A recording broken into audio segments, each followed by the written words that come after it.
Yes, we are live for a massive finals episode. The Freo Dockers and the Gold Coast Suns. I am super excited for this one, Jesse. What are you saying? I'm saying tonight is a battle between good versus evil. With the evil Gold Coast Suns about to be... No, I'm joking. Of course, I'm referring to Fremantle being the evil club. This is going to be an interesting battle between... It's probably on paper the most simple one to tip. I think we said that last week. I think so. Without dismissing Gold Coast as a chance of winning. Of course, they are a chance.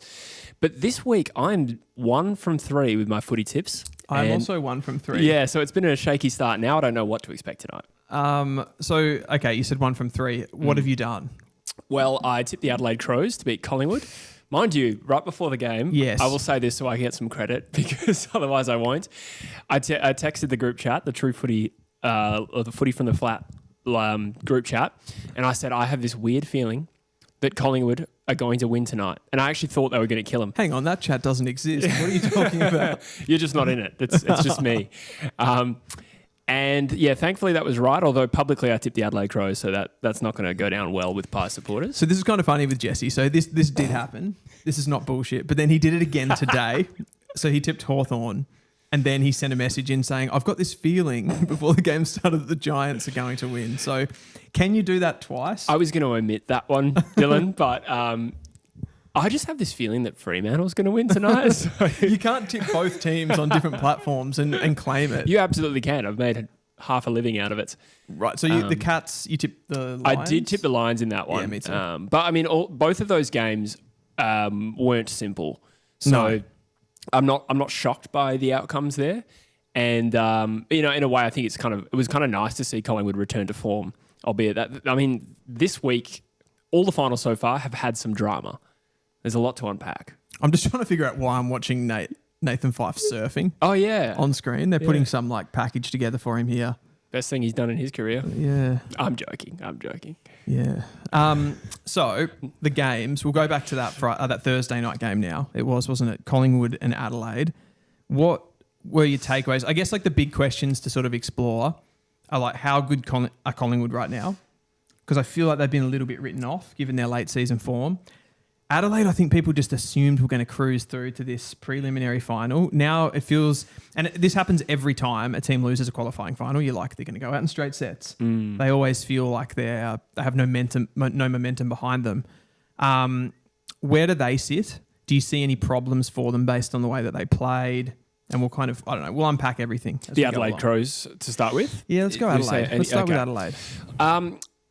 So part of the reason I think my gut feel shifted right before that game, and I saw Rogue Wright said I'm a fraud publicly. That's fair.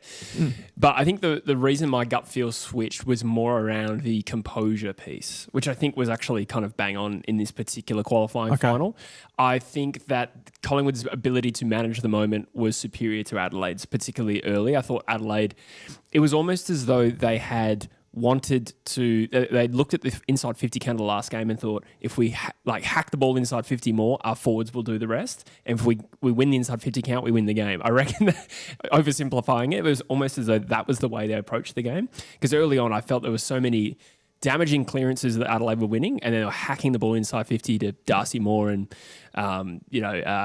Frampton as well.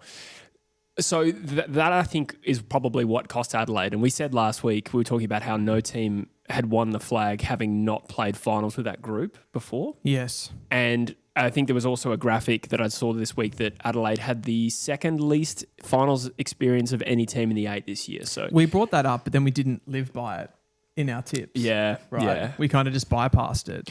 I think I was more of a comment on whether they win the flag. I still would have said Adelaide win the game, but I think Adelaide were coming up against a very seasoned Collingwood side that is arguably their trademark is their ability to manage these games. And I think throughout the game, they're just a little bit slicker, a little bit cleaner. That's probably also true of Geelong last night as well. What did you make of the game? So I actually thought that Collingwood, kind of back what you said about that inside 50 count from the previous game, I thought the Pies actually came in with this mentality that we're almost not going to play the ball. We're going to play the man here in the sense that they were really up for the pressure side of it. Almost subconsciously a little bit that they didn't want to get the ball in their hands from the clearances and stuff like that. Adelaide were really dominant early on. And just the pressure, like I think the pressure factor across the game was like consistently over 200 for Collingwood. The clearances overall, 35 to 33 in favour of the Crows. And the thing that Collingwood did and why you know that pressure was really high is the kick to handball ratio. So Adelaide, usually about 1.5 to 1 sort of in kick to handball, and they went right up above 2. And for a lot of the game, they were actually like approaching 3 at different times. So they were just kicking too much. Like they weren't able to get those really nice exits. And it just gave Collingwood that dominance from intercept marking, right? Was it 28 to 11 overall for intercept marks? So I think that pretty much was it, right? It was like just that intensity and pressure around the ball that Collingwood had. And then when they got their moments, it was like Adelaide, because of the pressure that they were under when they had the ball, they were pretty rattled. Yeah. And Collingwood just moved it so well. Absolutely. Rogue Wright in the chat says Moore and Quaynor were phenomenal in the backline for Collingwood. I absolutely agree with that. I'd imagine that, in part of the pre-game address and some of the language used by Collingwood coming up against Adelaide, you can imagine their mentality was, these guys don't know what it's like to play in a big final. Let's show them what it's all about, because that is certainly how they played. That was evident in their mentality. And the biggest red flag for me from an Adelaide perspective was you saw Rory Laird in the second half go into the midfield. He hasn't played there all season. And I just feel like Matty Nix actually kind of got a bit desperate and went, we've got, like, no one's got any composure. And he played really well, Laird. I've been pretty critical of him just because he sort of lacks a bit of athleticism in there. Yep. Lacks a bit of speed and stuff like that. But he actually played really well. But the fact that they even had to do that, I think, was surprising given who they had in the midfield. That's true. I could be misremembering this. Did Collingwood get it on top in clearances over the period where did they kick 6 or 7 in a row? Yeah, so that was the third quarter. Yeah, okay. And when did Laird go into the midfield? Was that the second or the third? Yeah, that was the third quarter. Okay, yeah, so perhaps after a response to Collingwood, was it? I'm forgetting the timeline here. Yes, I just think they got Laird around the ball because he was just a little bit cleaner. Yeah, okay. Yeah. They were just fumbling the ball a lot. Yeah. And or turning it over at that halfback area. So they got Laird in there. But when Collingwood actually lit up from centre bounce, it was kind of through Ned Long. Like he was their guy. And I feel like there was a little bit of a subtle positional shift with Nick Dacos because he only had 3 clearances in this game. And he's usually up at around that 6 to 7, 6 to 8 sort of mark generally in a game. So they sort of almost switched it to Ned Long. I'm trying to think of the other players that were in there. DeGoey, I think, had 7 or 8 clearances as well. So they sort of became that first possession hit 2 player, which mixed it up. It allowed Dacos to get the ball just a little bit more on the outside and could use those foot skills. And he always just seemed to have that little extra metre of space, I felt, in that game, stepping around people. And he's so clean and composed when he gets a little bit of space. Absolutely. As you said, DeGoey was a big factor in this game. I think he had 26 and a goal in addition to all those clearances, which is, a great time to come into form for the Pies. Yeah. He looks amazing, doesn't he? Yeah. To what extent do you think this means that Collingwood are back? I mean, they've now got a home prelim. The last 2 games of the year that they will play will be at the MCG if they win, obviously, the prelim. I mean, this is obviously puts them in a really fortuitous position. I sort of feel though like watching, and you need this context of the next night game, the Brisbane and Geelong game, it felt higher quality to me. And that was from both sides. Now, obviously Collingwood sort of just beat who was in front of them. But I feel like both Brisbane and Geelong in that game were a little bit more composed. There were more moments that I felt like, whoa, I'm watching like a really, really good team here. Yeah. So I'm not ready to go, okay, Collingwood are back, but they put themselves in a good position. They get a week off with an ageing team. And a team that's probably going to know, as you said, know how to handle those moments. But I would still be, at this point, I'd still be favouring like a Geelong. Like they looked phenomenal in that game. I would agree with that. The big thing here for Collingwood is, other than the fact that it's all at home, like they avoid a week 2 game against the Brisbane Lions. Wait, no, I'm messing that up. Collingwood had Collingwood won. They would have played Hawthorn. Sorry, I'm confusing myself. Collingwood can get Brisbane. No, the winner of Fremantle Gold Coast plays Brisbane. Yes. Yeah. So Collingwood, had they lost last night, would have hosted Hawthorn at the MCG. Oh, had they lost? Yeah. Gotcha. I was getting myself in knots there because I was thinking, would they have gone to the Gabba? So not the end of the world, but still, obviously, as you say, with another week off, and but that week off as well may influence the availability of someone like a Bobby Hill, who we know can be a big factor in September. So we know now Adelaide will play Hawthorn. Yes. One thing that I noticed across the game that was sort of strange, pretty much all the media across the week really targeted that the key forwards of Adelaide up against the key defenders of Collingwood. Did I say key forwards? I said key forwards then. Yeah. Key forwards of Adelaide. They didn't really have a sniff in this game. I think Thilthorpe kicked 2, Fogarty kicked none, and maybe Walker kicked 1 or 2 as well. The supply was ratchet though. Yeah, it was terrible. Yeah. But it kind of shows you that the way that they do play that very like long down the line, straight line footy. So I don't know, like is it just that the pressure goes up in finals and they are going to have to tweak that a little bit if they want to sort of stay in the game? Because I don't think Hawthorn are going to not bring the heat next week. Yeah, absolutely. I mean, the thing that works for Adelaide now is that they have a finals game of experience under their belts. It's just one game, but that will have given them a little bit of a wake-up call for next week. I mean, I think of last year's final series, right? Geelong came out and annihilated Port Adelaide by 84 points at home at Adelaide Oval.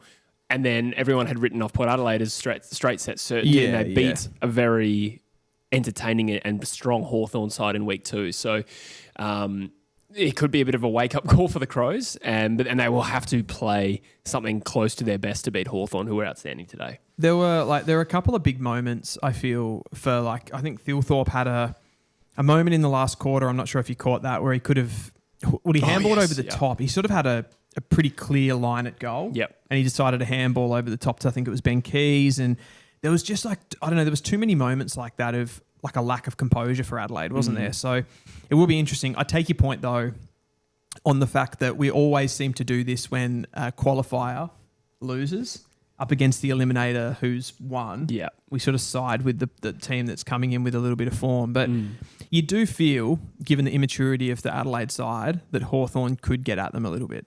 Yeah, absolutely. No, it's a danger game. No game is safe for any side in this final series, as we've seen so far this weekend. How was Jamie Elliott as well? I thought he had another strong performance.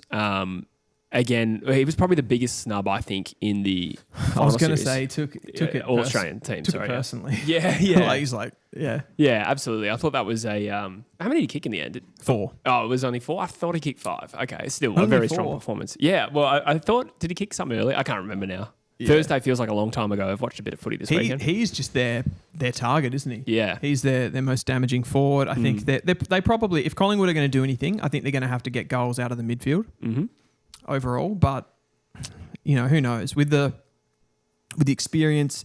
With the Nous, a team that is, still largely made up of the same guys that won it in 2023. Yeah. I don't think they're the best team in it, but they could get crafty, get nifty, and do some damage. Especially when these games come down to the wire. I mean, I know that their record in close games was actually quite average this year, but you just still think Collingwood are always a chance. Yeah. As soon as that game got into the clinches, you just felt more confident in them, didn't you? Yeah, absolutely. Yeah, absolutely. Should we move on to the Geelong and Brisbane game? Yeah, we can do. What do you think of this? Nowhere near as close as the game felt, really. Yeah. Does that make sense? And I think a lot goes back to the drama in this game was those... free kicks in the goal square paid 150 metres off the ball. Oh, wow. That made social media go berserk. Didn't it? Because I'd actually missed it at first. I was watching the game at the gym. It happened on my drive home. I got a message saying, "Did you see that?" And I opened Facebook and somebody had very quickly uploaded the whole thing.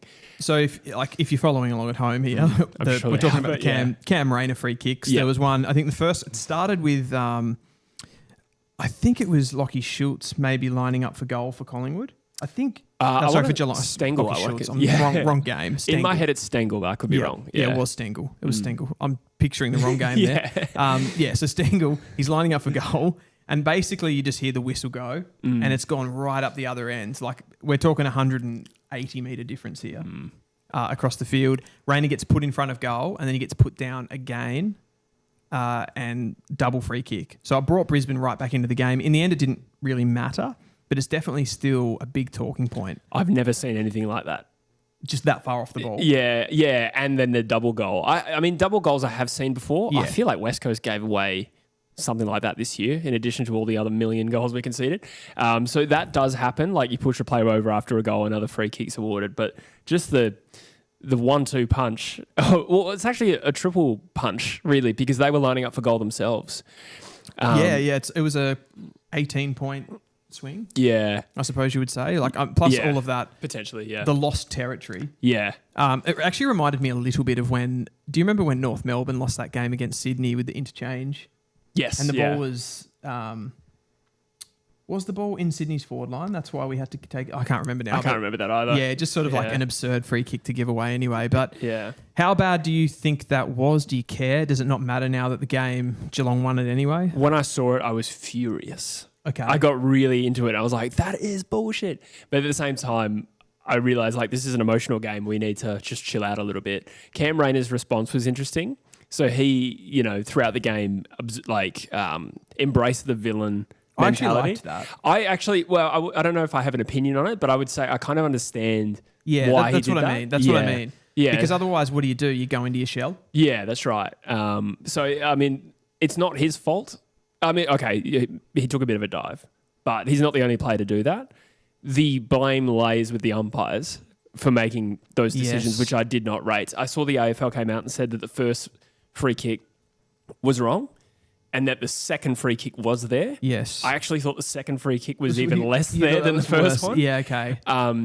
So you know what the AFL's like. They're never going to admit full blame for it. They're always going to hedge their bets a little bit on that in that respect. So overall, I would say that I'm glad that it didn't matter because I thought Geelong were outclassing them. I think I messaged you at the time or not long after that, and I said if you take away that decision or those decisions, it was like 26 scoring shots to 8, and yet the game was kind of somewhat close.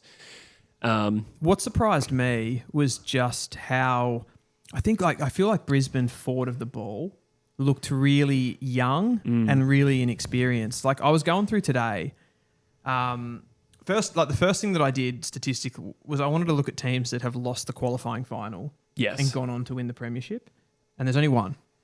Do you know who that team is? It's my team. It is. Yeah. 2006. I had a little glimpse at your notes because I remember thinking, a team can do it because we've done it before. I know it's happened, but I didn't know that we're the only team that's done it since 2000. So 2000, right? In total, there's been 4 teams that have made the grand final after losing. This is from 2000. So since we've had the 1 and 4 5v8 system.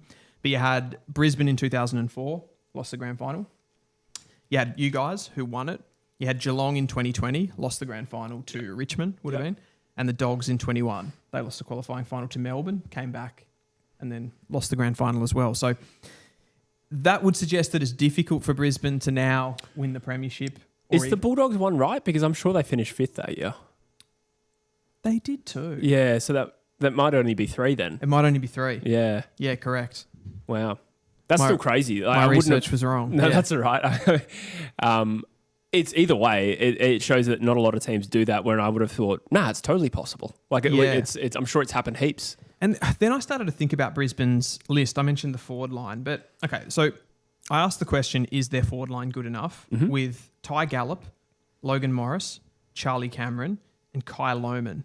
Those 4 players combined on the night for 5.2 AFL rating points. Wow, that is their together score. Wow. That is aided a little bit by the fact that Lohmann had -3. Mm-hmm. That would help. That did help my argument here. But they played really poorly. I think Charlie Cameron is getting to the point where it's like, is he out of form or is he actually just finished? That's a genuine question. Ty Gallop's just super young. He's playing in his first season. Yeah. Logan Morris is playing his second season. I think we forget that, given how good he has been across the season. And then Lohmann, I think it's just, again, it's a young player, isn't it? That had that really impressive final series, but hasn't really ever strung together a full complement of form. They've got a lot of other young players in that team at the moment with not a lot of troops to actually come back. Like if you look at Sam Marshall, first-year player, 19 years old. I mentioned Gallop in the forwards. Levi Ashcroft is 19 as well. And Morris, 20. So they've got, compared to last year, where they had 1 first-year player in their team in the finals, which was Logan Morris, they've now got 4. Yeah. And Will Ashcroft and Jasper Fletcher are not much older. I mean, they are already like Fletcher kicked a sick goal from memory in this game. So they are well performing. Yes. But generally it adds to the group of young players that Brisbane are playing here. And it goes back to the Danaher retirement and how obviously they were not really able to replace him outside of Sam Day as a delisted free agent. And it kind of really underscores why Brisbane are going for Oscar Allen and Sam Draper at the moment. Absolutely. And I brought up their injury list there, and Hipwood says 1 to 2 weeks, but I think he's been confirmed. ACL. Yeah. Which is a bit of a curveball. Yeah, absolutely. It was like a phantom ACL. Like it's been there for maybe like a large part of the end of the season. That's crazy. Everybody else is injured for the season, so I don't think they've got a lot of levers. Maybe like a Bruce Revel could come into the team. Yeah.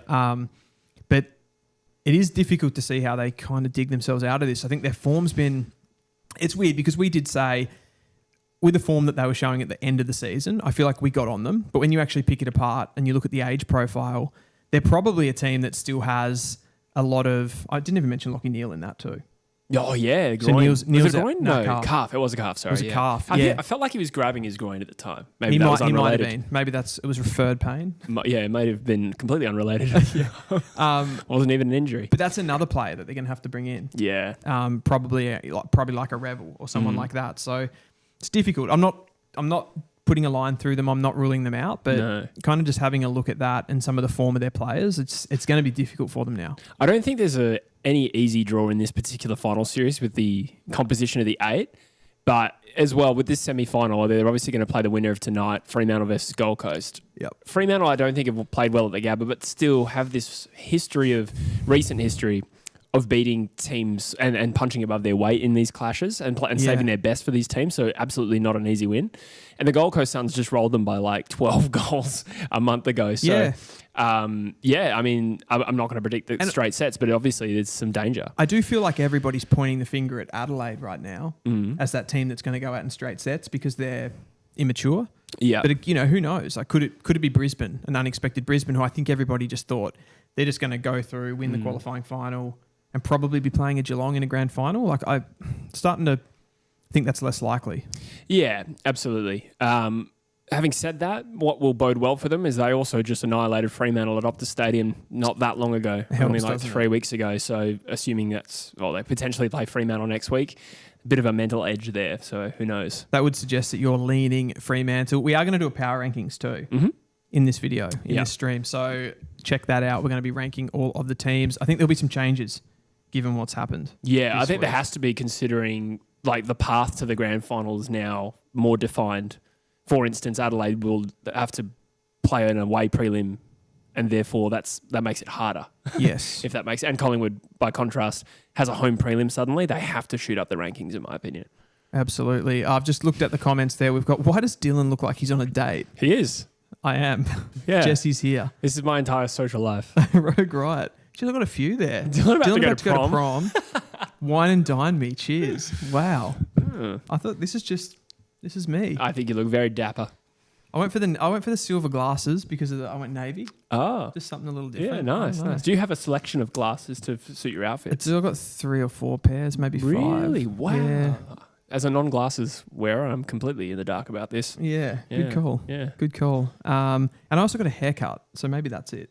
I did not even notice, but I remember I commented on your hair last week. I should have noticed. I said your hair's quite long.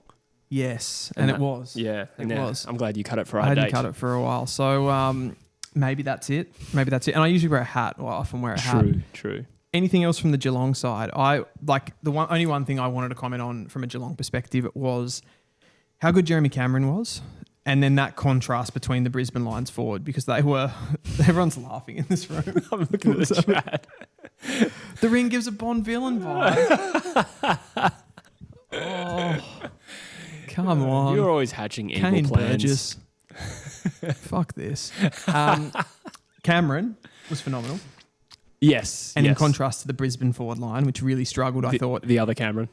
And how fucking good was Oliver Dempsey? Yeah. He had like 3 and 25 or 22 or something like that. I can't remember exactly. They could not live with him. Yeah, absolutely. One thing I will say that actually irked me from this game is at halftime they interviewed John Ralph and he's talking about the umpiring incident. And you could just tell he got a bit too fired up. And I think everyone got a little bit too fired up on social media about it. But he's like, yeah, I was looking through socials at the time. And John Ralph said something about you just hope that Geelong find a way to win this game, because this is a disaster. And I was like, whoa. I want Geelong to win. Yeah, I was like, I don't know if I'd go that far. I said, I hope Brisbane don't win by less than 12 points, is the fair way to say it. Yeah. Or even 18 if you want to go that far. But him saying, no, it would be a disaster if Geelong don't win this game. It was along those lines. I remember thinking that was a bit too much, John Ralph. The thing is, we've seen free kicks that bad. Now, the thing that was particularly bad about that was how far off the ball it was. Oh, yeah. That was that's what made it newsworthy, I suppose. But, were they the two worst free kicks you've ever seen? Probably not. The back-to-back compound element of it, though, was pretty... It was bad. It did feel like the umpire was trying to make a game of it. Yeah. Perhaps. Yeah. I got angry when I saw it. I won't deny it. But I think collectively we all kind of... I didn't care. Yeah, fair enough. But that's only because I didn't really care who won. Yeah. Nor did I, to be honest. But you don't like to see something really unjust happening. Yeah. Especially if it influences the result, which it well could have. But in the end, it didn't. Geelong far too good. I actually copied a picture of a meme from that I found on X, which was someone looking in the mirror and saying get in there and make it about you from the umpires. You have a lot of pictures in your prep. I like it. Yeah, I do. Yeah, I like to use. It's it's easier when you kind of look and you remember something and you just got the full image there as opposed to reading something. You have a picture of GMHBA Stadium in there. I like it. I do.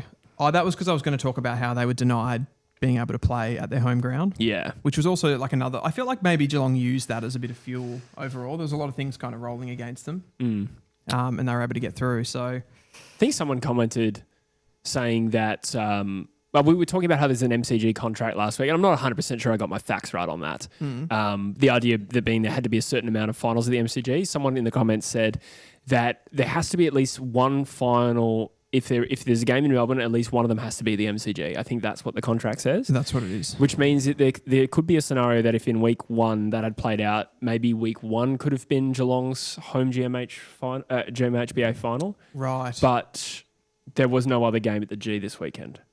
So what happens next weekend? I don't know if it stays the same for semis.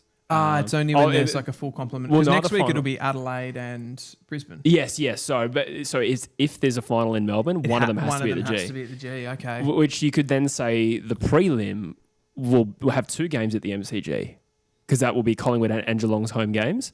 But I don't know if it applies to prelims because you can get 100,000 people there. Incredible. Yeah.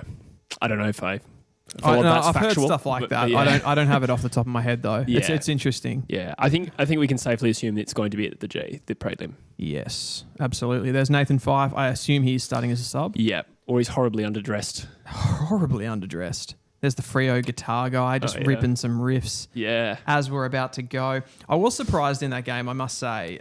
The score sources. Geelong kicked 7 goals, 8 from stoppage to Brisbane's 3 goals, 3. And they scored 3 goals, 3-21 to 1 goal from centre bounce. So Geelong absolutely smashed Brisbane's midfield. Surprised me. Yeah. We are about to get underway though. Yes, we are. Oh, predictions for this game. Fremantle. Fermentile, as my Iraqi friend once said.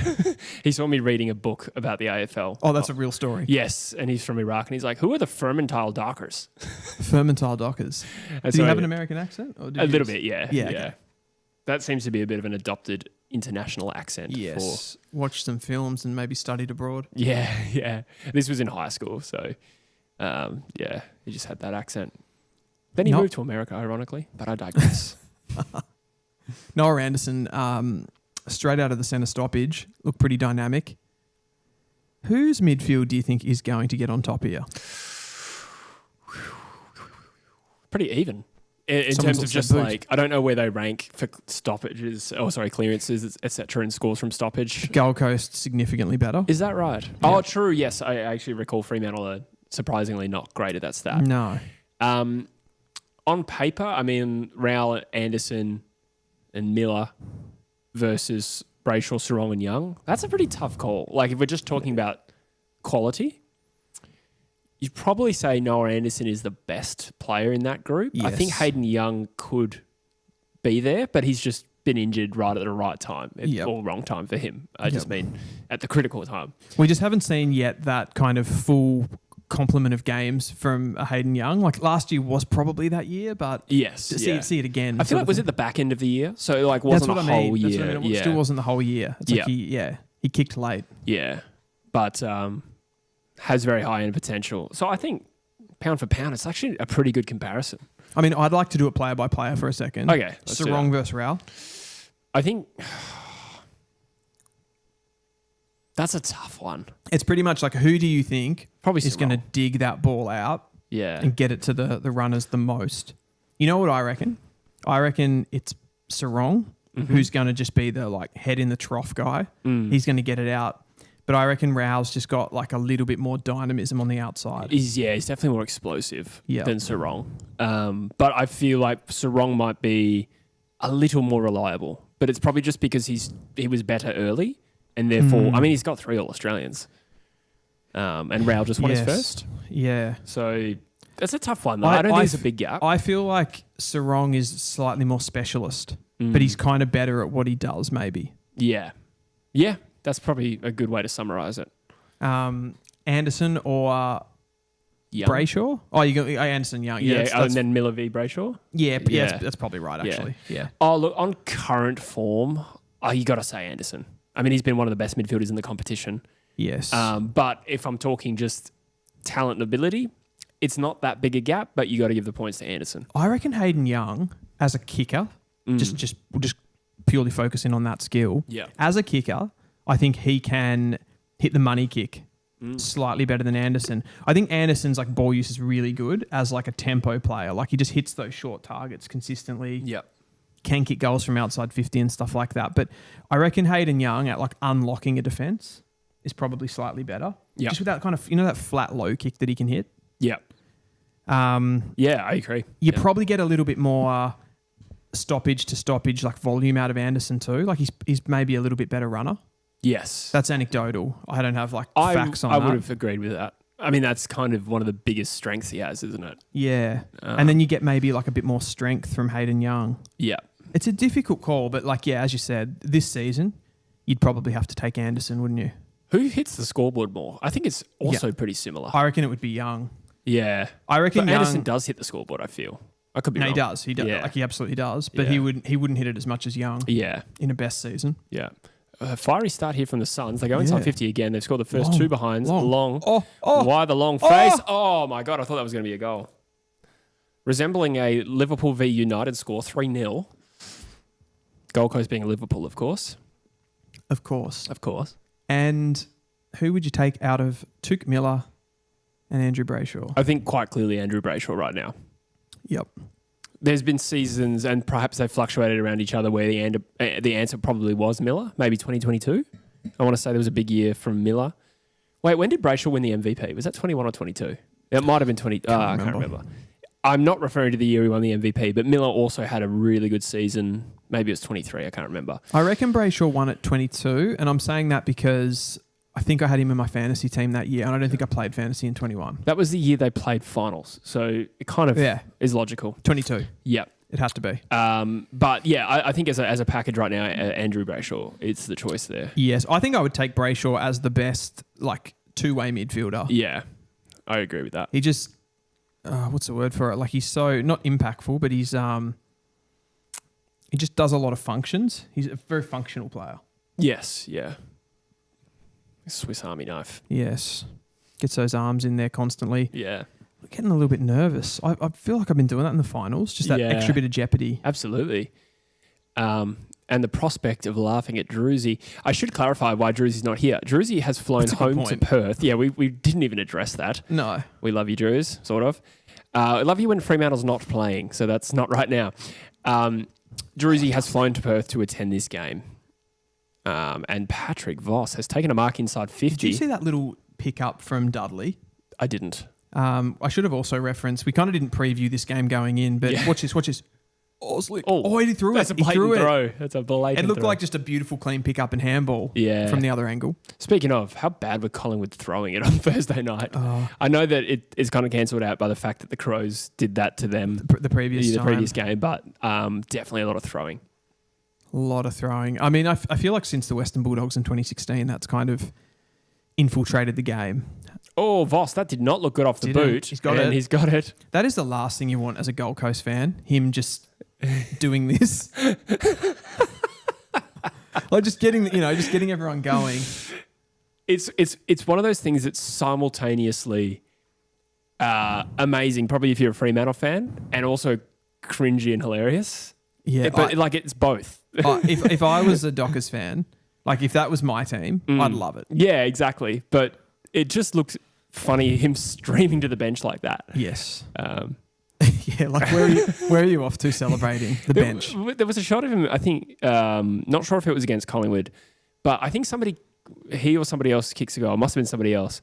And the whole team runs to one pocket to celebrate. And Pat Voss runs to the other boundary line. He just does the chase They show the wide angle face, and he's the only person who runs in that direction. Voss is a player to what Drizzy is as a fan. Yes. That's good. Great work, Rogue Ride. That's well done. You always come through. Yeah. Oh, Will Power, well done. Oh, Murphy Reid. Wow, too good. Oh. That's a free kick. Yeah. Oh, wow. That little handball from Murphy Reid. Yeah, that was slick. Yeah. Definitely a good chance to win the Rising Star. Definitely. When is that again? Is that on Brownlow night? Yeah, I think they do a Brownlow night now. Yes. They kind of change when they do that. Are we going to announce that we're doing a Brownlow stream? Yeah, absolutely. We can do that. We will be live right here on, I think it's a Monday night, isn't it? The Monday of Grand Final week, we will be live streaming the Brownlow medal. I think we're going to be doing most of the kind of events later in the season, right? Like the draft. Yep. The Brownlow. Yeah. I don't know what else there is.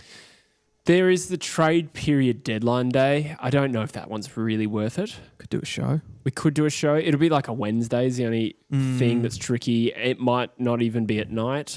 Maybe it is because it's Melbourne time. It's also kind of hard to keep up with what's happening because we kind of have to watch Cal Toomey. Yeah, okay. So, and listen to him. Yeah, I don't know if it's necessarily a go, but... This is looking a little bit dangerous for the Suns. Yeah, it's a bit of a momentum Another high shift. tackle from Bolton. Yeah. He's pointed to the scoreboard there. Tom Sato says, surely both of you in full suits. Yeah, of course. You know what's funny? When I went home to Perth, I had my nephew's christening and they were like, dress in something smart. So I was like, all right, sweet, I'll grab one of the suits I have. Grown out of it massively. And when I say grown out of it, I mean at 31 years of age, I mean... like laterally. So I reckon I was 21 when I bought that suit. Do you have like a because I've got suits, but I don't have like they're casual suits. You know what I mean? Like I don't have like a tux. No, I don't have a tux, but I did have a wedding suit it was really nice. It was tailored because it was I was a groomsman. Yep. And I loved that suit, but I realized I was like 76 kilos when I got that suit. Wow. So I don't think I can pull that one off again. 76 kilos would be thin. I was 21, yeah. Can't have been a lot of meat on the bones there. I had just gone through a real like fitness hit, so I got quite lean, but I wasn't... Bit of running, bit of cardio. That muscular, yeah. Gotcha. Oh, gee, this is... Yeah, it's like the only time of my adult life I had a six-pack. And it lasted 2 weeks because then... It was too much to maintain. Yeah, then I was on holiday for like a destination wedding. So we went to Thailand and had quite a lot of the buffet. I used to live like that too. Just like kind of like training in my regular life and then going away. Oh yeah, blowout. Putting weight on. Yeah. Yo-yoing. He's Hayden Young. Yo-yoing burns calories, eh? It's wild. Mike Oxley King says wearing a tux to a christening is a weird flex. I wasn't wearing a tux to the christening. I just meant the blazer. Oh, you did though. I totally could have. Happened. Yeah. That would have been funny actually in hindsight. Just a big power move to your family. I'm a big deal. Wearing a tiny little tux that's bursting at the seams. Ooh, free kick king. Free kick king. Here we go. Probably too far out to score based on where Luke Ryan is standing. Yeah, they're going to flood back now, aren't they? Yeah. I feel Freo in these situations are really difficult to score against. Like with Cox and Pearce. Oh, sounds painful. It does. Oh, is that Reid?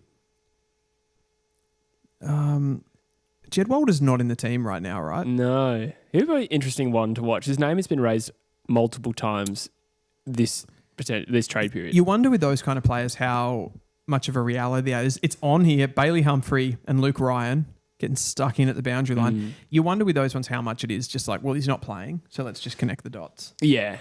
Yeah, that's true. But I think you look at... because that's also true of Zane Dersma, like high pick from the same draft. Yeah, correct. Not getting that same consistency. I suppose with the Gold Coast Suns moving into a window and their team him not being preferred. I can understand why with the onset of all the young talent they're about to acquire again. Oh, ugly ball inside 50 and Ben Long has taken a mark. There's going to be even more competition, albeit none of the top picks this year for them are forwards, but still. But I think it's worth having a crack, so I wouldn't be surprised if teams absolutely. Sniffing around. You kind of just think, though, what is he, like a second-year key forward? Mm-hmm. He's probably not... you wouldn't think you'd be too concerned that you're not playing yet. Yeah, I agree with that. Yeah. But yeah, no, I mean, who knows? Players get impatient, right? Yeah. Yeah, particularly high draft picks, I think. And that is the second goal of this elimination final. The Gold Coast Suns, their first finals goal through Ben Long. It is. He was manned up there. I think it's a good matchup for him, actually, on Luke Ryan, but the ball just came in super dirty. It was one of those ugly, low floater kicks. Yeah, was that Lockie Weller? Yeah, it was actually. Yeah. Against the old side. He got the ball in like a bit of space too. Like he had a bit of time. Yeah. Yeah, that's fortuitous, but they kind of needed that. I feel like Freo had some decent momentum coming into that. Yeah, agreed. Lewis in the chat, do you try to exercise when you go on holiday? I always try to go for a jog/run in the first few days, only to succumb to the buffet and drinks. I don't even bother anymore, Lewis. I probably did. I used to like going to a city and then like jogging around the city as a bit of a like have a bit of a look at it. Yeah. And kind of just relax and take it in, but that doesn't happen anymore. I feel like when I go on holiday, if I'm going to exercise at all, it has to be within the first couple of days to set that routine. But if I'm like 5 days in to a boozy trip, I will not then start going to the gym after that. It does depend what kind of holiday it is too, right? Yeah. That particular trip to Thailand that I went on was insane. So I would have, I just lost 5 kilos to prepare for the wedding. Is this recent or? No, this is 10 years ago. Oh, okay. Yeah, this was Tuxedo Gate. Tuxedo Gate. So I got down to 76 kilos and then just went nuts at this 10-day holiday in Thailand. Mm-hmm. And I'd have 4 plates at the buffet every morning. I would skip lunch. I would lift weights for an hour. I would run for an hour on the treadmill. So I was in the gym for 2 hours. Skip lunch and have Caesar salad for dinner, and I still gained 5 kilos on that trip. That's how much I ate and drank. Oh, when did the extra eating come in? So you have 4 plates in the morning. We're talking like what you had some just Greek yogurt and fruit. And no. Bacon, waffles, pancakes, bacon. Gotcha. Yeah, the most disgusting ensemble you can think of. You went heavy morning, which is probably the time to do it. Yeah. Did you then get boozy and then eat late as well? Yeah. Sometimes I would just have a Caesar salad for dinner though. I remember getting teased for it. He's like, my brother-in-law was like, "Why are you having so many Caesar salads, bro?"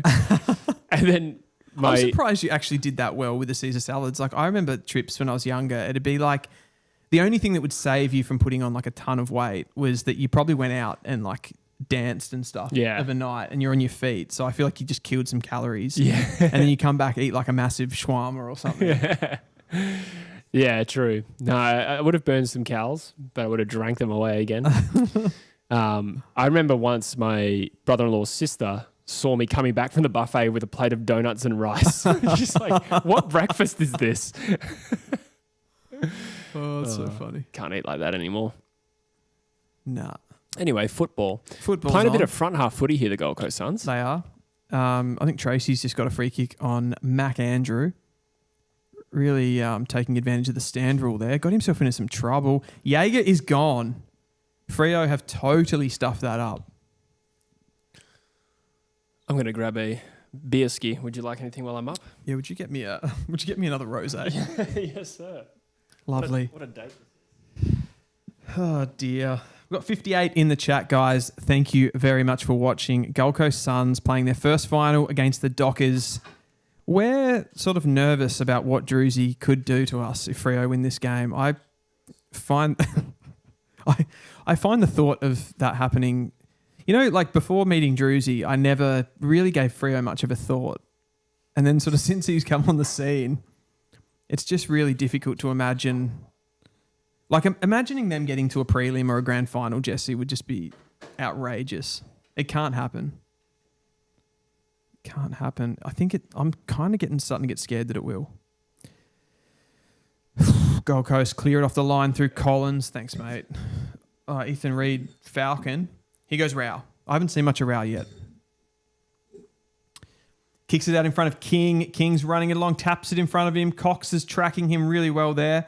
Oh, just couldn't organise his feet in the end. He had a decent chance there. Hewland up the other end. We've just had a replay come on. He has thrown that to Collins. Oof. Did you see that one? Sort of. I was going to get stuck into this slice of pizza. Committing a bit of a mortal sin, eating on a live stream. So what are they reviewing here? Might have hit the boundary post, yeah. Yeah, okay.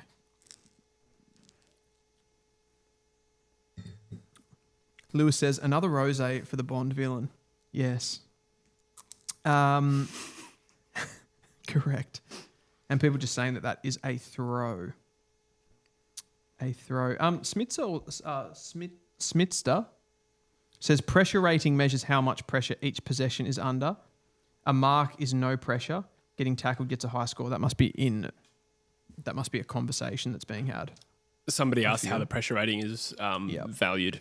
Yeah, that controlled ball movement, like uncontested marks, you wouldn't be getting a pressure rating for that. It would be when the ball's in contest, in dispute. That being said, I don't know exactly how it works. Yeah, I don't know if it's really outlined anywhere. Oh, good intercept. Very good. Tell you what, it'd be nervy times for Fremantle fans in particular, just because this game, they went in with more perceived pressure about getting the result. For sure. Whereas with the Gold Coast Suns, to some extent, this is a free swing. Yeah. I definitely think as well, like, given, I don't know, I reckon if the Dockers got like a Hawthorn or a GWS, they would be the team with a bit more of a free hit. Just the fact that they got Gold Coast, first final, and then it's at home as well. Yeah. Tell you what was one of the least enjoyable finals I've ever watched, Dylan. The 2015 prelim against your team. Do you recall this game? Yep. So I lived overseas at that point, so I didn't watch the game live. I watched it back, and I was just following along the score. And from memory, I got really excited because I think we were like leading at half time. Yeah, you were 4 goals up in the first quarter, I reckon. Yep. Yeah. And then you ended up winning the game comfortably. We did, but I tell you what, that was the least enjoyable win. Purely because the way it connects to this is because we were the home team, had arguably been the team in the competition with the best form at that point. Yep. And you had come from 8th. Yeah, we were outside the 4 for sure. So when you knocked out, I reckon maybe the Cats the week before, Sydney, might have been Sydney in straight sets. Yep. We all arrogantly thought, this fixture couldn't have worked out better. We're going to a grand final. Also, just to add in a bit of context there, I think that Sydney side came into the game against us with a lot of injuries coming out of that qualifying. So we sort of had a bit of a sitting duck in the Swans. Yes. Fremantle and Sydney played in. They were 2 sitting ducks wrestling in the first qualifying final. I remember that game. Yep. So I do recall that. But didn't you do that 2 years in a row? Didn't you make a prelim the year before? Yeah. Yep. But anyway, you got the jump on us, and I remember thinking, I had a big dummy spit, and I said, I'm not watching Hawthorn versus North Melbourne next week. The grand final. So what annoyed you so much about it? Oh, because it was 2nd versus 8th, home side, had the week off. Right. This was like a gimme game for us. So it was just a proper entitled fan. Yeah, just totally. like, I'm not happy that we didn't smash them. No, I wasn't unhappy when we won. I just mean throughout the game. Oh, okay. It would have been possibly like how this game will go for Freo fans if they don't get a bit of a comfortable lead. At the moment, there's a lot of tension in it. Yep. So I don't think Freo fans will be watching this enjoying it yet. It's only early days. Yeah. But this will be tense is all I mean.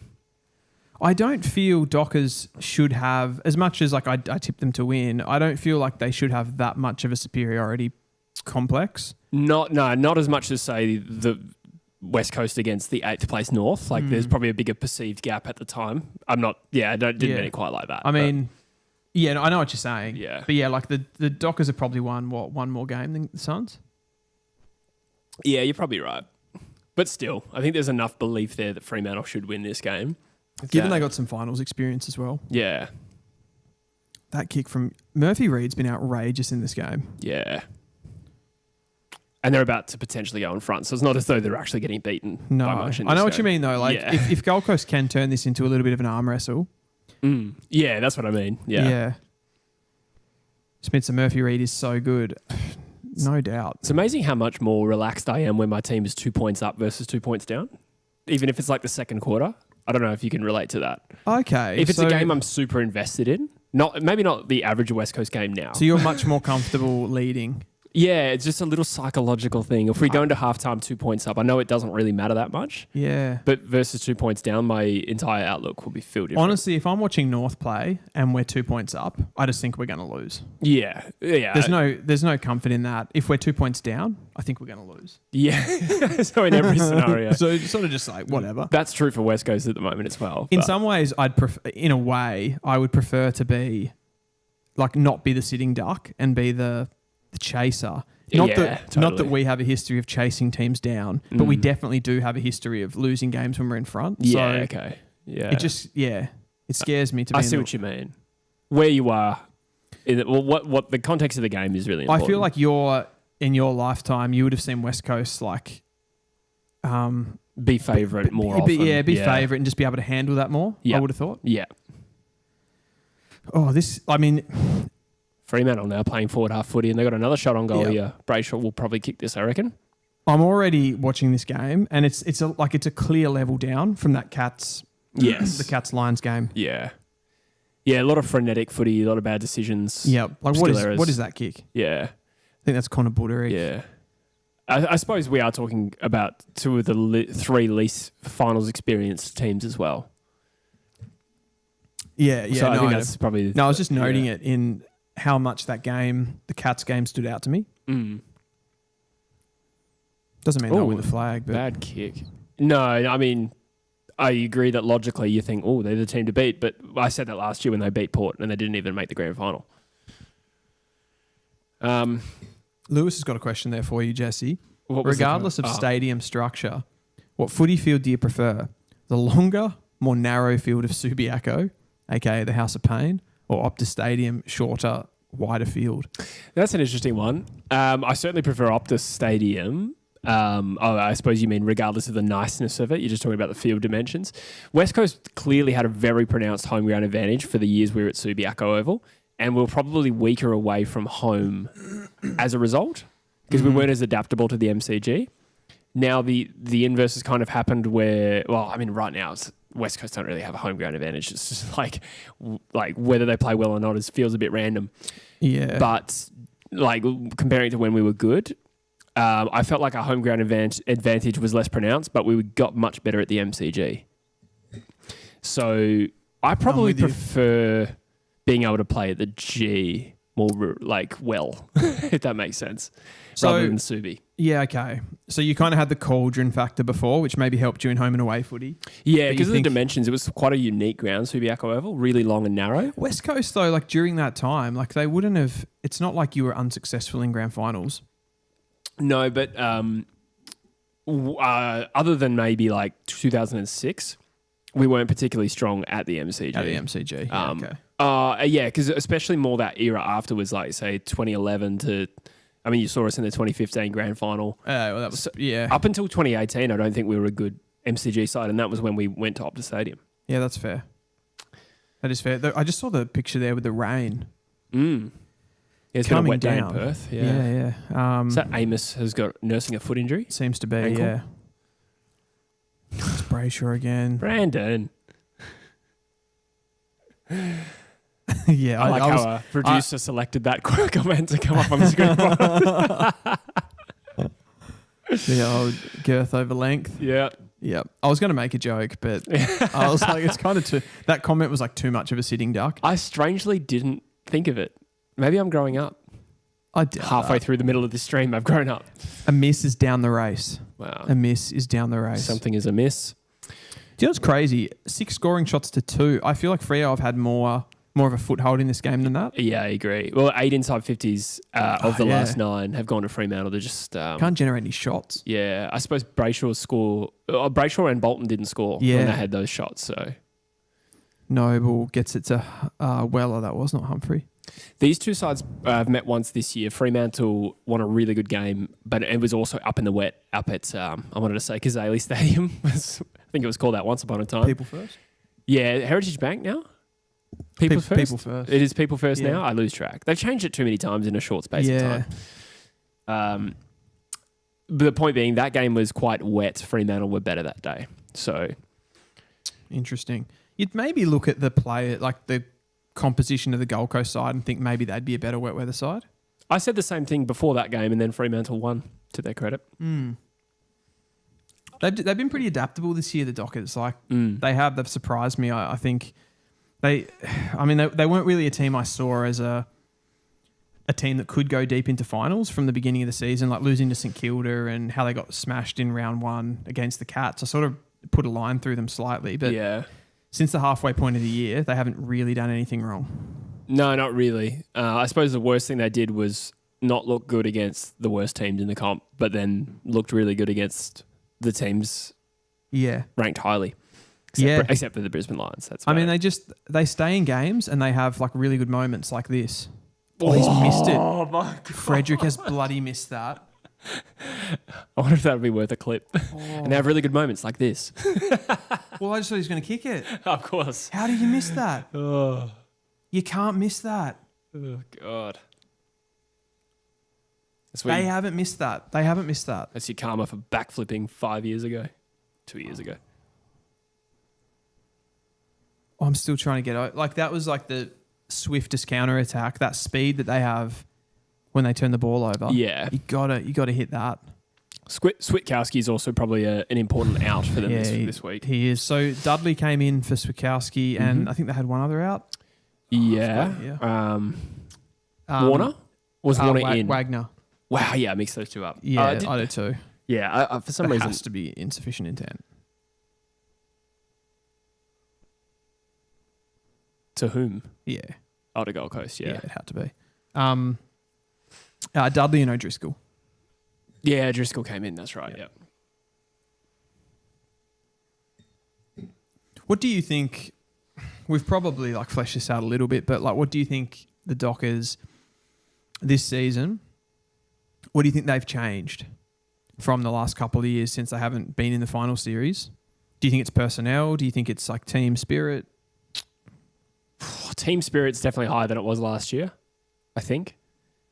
I just think there's been a gutsiness to the way they've won their games, to be honest, particularly those big ones like, the Gold Coast one was a gutsy win. The Bulldogs last week, the week before was a gutsy win.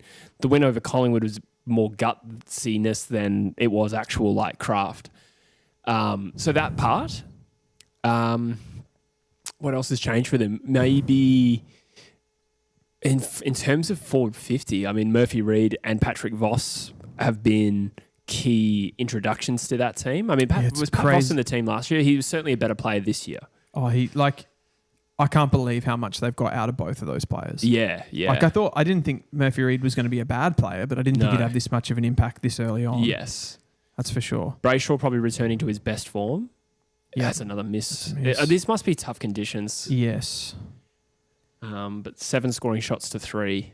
If you were to segregate the 3 lines of Fremantle, where do you think they're the strongest? The forward half, the midfield, or the defence? Their defence probably is the first one that comes to mind, I think. I think they're fairly well-rounded now, with the forward line probably being the least damaging. Yeah. There's potential there, but they're also quite young. I think there's got different ways to hurt you. With Bolton adding that more like medium ground level player, Murphy Reid, of course. Switkowski, I think, is underrated, although I don't think he kicks a lot of goals. No, I agree with you, because if you compare it to a Brisbane, for example, with like Rayner and Bailey and Lohman and Archie and these types of players, like it's not Cameron, maybe he's faded a little bit, but like it's not, it doesn't have that level of smalls, does it? Yeah, true. And Amos has been he's been okay this year. I mean, he was particularly good against the Bulldogs, but I don't know if he's come on in the way that they'd hoped. And Tracy has had a very good year, and he's a good player. He hasn't also kicked a lot of goals. They haven't had that one forward who's kicked like 50 goals this year. Is probably one of the first things that comes to mind in terms of what they're lacking. But I think that's also maturation. I think Josh Tracy could get there. Yes. I think Pat Voss and Amos are capable of supporting him. Do you think that they play because of that? You mentioned that you think that their strongest line is the defence. I would agree with you. And it's where they have the most experience, right? Yeah. Pierce and Cox. Cox and Ryan. Sounds painful. Yeah. And Clark. Oh, Clark's pretty young. Clark's young, but he's 24, but he's also played a lot. He has played a lot. So that's probably he? the thing with Fremantle. While they're young, that they do have experienced young players, if that makes sense. Yes. Even is it Warner that plays down there as well? Yes, Warner. And he would be older, not as experienced, but he would be older, right? I don't know how old he is. It's a good question then. Was he a mature age pickup? I thought he was. Didn't he maybe come from... He was drafted recently. Didn't he come from North Melbourne at one You're point? thinking of Corey Wagner? Oh, I'm getting so them that you are up. mixing them up. Carl Warner is 23. 23, okay. So he's still quite young too. Yes. Yeah. I thought he might have been more like 25, 26. Yeah. But that's where they have the most experience, right? Yeah, that's true. Yeah, it's just it's such a there's such a quandary with how much there's a narrative around them with the coach and like not wanting to release the handbrake, so to speak, and keeping them, things are leveled at them, like they play with the ball too much, like they sort of defend with the ball, high possession, those sorts of things. So like keeping their defensive shape as well. Yeah, and they play that more rather than like a really aggressive press, like they roll back a little bit more. Yes. Just protect themselves, I guess. It's like a pragmatic way. So it's not necessarily a right or a wrong thing. But then it's like, can you go? And I guess like so far in this season, they can go when they need to go. Yeah, that's true. But will they come unstuck? Potentially. I mean, it hasn't cost them too much this year. In the second half of it, anyway. Smitzer says Dockers need a better coach, and Kane Burgess says they'd win flags if they had Chris Scott. What do you think about that? I don't know if they'd win a flag right now with this group, even with Chris Scott, personally. But I think the thing that they need is even more experience. As far as finals experience goes, they're pretty low on the list. I think Adelaide and Gold Coast are less, but they're still, I think, the third least experienced. That's just in terms of finals experience, but I still think this team needs to mature. Like Hayden Young, 24. Yeah. Jordan Clark, maybe a year older than that. 2018 draft with Jordan Clark. Yeah, I think Jordan Clark's 25. Yeah, okay. Yeah, gotcha. So these guys are at the start of their prime. A lot of their best players. Yeah, so absolutely. I think if you go through most premiership teams of the last 25 years, that would have been probably... These guys would have probably been on average a couple of years older than Fremantle are now. That being said, is Chris Scott an upgrade on Justin Longmuir? Yeah, I think Chris Scott is just about an upgrade on any coach, to be honest. Sam says Freo need to clean up inside 50 efficiency. Yeah, that's an interesting one. Like I feel like when Hayden Young picks up the ball in a little bit of space, that's when they're the most damaging. Yeah, definitely. I wouldn't say Sarong and Brayshaw, although they do some things really, really well. Ball in hand and the kicking's probably not the biggest strength, right? Bolton is quite a difference maker, and Murphy. Yes, so those sorts of players with the ball in hand, they do have them. Murphy's probably like I don't know what this. I haven't got the stats. I'll actually bring some stats up. But Murphy looks like he's been the cleanest, most creative player for the Dockers across that half forward line at the moment. Yeah, it's a quality that's difficult to quantify. Yes. 77 in the chat at the moment. What are your predictions, everyone? Let us know who you think is going to win this game after the first quarter of what you've seen. Just want to make sure my Instagram post went up so that people know about this stream. Andy Brayshaw leads all comers from disposals. He's got 11, 4 kicks and 7 handballs, and just the one I would have thought he would have had more tackles than that. Rowell is the top ball winner for the Suns with 8. Bolton's had 8. Sarong's had 7, and then it's Noble and Weller for the Gold Coast Suns. So where is Murphy Reid? Murphy Reid's had 6, so he's right up there. He's just such an old head. Agreed. I want to go and have a little bit of a look at his... He's only had 1 score involvement. That surprises me. I feel like he's been more creative than that. You know what we haven't discussed? What's that? The other elimination final today. We haven't.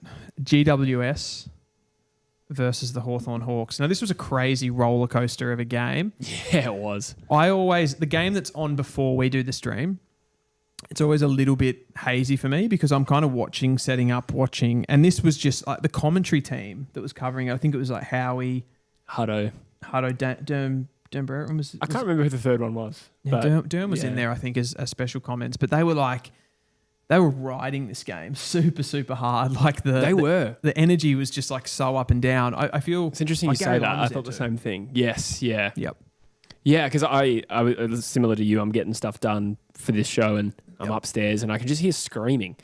And I look at my phone, and it's 42 points the difference. And then I sort of leave it for 5 minutes, and I hear more screaming. I'm like, what could possibly be happening? Yeah, it's like GWs have caught up by 5 goals. Someone's just kicking goals. Like that's the only thing that could possibly be happening. Yeah. So Hawthorn got out to a 42-point lead. Yeah. Oh, BT was going nuts as TPM. Oh, BT. Was that on 7 as well? Must have been. Yeah, true. Yeah. Okay. Yeah, I was on the Fox. Same. Yeah. But again, like it's sort of hard in a way. Like it's hard to believe. I feel like that was clearly of all of the games this weekend, it was like the best match to watch. Yeah. Maybe not necessarily the best quality when I talked about the Geelong Brisbane game, but just those, you sort of feel like you didn't want both of those teams to get kicked out with just the football that they can play. I think a bit of a microcosm of the Giants season in that, again, they let a team like get out to a massive lead. They couldn't really stay in the game at the beginning, and that probably cost them in the end. Absolutely. I think you said before this started, like they caught up too early. They got their lead too early. That can happen because you know that when you've come back and pinch back the lead, you know there's a momentum swing coming. That is exactly what happened. Yeah, so I think they hit the front end of the third quarter. Yeah, that's crazy. Yeah. To erase 42 points in less than a quarter. They've done that several times this season where they've just reeled in massive... Bailey Humphrey. The humper. Boy, does he. Humper. What a goal. I'm going to guess that's the first time anyone's called him that. It's actually not. Isn't it? I've heard that online. The humper. Yeah. I think that's a AFL fantasy community type thing. Okay. They call him the humper. Yeah, right. I hope that's because of his last name. I think so. Yeah, we'll go with that. The humper. GWS had 72 inside 50s in that game. Wow. Yeah. That's pretty high. That is actually incredible. Yeah, I'm trying to... so Collingwood had 71 recently. I think when Sydney beat West Coast by 171, I reckon they had like 77 inside 50s. So wow. that's pretty extreme. Like one of those results was 200. Yeah, you don't see it going into the 70s often, do you? No, very rarely. Jai Newcomb, he was incredible. Oh yeah, that's right. Yep. 12 clearances, so... I feel like you made a comment not too long ago saying every time you watch the Giants, you feel like when they're at NG, you turn it on and they're like 4 goals down. Yeah, every time. That's exactly what happened in this game. Hawthorn got 4 goals very quickly. Yeah. No, they give teams like 5 to 6 goal starts on the reg, and if the team's not that good, they'll reel them in, but if the team's good, they'll lose. I think that's kind of what we saw today. Realistically, if you have 72 inside 50s, I don't know what the Giants forwards were doing. Raul just took out Shea Bolton well after he lost the ball. I've got a case of the stutters tonight. Forgive me. I don't know what's going on. I actually have not noticed that at all. Oh, really? Thank you, he says. Matty Rao gets it out to Fiorini. How's Fiorini still getting a game of AFL footy, mind you? I don't want to be rude, but I've been thinking that for the longest time. I'm just like, he's been on the outer since before they got good. How is he still there and on the outer? Multiple coaches have used him as sort of the whipping boy. He's been in the VFL. I hear his name come up every trade period. I think he nearly moved to Collingwood. I don't remember if he was linked to West Coast, but he's one that gets mentioned on West Coast message boards. Fiorini gets a lot of the ball. To find his way. Yeah, I think he was playing VFL earlier this season, and he had some 60 touch games. Wow. He's that sort of an operator. Yeah. But then comes into the AFL, and it's where do you actually play him? Yeah. Yeah, that's right. Probably a midfielder of a bygone era. Oh, Voss, he's so strong. Well done. Frederick had a moment he'd like to get back, and he delivers the ball very well to Jai Amos, who is back on the field. That was Voss again on the wing there. Just created that goal. Just got out the back. Just like his father, the Brownlow medalist and coach of Carlton. Not really. Yes. Kane Burgess actually just gone to read that chat and it's been removed by the producer. Absolutely stitched me up. But yeah, said that Josh Kelly turned the game, which is true. He was a sub. Came on. I think they injected him on the wing early, and he didn't have much of it, and they put him at the centre bounces. Yeah, just lit up. Yeah, okay. Callahan was big. It's just a rout. Kane says, "I want Druzy on Cam every Gold Coast goal." I don't want to get excited. He's at the game, right? He is. I don't want to get excited, but if Gold Coast get in front late in the game, I'm calling him. He's not going to answer. He is not going to answer. Eli says, which team do you think are the best dynasty? Lions, Cats, Hawks, or Tigers? Love this. Yeah. Love this. Lions, Cats, Hawks, and Tigers. Hawks and Tigers. It's easy to say, the first team that comes to mind is Hawthorn. Because 4, if you include the 2008. Yeah. So we're not doing necessarily three-peats, right? Because Geelong never won. They were like a correct stagnated three-peat. Yeah. And Richmond could have won 4 because they won the minor premiership in between and then shat the bed in a prelim. 2018, Mason Cox. Yeah. I mean, I would maintain we would have beaten them. Erasmus. Oh, Druzy. Druzy, love that goal. We debate Neil Erasmus all the time. Yeah, no, man, he's actually sick. He's actually just not that good, is he? Really. He's fine, but he's all right. Yeah. He just plays football. Yeah, he's all right. He'd get a game at West Coast, that's for sure. Yeah, he'd get a game at North too, probably. Oh, he literally just messaged me. Oh, no way. He messaged me. He's so predictable. Oh, God. What was it about that? Yeah, he just said, Erasmus. He's like the goal-kicking mid. I was like, yeah, Chris Maston loves a couple of goals a game. Maybe not 2 a game, but... Yeah, we actually debated Erasmus the other day, and he's like, one thing you need to consider is that Erasmus dominated the waffle. And I was like, let me show you Chris Maston's career in the waffle. Yeah, what has that got to do with anything? That isn't right. No, he laughed, though. Oh, God. Dynasty. Gee, this is tough. This is tough areas. I think the Lions come to mind. It was a 3-peat, 4 grand final, so they're similar to Richmond, and all as a non-MCG tenant, and in fact, interstate side. Yeah. I think they were the most scary. Interesting, yeah. As an opponent. Oh, the hump has just absolutely gone crazy back here. in front. This is a good game. Erasmus sounds like a Harry Potter spell. Exactly. I love this question though. I do want to pick this apart properly. I feel like personally on these questions, I go for a little bit more like how it makes me feel, as opposed to trying to get really analytical about it. Where are you leaning? The Lions, I think, achievement is most impressive. Who is the best team? Well, the Lions were a little bit early in my football consciousness to really compare. Why do you think so? Their impressiveness about the achievement of winning 3 flags from interstate, yeah, and beating an MCG tenant all 3 times. So I think that is unique. Whereas the Cats, okay, they're not really an MCG tenant, but still, Hawthorn won their entire 3-peat against non-Victorian sides. Fremantle, Sydney, West Coast. Yep.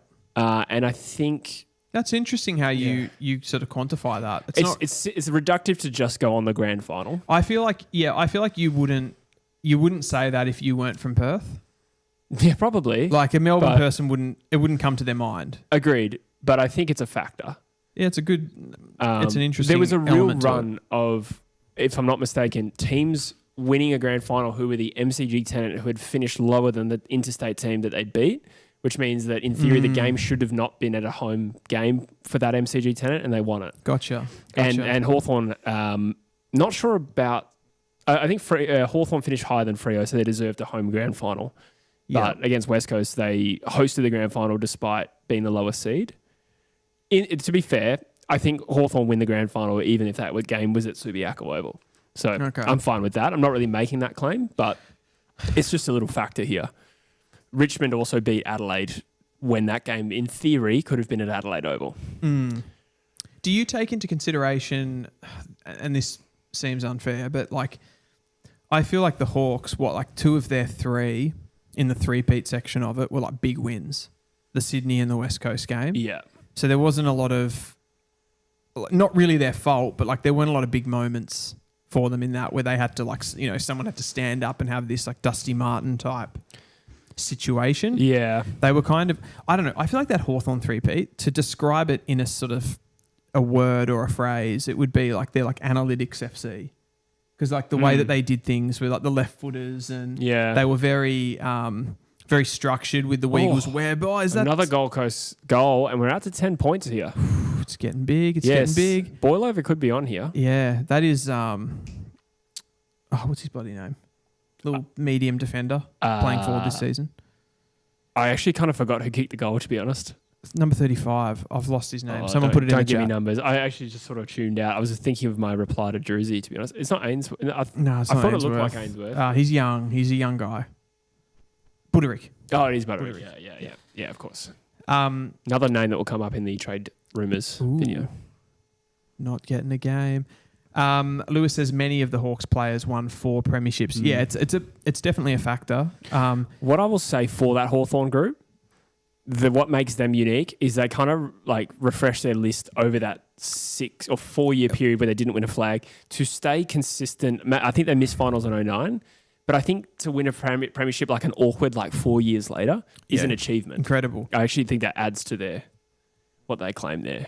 Yeah. It probably plays a little bit into that sort of for me, analytics FC as well, in the sense that they had a player like Buddy Franklin, best player in the competition, and they could just lose him and still win. Yeah, 100%. Because it almost didn't matter. Oh, Voss, he's a big factor in this game. Far out he is. He really is. And he's so emblematic of... He's Druzy to me right now. Yeah. I want to come back. I know on some level, because they didn't win 3 in a row, it doesn't seem as impressive compared to the Brisbane and the Hawthorn one. I feel like I get the biggest sensation around that Geelong era. I was going to say Geelong is the best team I've ever seen. Yeah. And I think the best Geelong I ever saw was 2008, and they didn't win the premiership. Yep. Hawthorn pipped them in the grand final. Can't believe that. Stunning grand final, stunning performance. Do you give that, do you make that more impressive to Hawthorn? Because they were actually the team that stopped them. Yeah, absolutely. I just think that the scariness of Geelong in 2008 and 07, encapsulating both of those games, I'll never forget when they came over and beat us by 135 points at Subiaco. And they beat Richmond by 157. They scored 222 against them. Scoring machine. That was 07, 08. I think they'd go on and score 236 or something against Melbourne. So, in terms of the firepower of that Geelong team and scariness, I think that is the best team I've ever seen. Yep. The Ablett, Chapman, Stevie J, Bartel. Do you remember Joel they used Corey. they used to call the midfield ABC? I actually don't remember that. Ablett, Bartel, Corey. I don't even remember that. Yeah. Gary Ablett was just a special player, wasn't he? Yeah. Unbelievable. I think he probably should have won the Norm Smith in the Saints grand final. I think Chapman won it. I actually can't really remember. He almost... he could have won the Norm Smith in the loss to Hawthorn in 08 too. Oh, yeah. Yeah. And then, of course, the Cats actually won the third part of that. Again, it feels like with the Cats, it was so club. And when you look at what they've done over a 20-year period, it's not surprising that they were able to do it, from a club perspective, because they've been successful for so long. Wait, who is this, sorry? The Cats. The Cats. Well, the fact that they lost Gary Ablett for the third premiership. He was you're right. Yeah, correct. Yeah. I think the most impressive thing about Geelong is that they have never fallen away.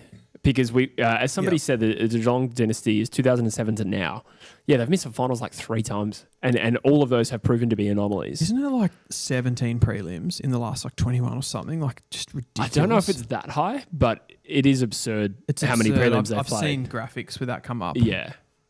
You can just bet on them coming every time. Gross. Yeah, that was... I'm just going to reply to Druzy. Yeah. You didn't have to say that. It wasn't even on purpose. Fallow says 2008, such a god grand final. It was a cool grand final, and even to see, I feel like I did have a soft spot at the time for Geelong because of their players, and I thought they were very good to watch and stuff like that. And they had those players like Gary Ablett and Stevie J. But the Hawks were pretty young, up and coming, and exciting at that time, weren't they? And like the Stewie Dew heroics, like I remember those moments that he had. I was supporting Hawthorn in that grand final, so I had a lot of fun. Do you pick a team on grand final day and get really into it? Oh, always. Yeah. Always. I generally pick the team that has won a grand final less recently. Yeah, I think there's always a little bit of that. Yeah. But sometimes sometimes there is a really successful team and you actually kind of want to get on them being a great side. I feel like that relate. For me. What's that? Can't relate. Can't relate to that. Maybe that's because I go for North. But sure. I remember with that Geelong side, I was a bit, I don't know, I was invested in them. Yeah. A little bit. See, I supported them in 2011 when they beat Collingwood because Collingwood were the premier. So I was like, let's mix it up a little bit. It was the two most recent premiers playing each other. Yeah, I definitely wanted the Cats to win that. Yeah. But then I supported against Geelong in 22. That was a shocking grand final. It's like 80 points in the end. Canberra just has 10 prelims in the last 15 years. Wow. I thought it was even more than that. Yeah, 15 years would take them to 2010. So it must be. Yeah, because 2010, we'd be robbing them of like 3 or 4 prelims there. Yeah, okay. So 14 or 15 of the last 18 to 19. Yeah, it's crazy. Interesting. Probably the best football organisation in the game, I reckon. Oh, clearly. Yeah. Haven't had since that time, they obviously haven't had a run like Richmond or something. Yeah. But what's happened here? Dudley's given away a 50 to Rioli. We haven't said much about the Richmond Dynasty. What do you think are the main takeaways from that? I guess probably as much as all these teams were probably revolutionary in a way, but Hardwick's Richmond style, there became that Richmond brand of football, which was that chaos ball and that frenetic team football that was unique, that I think is worth a mention. And it was so iconic. Furthermore, when Hardwick took over Richmond, they were diabolical. Yep. I don't think that was true of any of those clubs. I don't know, maybe Hawthorn. It was true of Hawthorn. I don't think they won I don't think they were as bad as Richmond though. No, they weren't, but they were bad. Did they win a spoon? I don't know if they won a spoon. Yeah, no, they definitely did. Did they? Yeah, definitely. They I'm not convinced. Really? They must have won a spoon. The chat will help us out. Because they had pick one for Hodge, but that was traded for McFarlane. They were in a lot of off-field trouble though when Clarkson took over. That's true. One of the reasons they actually picked Clarkson as a coach is because they didn't want to pay him a lot when he actually came in. Yeah, because they were in the mud. Well, it was Peter Schwab. Yep, that's who he took over from. Yes, I don't think Hawthorn was that bad when he took over from Peter Schwab. I want to say 2002, Schwab was still there. Here we go, buddy. And not really trying to dismiss what Clarkson's done, just contrasting it to Hardwick, who inherited a club that had 30 years of You nothing. actually might be right. They might not have had an actual wooden spoon, which is crazy. I mean, Buddy was an early pick. Franklin was an early pick. Sorry, they're the same guy. Roughhead was an early pick. Yeah, so it was actually, you're probably right, because in that draft, I think it was Delidio 1, Roughhead 2. Right.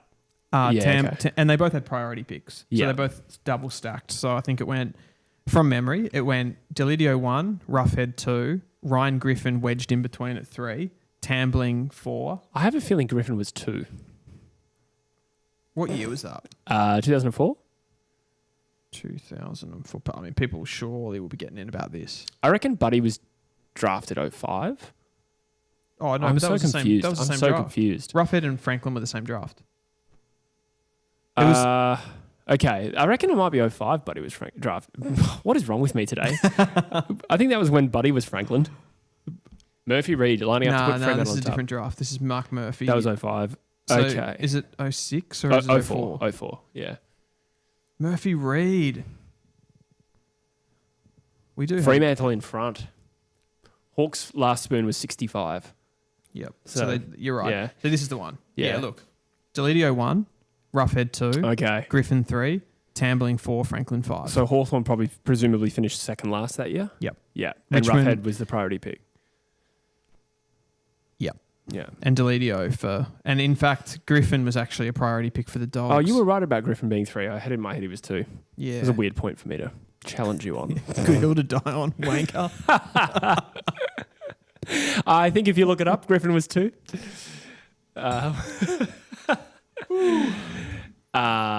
So going back to my point with Hardwick, I mean, like Richmond had been in the mud for like 30 years. And I remember at the start of the 2010 season, I remember this well because I'm an Eagles fan and we were affected by this. They said Richmond wouldn't win a game. Doesn't that sound familiar to you? It does sound Doesn't familiar. that sound bloody familiar to you? They said Richmond wouldn't win a game. Also, there was speculation. West Coast won the spoon. My God, there is some parallels there. And I remember when we played Richmond, they beat us by 50 points. That is actually kind of eerie. That is very eerie, and it's a really good memory. Yeah. And it's freaking me out a bit. Yeah. 2010 we won the spoon. That's why it sort of sticks out to me. So, and I remember Rewalt kicked 10 on us. So, and I don't think Rewalt had much of a profile up until that point. Like a little bit because of the name, but it was a bit of a breakout game for him. Okay, so yeah, during the same period, the Tigers had 2 wooden spoons, 04 and 07. Sure. That's true. Maybe focusing on the spoons is probably not all of it because I don't think Richmond played finals between like 2001 to 2013. And then before that, there was probably a bit of a period without it as well. Yeah, no, that's correct. I mean, they were a banter club. When I was growing up in that early 2000s period, Richmond were absolutely a banter club. Yeah. I do think, though, that on some level, for a period of time, and it would have been shorter for sure, but like I think Hawthorn were too. That late 90s, early 2000s, but not as much as Richmond. I mean, Richmond they nearly merged with the Demons, didn't they? Yeah. Like I think there was a lot of like financial trouble and. But at least they won a flag in 91 and were the team of the 80s winning 5 flags. Yes. Yeah, absolutely. But to be fair, that is a fair way removed from Clarkson. So I take your point. And it was a little bit before I started watching footy. Whereas Richmond, were the banter club when I started watching. I don't ever remember like Geelong being at the levels of the other two, but I mean they probably had some poor seasons too. Well, they didn't win a flag between like 65 and 2007. I think that's right. So it was like a 42-year drought. It was a big drought. Yeah, it was. I don't think they've ever finished lower than 12th in their history. The Cats. Yeah. Correct me if I'm wrong. I don't think they have. No, that can't be right. I don't think they have. Let's have a look. Because the competition back in the VFL days would obviously have been like 8, 10, 12 teams. I mean, you're right that their last wooden spoon is 58. Yeah, and there was probably 12 teams back then. Yeah, true. So since the competition has expanded in 86, 87, Geelong have never finished lower. Yeah, and there was when I was a kid, there were 16 teams, so 12th would be still bottom 5. Yeah, that's true. And I reckon they finished 12th in 2006, or they might have finished 10th the year before they won the premiership. But you sort of forget that in 05... they were in a semi-final when Nick Davis had that amazing quarter. And in 04, they were in a prelim. So that's actually a good example of the point I made last week where I said there's an MCG contract. They hosted the Brisbane Lions in a prelim, but it was a Brisbane home game. Yeah. That was the example I was forgetting. Interesting. Geelong, what do you think about that? Does this come into it as well when you talk about how impressive the dynasty was? The Cats... that premiership team that was built was like largely built and sort of exploited. I mean, they just did what was available to them, but they really tapped into that father-son rule, I suppose. Matty Scarlett, both of the Abletts. Hawkins. There was like a large number of father-sons and they were starting to get on top of that. And that was back when it was, you could pick them in the 3rd round. Yeah. And then the AFL, in retaliation because of Geelong's success, changed it. Yep. Do I think that diminishes their legacy? Maybe a little bit, but I still think that... It doesn't have to. Like, I'm not putting any pressure on to say, like, you should say that, but I'm just throwing it in there. I think to different extents... I think it just shows you how intelligent the club are. The thing is, I think, like, had those caliber players walked into an organisation that was a mess, like, they don't become what they do. So I think it's a combination of both of those things. And equally, how many spuds have Geelong turned into really quality role players that I don't think have that career elsewhere? I totally agree. For instance, Tyson Stengel's not a spud, but, I mean, he failed at 2 other clubs before he went to Geelong. Jack Martin, like listless at Carlton and then had a great season. Which I think needs to be taken into consideration when we do our mock draft. later on in the show. When you think about the types of players that you bring in. That's true. Are we going to try and actually land on one of these clubs to put a line under this dynasty conversation? I think the Lions, the most impressive dynasty for the achievement. They don't have the father-son question mark, probably, off the top of my head. Maybe for some Fitzroy players. Richmond's the most impressive because of where they came from, in my opinion. The Cats, the best team. What are the Hawks won 4 over a longer period of time? And you could also debate that they were the other best team. Geelong v Hawthorn, I just felt like in my consciousness, my memory of it, Geelong was scarier. Yep. All that being said, I think you can make a case for Hawthorn or the Brisbane Lions or the Cats. Anyone but Richmond. All 4 of them. This is what happens when I think out loud. No, I'm just going to pause and think about it for a second. It's a difficult question, especially off the cuff. Yeah. I actually think I'm leaning in the conclusion of thought. I'm actually leaning towards Richmond. Really? Yeah, some of the points that you've made about where they came from. But yeah. I also think the performance level of like Dustin Martin comes into it a little bit for me as well, and just what he did in the games. But then also I feel Alex Davies has just absolutely spanked the goal. Wow. Set shot from the pocket. Get it, goal. Get it, Davies. The system that they played, and I think it was, I think maybe on paper, the Richmond side was actually the weakest. I think the system, I think they had probably the most lopsided team and less depth spread across the field. Yep. But so many good quality role players and such an amazing system and a mentality. I don't think their talent stacks up to a Geelong. Like the Geelong top end and a Hawthorn. No. The Geelong Hawthorn top end talent bats deeper. In fact, I'd say Geelong possibly batted the deepest. The Cats dynasty side. In terms of like individuals strong, that stack up. Yeah. Yep. And possibly, well, I mean, you could. They all had generational-ish players, if you want to use that word. It's probably the wrong word, but Richmond, like I'm totally with you there. I feel like that was one cool thing about the Richmond side. It was probably the first big dynasty side that wasn't built around a midfield. Yeah, that's true. Do you get me? Like 100%, yeah. Obviously, Dusty was a midfielder. Yeah. And he was the best midfielder in the comp, but it was different. It was like, it wasn't these like accumulating midfilders. They didn't dominate clearance or anything back in the day, yeah. Just kind of workman-like players, and then some big pieces like obviously Martin was everything to that dynasty, but also like Tom Lynch was important, Jack Riewoldt, Alex Rance at the key position post as well. Yeah. Like players like Batcher-Hooley were pretty important too, right? At like running the ball from defence. Yeah, one of the more important players of that era, I think. Like maybe not top 3, but like top 6, 7. So they are maybe like a little bit more evenly spread. Martin, 2018, best individual season ever. It's interesting. Do you mean 2017? Because I think it's 2017. Because I mean that was when he won all those awards, and 18, Tom Mitchell won the Brownlow, and he didn't win the Norm Smith. He didn't play in that grand final. Yeah. No, so I assume he means 17. Yeah. Yeah. I mean, I don't think we'll ever see that again. He was unstoppable, wasn't he? I mean, the fact that he did that 3 times. Yeah, that's crazy. Like, what is that? Yeah. I did think Hooley deserved it in 17, though. Okay. I mean, we're going back to debate a particular game. Hang on. Gold Coast. Oh, he might have just done a Phil Thorpe. No, he hasn't. The Gold Coast Suns. Wow. 2-goal lead. I told you this guy was a sick player. Yeah. He definitely shouldn't be playing VFL.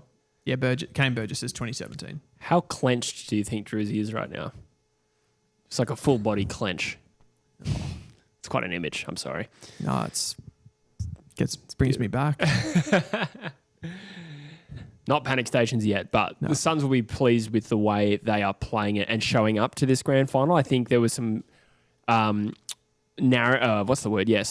that Gold Coast had probably achieve what they were going to achieve this year, and this game was a bonus. And I did use those words, to be fair, but I wasn't necessarily convinced they weren't going to show up. And I think they've fronted up to this game with certainly the required intensity and focus, which is not to say that Fremantle haven't, But at the moment, Gold Coast just making the better of their opportunities. There's Probably always the that difference. danger, isn't there, for a team that accomplishes something that they set out to do at the beginning of the season and then kind of going into their shell a little bit when the moment happens, because you can just go into that false sense of security of like, well, we did what we set out to do. Yeah. Anything on top of this is a bonus. But they do look like they're playing with like a proper demeanour and intensity. It's just whether they can kind of keep that up, particularly away from home. I don't think Fremantle is playing flat by any stretch. I think it's just an inability to take their opportunities, and Gold Coast have done that more often. Yeah. Not every time, but more often. Fremantle do kind of thrive coming from behind. That's holding the ball. That was totally holding the ball. O'Meara got away with one there. They didn't pay that. They didn't pay it. Wow. What do you want? What do you want more? Yeah. He went for the fend. He took like 4 steps. And it was incorrect disposal. Yeah. It was just a textbook. Good Ewland. Yes. Hayden. Ewland Senior takes the mark. Senor Ewland. Goes across to Mac Andrew. Just a little switch here. A slow build up. Bit of controlled play from the Suns. What was the last thing we were saying? We were talking about Richmond and Dusty maybe and the Norm Smith. Just that's 2017 season. How good that was? Or? Yeah, was that the last thing we discussed? Yeah, it was. Yeah, we're talking about, I guess, like how much Dustin Martin's individual performances had on that dynasty, and yeah, I mean what he did. 2020s. Oh, they're going to pay that? They probably shouldn't pay that. No, can't pay that. So Ethan Reid dropped the mark. That 2020 Norm, I won't say it was the best Norm Smith performance I've seen because I'm a Luke Shuey fanboy, but I thought that Dusty's crown jewel was his 2020 grand final. You had to say crown jewel then, didn't you? Why? Because it's a euphemism for a penis. I've never heard that before. Crown jewels. Oh, the crown jewels. I think it's genitals in general. Oh, okay. Yeah, no, that makes sense. Speaking of genitals, Fremantle are losing. That doesn't make any sense, but that's another goal. The Suns. Well, Bailey Humphrey is having a game. Mini Dusty is having a game. I'm just going to get another drink. Yeah, like beautiful. Yeah, please. Thank you. I am refusing to get excited. All right. I've been in this situation watching Fremantle too many times this year, and I'm refusing to get excited. They are a great side at coming from a deficit, and coming over the top to win.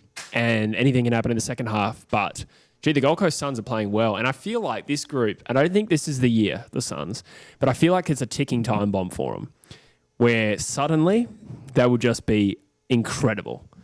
And we've seen flashes of it this season. Did you just switch your euphemism there from coming from behind to coming over the top? Is that much better? It's not much better. It's slightly better. Rao with another clearance. Okay, so the Suns could really do some scoreboard damage if Fremantle drop off in the last few minutes here. Like a lot of damage can be done in 3 minutes. There's already been, was it 3 in a row? Yeah, it's 3 in a row. That's a poor kick. It's Weller. Do better. Be better. Have you, like, if you tipped Freo pre-game? I did, yeah. As did I. Would you, at this point, change your tip, or you're not ready to? I actually wouldn't. I wouldn't either. In all honesty, no. I wouldn't either. Anything can happen in the second half, and they are, as I said, pretty good in fourth quarters with their ability to manage games and just keep coming at teams. They've done that relentlessly this year. But if they can get nice and rattled, that would be very funny. Anderson's having a game, isn't he? Yeah. Jeffrey. Do you think if Hardwick turns this team into a juggernaut, it's more or less impressive than Richmond? I think it's probably less impressive considering what he's got. No, yeah. But you also think like, well, it is the Gold Coast Suns. There's a lot of inertia there that's hard to overcome. But that is also true of Richmond. I think when you look at, if you take a step back and you look a little bit more macro, the struggle that the Gold Coast has had as a region, just with sport in general, has to come into it. I know in the AFL specific context, there's like the academies and they get a lot of help in that regard. But I think for a team like the Gold Coast Suns to succeed, at least at the beginning, and what I mean by the beginning is like this is kind of their first finals tilt. Yeah. You probably need a figurehead like Hardwick. Has Rao kicked that? He's kicked. No, he's missed. That was a poor miss, to be honest. I don't think he dropped that on his foot well. So the question is if he wins a premiership, right? Is it as impressive? I mean, if he won one premiership with the Gold Coast Suns, is that as impressive as his three-peat? No. Or not three-peat, but 3 premierships. Yeah. But if he was to... Oh, that's actually funny. I reckon with the Suns, if Hardwick went on a run of premierships, it would be less impressive than a three-peat with a Richmond. But the first premiership is super impressive to actually break that duck. Interesting. But I feel like with their concessions that they get in the draft, it's kind of not as impressive to go on a dynasty run. Yeah. Does that make any sense? This is true, but they're also an interstate non-MCG tenant, which I think is a bit of a factor. It's a factor. So again, if you win multiple premierships as an interstate side, I do think that is slightly more impressive. Yeah. But on the other hand, other side of the token, is that right? What I mean by that, once you get the mentality to win premierships, this team should actually be able to win multiple. Sure, yeah. On some level. They've had a big few minutes here. They do need to capitalise here because they won't necessarily have this momentum. Got to mark that, King. Got to mark it. You know what? Oh, Buderick! The Buddha! Bud. Nice. Bud. We are the sons of the Gold Coast sky. We're very neutral. I don't care who wins. Me neither, yeah. What about Bailey Humphrey? I like Fremantle. Yes. Good player. Pick 6 in the 2022 draft. Yeah, he looks good, man. Like he's coming into his own. Yeah. Got 91 in the chat. Must be very flexible. Jack Darriell's gone really early here in the chat. Suns Lions next week, actually a big game now. Yeah. We've actually been teasing Drews all week because actually, I've kind of flipped the tactic. Like early on, we were like, "There's no way Fremantle don't win this game. Yeah, it would be the biggest choke in history." Was there an element of that for you that was tactical? It was all tactical. Yeah, same. 100%. I knew what you were doing, and I was jumping on, and then I flipped and I went the other way like last night. And I was like, "Well, the Suns playing Geelong in a prelim, it might be on here." Yeah. Oh, Rao's up for this now. 21 seconds. I'm not comparing it to the scale of achievement or magnitude of moment, but it kind of had vibes just then of Melbourne in the grand final. Just how they were getting out of stoppage. And yes, how easily they were or dominant they were, and every opportunity turned into a goal. Yep. Just open forward line. Yeah. Deep entries. It was at this ground too. Gee, they wouldn't want to concede one here. Oh, I think he's a bit too far out for Tracy. He's marked it. He'll kick from about 65. He can thump a ball though. Yeah. He's a big unit, large. This guy. Yeah. Suns are on the Pies side. Yeah, they are. Sorry. Yes, you are. You're right. What was that? I said when the Suns play the Gold Coast. When Geelong play the Suns in a prelim, but somebody said they would have played Collingwood. He's gone the top. That's a bad sign. Oh, tell you what, it was accurate. But it was accurate. 20 minutes short.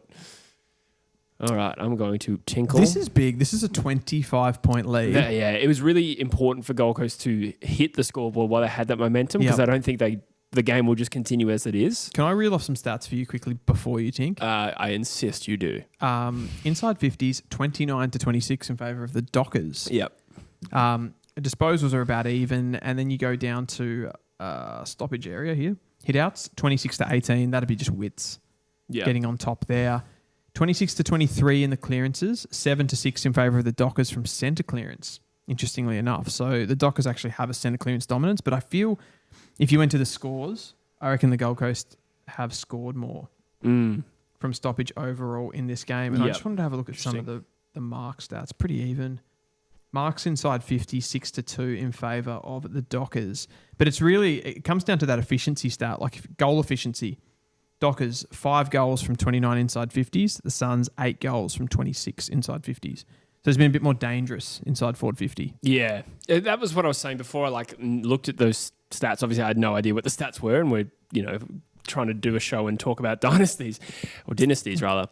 However, I did think that Fremantle were showing up to this game. It's just simply that they couldn't take their opportunities. That was then followed by a 5-minute period where Gold Coast walked all over them and scored every time, just about. So that was, we said we wouldn't change our tip when the score was 18 points the margin. That last goal just nudges it a little bit closer to that point. It's a big margin for a wet game, but Fremantle are very good in second halves. They've pulled 3 goals out of Bailey Humphrey, which is incredible. He's only had 6 touches, Bailey Humphrey. He's got 3 goals. Wow. It feels like he's having more of an impact. I know. Way more. Connor Buderick, wild card, 2 goals from 7 touches. True. And then you've had Ben Long, Fiorini and Alex Davies all have singles. And Ben King hasn't kicked a goal. Yeah. I'll let you drive for a minute. Yes. Go for it. I'm just going to have a look at the Dockers players as well. At how early do we call Druzy? It's far too early now. What would the margin have to get out to for you to feel safe? 40? Have to have a 4 next to it, I'd imagine. If it's 40 in the last quarter, probably. Not even in the third. Yeah. Yeah, you're scarred. Think of the downside of getting that wrong. Yeah, true. Think of the downside. Yeah. Yeah, that's very true. We'll jump into some comments here. I've got some up here, actually. Do you think the Hawks are a chance next week? Do I think the Hawks are a chance next week? So they are coming to play... They've got Adelaide. No, absolutely. They're right up to their eyeballs in that. I do... Like, as I said off the top, in some ways, I actually think Brisbane are paradoxically the slightly more vulnerable side coming out of that top 4 because most people are looking at Adelaide. They're an inexperienced side. But the Brisbane Lions, I just think there's like a little bit too much immaturity in that side at the moment, particularly that forward half of the ground. Like it's looking really weak at the moment. Charlie Cameron, not from a youth point of view or an immature point of view, but he's just really out of form. Career is declining at the moment and he just doesn't seem to be able to impact games. Then you look at Logan Morris, you look at Ty Gallop, these types of players. Eric Hipwood is not coming back anytime soon, if at all, this season. So they don't really have that big presence. Logan Morris is that, but you got to remember he's only a second-year key position forward. So it's kind of too much on him. And you start to look at that and go, well, how are they going to get the goals that they need? They're all going to have to come from their dominant midfield, which is now Lachie Neale, short. So they're going to be bringing in like another young player. Sam Marshall, Levi Ashcroft, they're already in this team as young players. So it's a lot for the Lions. I think they could be vulnerable. But the question was about Hawthorn and whether I give them a chance against the Crows, which is absolutely, because I think Hawthorn and the Giants, I think, were the 2 sides that were the most dangerous outside the top 4.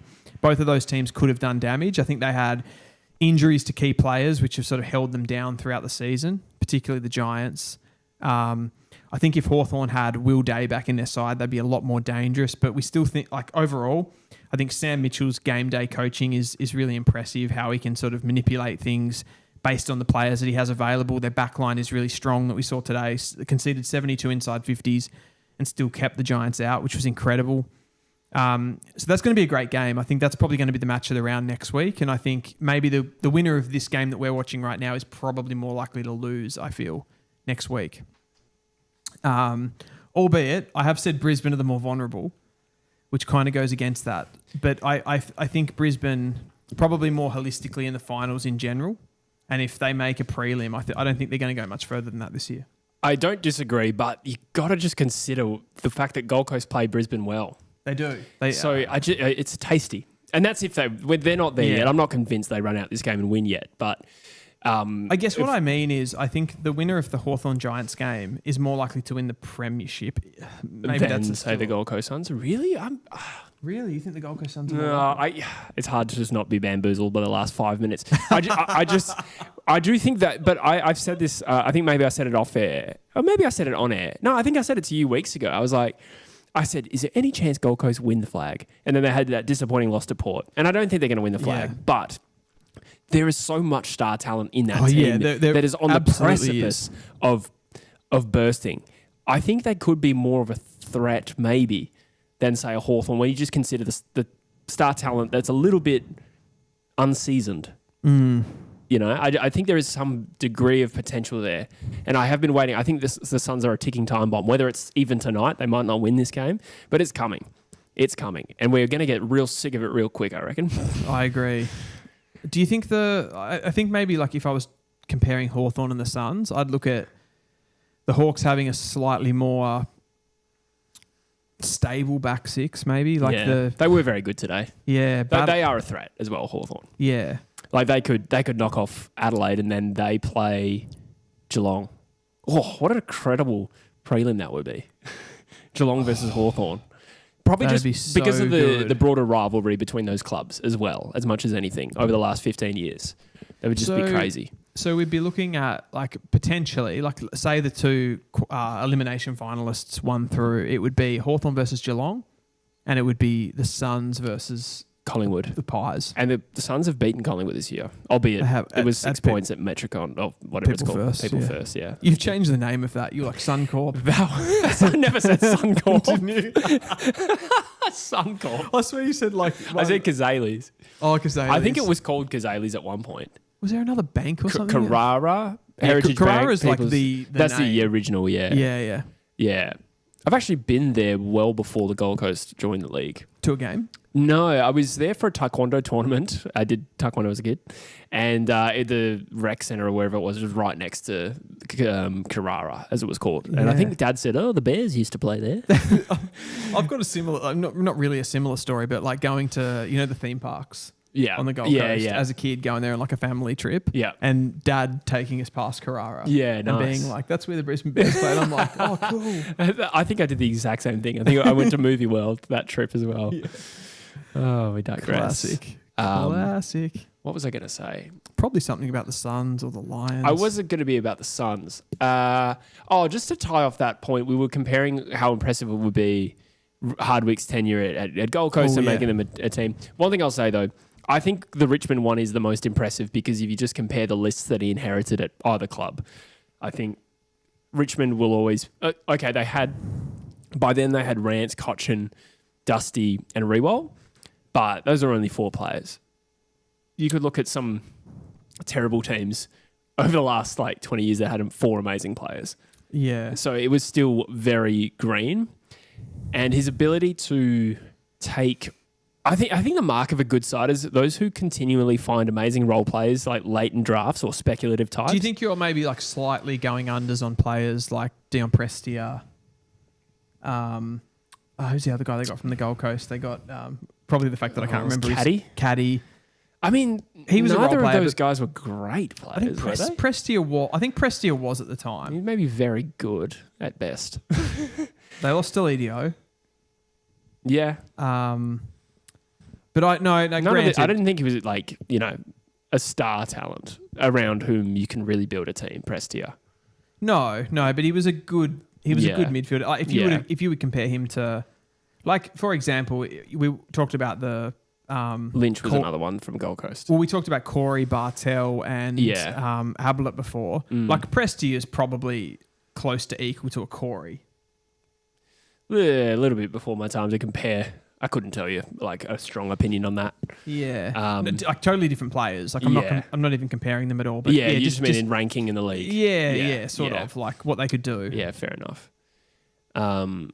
But still, I mean, what was he? The second best midfielder at Richmond? Maybe at times the best. Does that help my point? Yes, it does. Prestia the second best? Because I think Richmond. I think just what Hardwick had to deal with when he first came there. Mind you, I mean, Hardwick got Prestia much later. So it's about the list when he inherited it. Okay. Was very bare bones. Yeah, because he took Prestia and Caddy from the Gold Coast. Yeah, and Lynch after the first premiership. Yes. But 2016, they took 4 selections in the rookie draft. All 4 became premiership players. Tell me their names. I reckon Castagna, Soldo, Liam Baker was one of them. Was Jaden Short the 4th? I don't know if he was a rookie listed player. I don't know if I've got those 4 right, but be close. I'm just going to bring up their premiership team just to have a bit of a look at it. You're making really good points. Richmond also won 2 of those flags without Rance as widescreen. Yeah, that's crazy. Yeah, didn't he do an ACL? Okay, so I think the really strong players that we're forgetting here. Mm-hmm. Dylan Grimes. Yep. Nick Vlaston. Yep. Drafted 2012. Yeah, was Voston also a rookie draft pick? No, he was first round, I reckon. Right. Because I liked him in his draft year. Reece Conker was a high draft pick. Are we considering him a great piece of that premiership team? No, we're not. Okay. But we're saying he's a high draft pick. Yeah, he was. Yeah, pick 6, I think. Pick 6. Shane Edwards. Yeah, actually, he's one player I always forget to mention. Yeah, he's I do probably too. in that top echelon of Richmond players. He doesn't come yeah. to mind for whatever reason, Yeah. but he's incredible. I always go to Hooley. Yep. Jaden Short was fantastic as well. Yep. Um, there's nobody else though, like jumping off the page. So yeah. it's Well, what I'm really comparing it to is what Hardwick's inherited right now. Completely different. completely different. Yeah. Completely It's different. just with the issues at Gold Coast, probably a little bit more maybe cultural if you want to go Yes. back that far and broadly the That's- organisations. Just given like how difficult it has been, I guess like historically to form a base of a team on the Gold Coast with any sport, like even soccer and different sports, you know what I mean? So that's kind of where I'm going with that. And I do feel like given the hurdles that this club's had to come up against over its tenure, like if they like, can you imagine a bit of a little brother thing here, big brother thing, but like if they were to actually win a premiership before the GWS Giants, that would actually flip everything on its head. It would, because there's been this Yeah. constant narrative that the Giants have been so much better run. Yeah. Imagine if they got there first. Yeah, it'd be crazy. Just right place, right time. I mean, GWS gotten fairly close. Yeah. I reckon there'd be multiple prelims, certainly a grand final, and a lot of finals appearances. I'm sure there's an element of Damien Hardwick going, like he's seen that game today and they got knocked out and going like, imagine if we did that. Imagine if we got on a run here. Yeah. I mean, they're in better shape than the Giants, in my opinion, right now. They are now. And that's the thing. And Because they're still in the finals. yeah, well, that. I didn't mean it like that. But they from a list point of view, like they potentially are as well. I think it's close. They both have a lot of talent, but you wouldn't say that you'd significantly rather be the Giants, which now that the Giants don't have a premiership in their back pocket, it's kind of, I don't know. Like who would you say is closer? I think the Suns are closer. Yeah. Yeah. Well, there you go. Yeah. That being said, GWS have developed themselves into this perennially competitive brand, like a Sydney Swans, like a Geelong, obviously without premierships.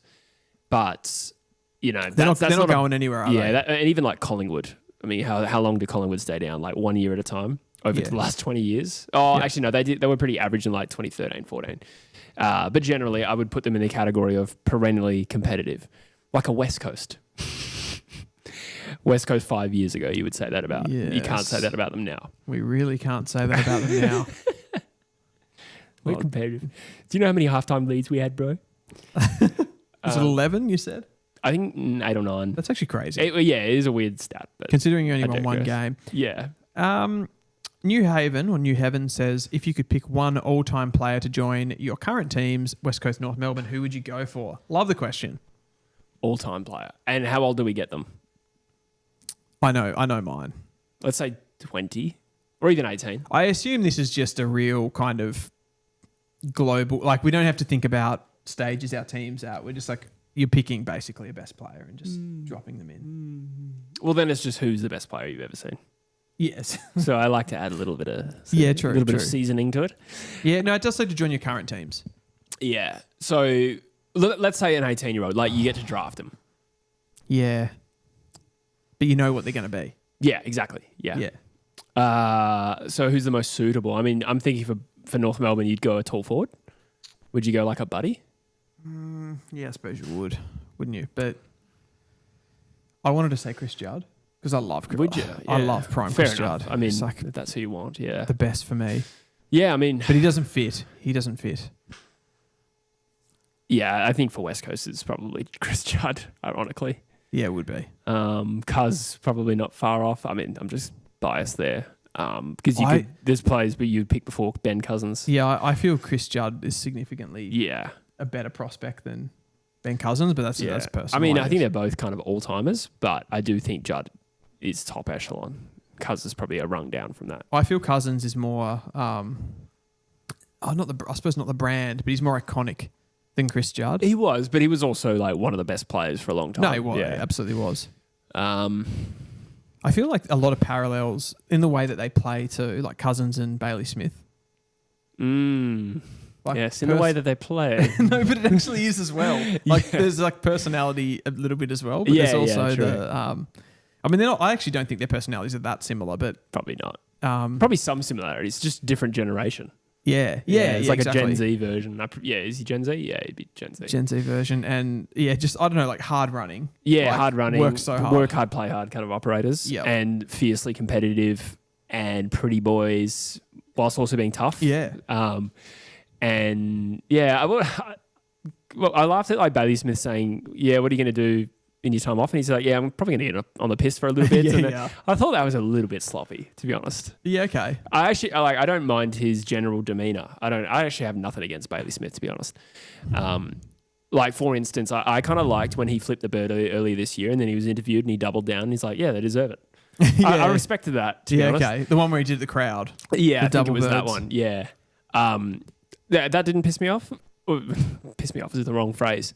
But last night saying he's going to get on the piss in the middle of a final series, I think, like if I was a fan, I would probably hate to hear it. Even if it's true, it just doesn't sound good. Yeah, it's interesting, isn't it? Like what actually, in those moments, what's actually going through his head. Yeah. Like whether, sometimes you think like, is it intentional? Has he like really, has he thought about that answer? Or has it just come to him in the moment and he's like, this will be kind of... Yeah, that was last night's was the most inexplicable. Yeah. I can understand why he took a strong stance on the middle finger thing. I find Bailey Smith a little bit socially awkward as opposed to being this like confident person that I think maybe people see him as, and he's very intentional. It's like, he's kind of, all about himself. Like I actually do see him a bit more introverted. He's not a very confident speaker now, I think about it. No. Like when you see him talk to even last night, his body language, it's like very shifting around, not like looking anywhere in particular. It's shifting around, and it's also like I think when he says things like that, he gets uncomfortable, and then he just says something weird. Yeah, okay. And it's almost like a bit of a defense mechanism. That's how I see it anyway. So something to that. Because you compare it to like Bont, even probably at the same age, Bont is a very much like a... He's in control. Yeah, exactly. Like a more of a commanding presence, I suppose. Yeah, I never thought about that, but I think you're right. Yeah, that's my take on it. Admittedly, like obviously if you were the coach of the team and stuff and he's kind of saying that, you're like, gee, do we have to like rein this in? Like, what do we do about this? I feel like Geelong are just so good as a club. It's not like none of that stuff's going to matter. And it's a drop in the ocean.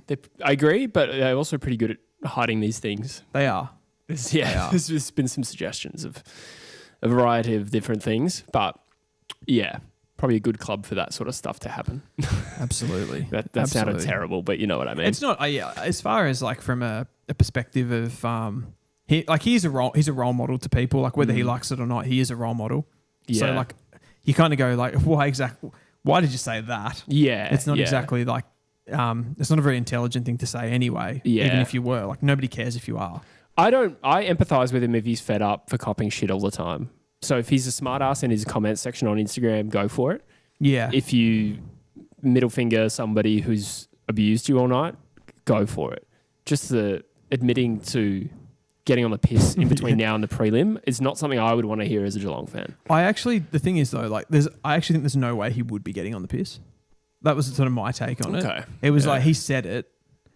I would have thought no beers in finals might be a club rule. Yeah. To be honest. I don't think he would be getting on the piss. Yeah. Maybe it was a joke. I think it was a joke. Yeah. I didn't consider like that. Totally. That's how I took it, as like a bit uncomfortable. Oh, Frederick Neely. Tracy. Oh dear. Yeah, it's not over. Definitely it's not over. Fremantle with the response they needed in the opening minute. We got a couple of good comments here I just want to mention. Max says, gee, we could get a Q Clash final before a Derby final. That is crazy. Hang on. You guys have never played a final? Correct. Wow. Here's another fun fact. The two prelims that Fremantle have played in, had they won, they would have played West Coast in the grand final. And they lost both of the prelims that they played. Yeah, that's incredible. Oh, sorry, ignoring the one where they actually won and made a grand final. Sorry, the two prelims that they've lost. They would have played West Coast in a grand final. We've never played each other in finals. And we have, not often, but at times been in the finals at the same time, albeit it's been a long time since that happened. Geez, Mac Andrew was poor then. Sorry to it's all right. Go off tangent, but... Yeah. Probably a lot more relevant than what I was saying, to be honest. No, it's actually interesting. I didn't know they'd never played. I'm just going to go to the bar. Sure. I like Rogie's comments. Kazales is Cairns Stadium. Sorry, I wasn't even right calling it Kazales. And certainly not Suncorp. Rogie says, with the blistering second quarter, the Suns have set a new club record for the highest score in a quarter, 7 goals 3. Surpassed their previous high of 1 goal 6. Oh, what was that kick? Is that? I didn't see who it was. It was Ben King, yeah. I'm so ignorant of players' numbers that I didn't know Ben King was 34. Is he 34? That seems like a strangely high number for such an important player. Mind you, there's been some good 35s. Cousins is one father-son Geelong missed out on. That's a good point, yeah. That was a weird rule because Cuz had a choice between West Coast, Fremantle and Geelong, and he chose West Coast for whatever reason. I did read his book back in the day. I just can't remember the reason. Probably just at the time, West Coast were the organisation he most wanted to play for and be in Perth. Why he fits in at Geelong. He can embrace his uniqueness. Probably true. A little bit out of the way as well. Is this the most joy you've had as an Eagles fan all year if Freo lose? Yes. If Freo lose, maybe. It would be funny. You know, I'm actually not that anti-Fremantle, but I tell you what. Oh, is that a goal to Ben Long? They get the response. 25 points. And, yeah, since moving in with Druzy, my schadenfreude for Fremantle has risen. But I think they've lost like 2 games since I moved in, which sucks. He is a very passionate Fremantle fan. It was incredible how much it flipped with Druzy like that. They had a poor start to the season. Yeah. So I didn't notice it. And then you start getting, like, they start going on a bit of a run. And you starts keeping receipts of things you've said. Which I've started doing as well. Yeah. He said Fremantle would mop the floor with Hawthorn and Gold Coast and then immediately denied it. It's funny that he actually, in that Western Bulldogs game, he actually tipped them to lose. Yeah, that's true. That's true. Yeah. At least on the stream. Yeah. It's funny. If I'm watching this game with my friend Joycey, who was the co-host of True Footy a few years ago, and Busher, but particularly Joycey, I would actually be supporting Fremantle. Like, he's a good Fremantle fan. And Bush is not too bad either. A little bit more biased, but not bad. But what makes this is a conversation. What makes a terrible football friend? Being obnoxious about everything. Keeping receipts. Telling me my football team shit over and over and over and over and over again. Saying Campbell Chesser can't play. Yeah. Well, this might be Carlton's problem now. That makes me sad. We should talk about some trade rumours at some point.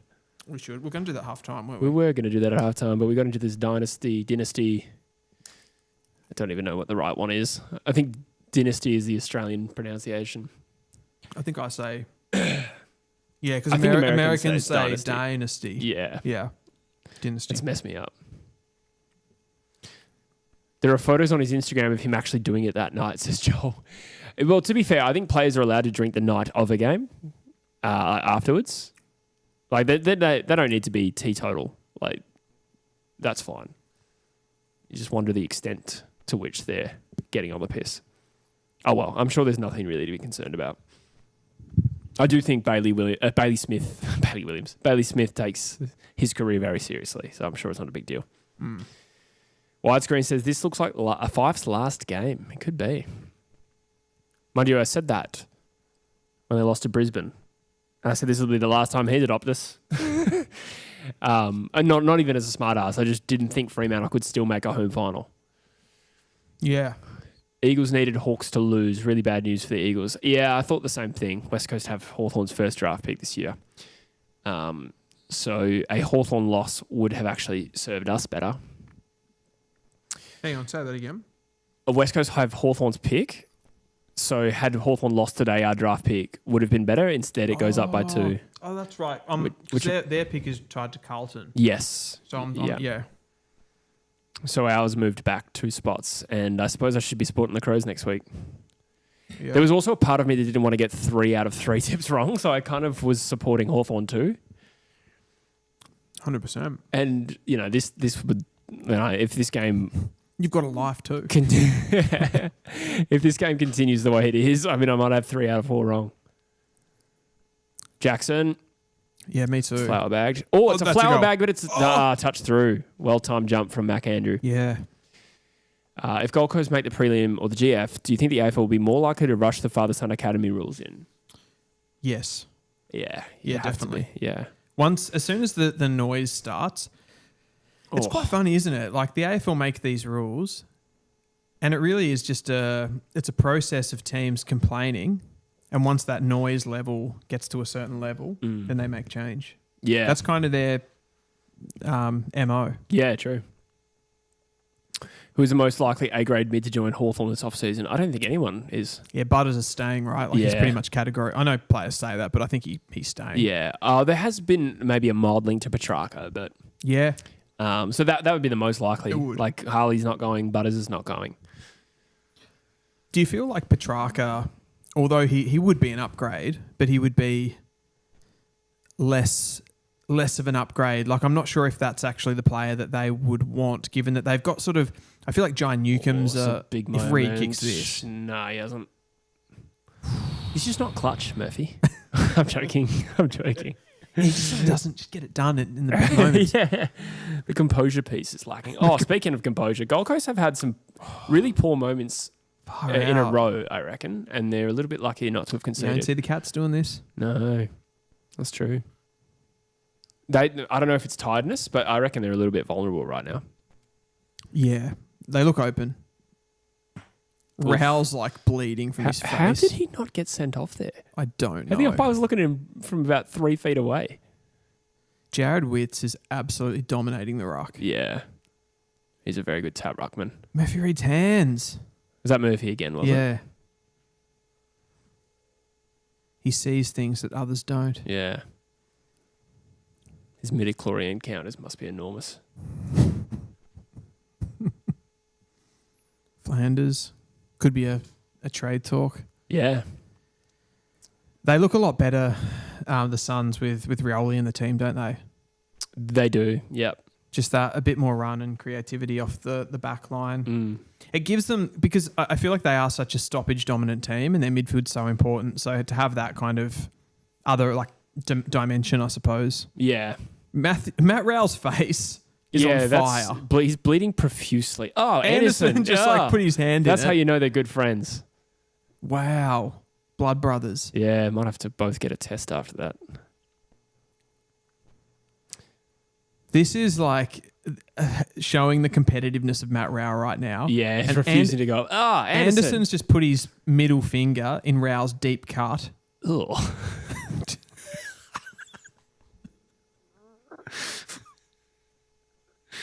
We seem to be having some technical issues. Oh, dear. Oh, Flanders, please give us something to talk about. Humper. Oh. The humper. I've gone rogue. Yeah, what are we talking about? So gross. That was very good from Ainsworth, was it? Yeah. Oh, just glanced the head of Bailey Humphrey. Yeah. Barry Humphries. The humper. Mac. Barry Humphries was Dame Edna. Right. Mate, what's with the kicking? The kick in the last 2 minutes for Gold Coast has just gone to shit. Is it fatigue or... Luke Jackson's I'm a little bit worried up. it's fatigue. Tracy, well done. Joel Falcon has just said Jackson into the middle is a game changer. He's bringing a lot of energy. Oh, that is incorrect disposal, but doesn't matter. Gold Coast take the advantage. Good kick from Flanders. Great kick. And that is... Got a lot of ball there, Ryan, but... Yeah. But very late. It was almost 50, to be honest. Yeah. Are they going a boundary throw in there? No. They can't. I thought it was closer to 50 metres than so throw did in. I. What? That's incredible. Wow. There doesn't seem to be any discussion of it, so maybe we're tripping. It was probably a free kick to Rao there. Maybe. 24 points. Oh, Freo. Average kick from Luke Ryan. Really What was that? He is not a good kicker of football. Like, don't let anyone fool you about that. He kicks the shit out of it. Yeah. I don't think he was too bad. That was just a terrible decision, though, as much as anything. Yeah. That was real Liam Duggan-esque. That was also a poor inside 50. Oh, free kick. So Yes. as much as I think Fremantle are kind of like poised to do well late in this game, the longer they have a degree of dominance and don't score here is also going to be a problem for them. For sure. I mean, I can't see either of these teams having a momentum swing that lasts too long, if you know what I mean. So they are going to have to capitalise. Yeah. Jackson is really heating up. He's starting to get into this game. Yeah, he is a big game player, I reckon, Luke Jackson. Yes. Sarong too. Oh, did he just get put down? Oh, lame. That's the last thing they want to do. And Patrick Voss. Somehow it's ended up with Patrick Voss. I'm going to have some angry pizza. Is there still pizza left? There's a full. I think there's a full pizza. It's that capricosa type arrangement with like artichoke, mushrooms. It's a good one. Let us know in the comments. Has anyone been to Doc Pizza? DOC. I think there's one in Carlton. Maybe South Yarra. It's a good joint. Good pizza. Not an olive man. No. Voss has sprayed that. Wow. Not celebrating now, are you, mate? I like him. I'm kidding. Yeah, I actually don't. He's not my most disliked Fremantle player. Who is? For some reason, it's Bailey Banfield. Oh, okay. He just, I don't know, it's his attitude. Yeah, okay. I thought he would be more one that the Dockers fans themselves didn't like. No, I think Fremantle fans are very defensive of their players. Yeah, okay. I suppose we all are, to be honest. Depends who's criticising them. Except for me. Yeah. I lay Yeah, into our true. players Yeah. like so much. I defend my players too. I do it as well. But Frederick also irked me when he did that backflip.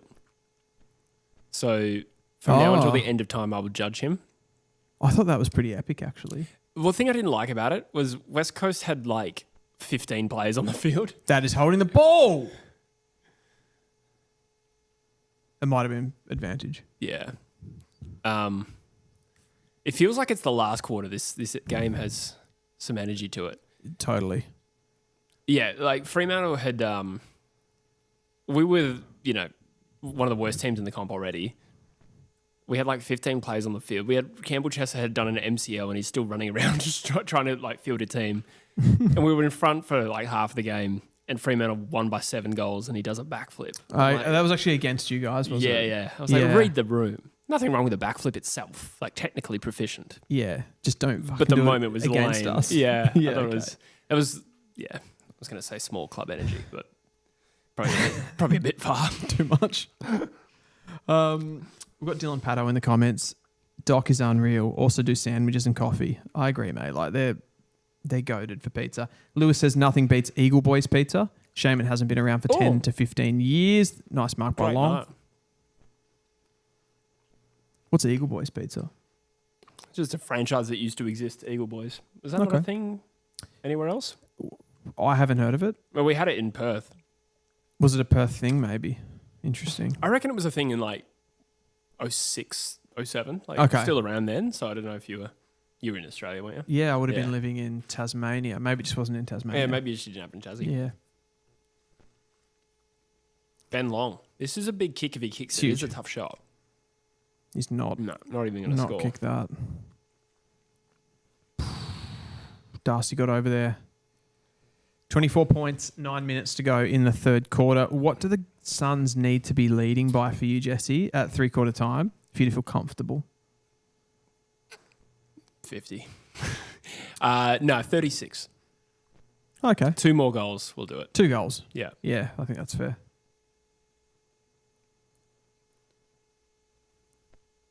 Mac.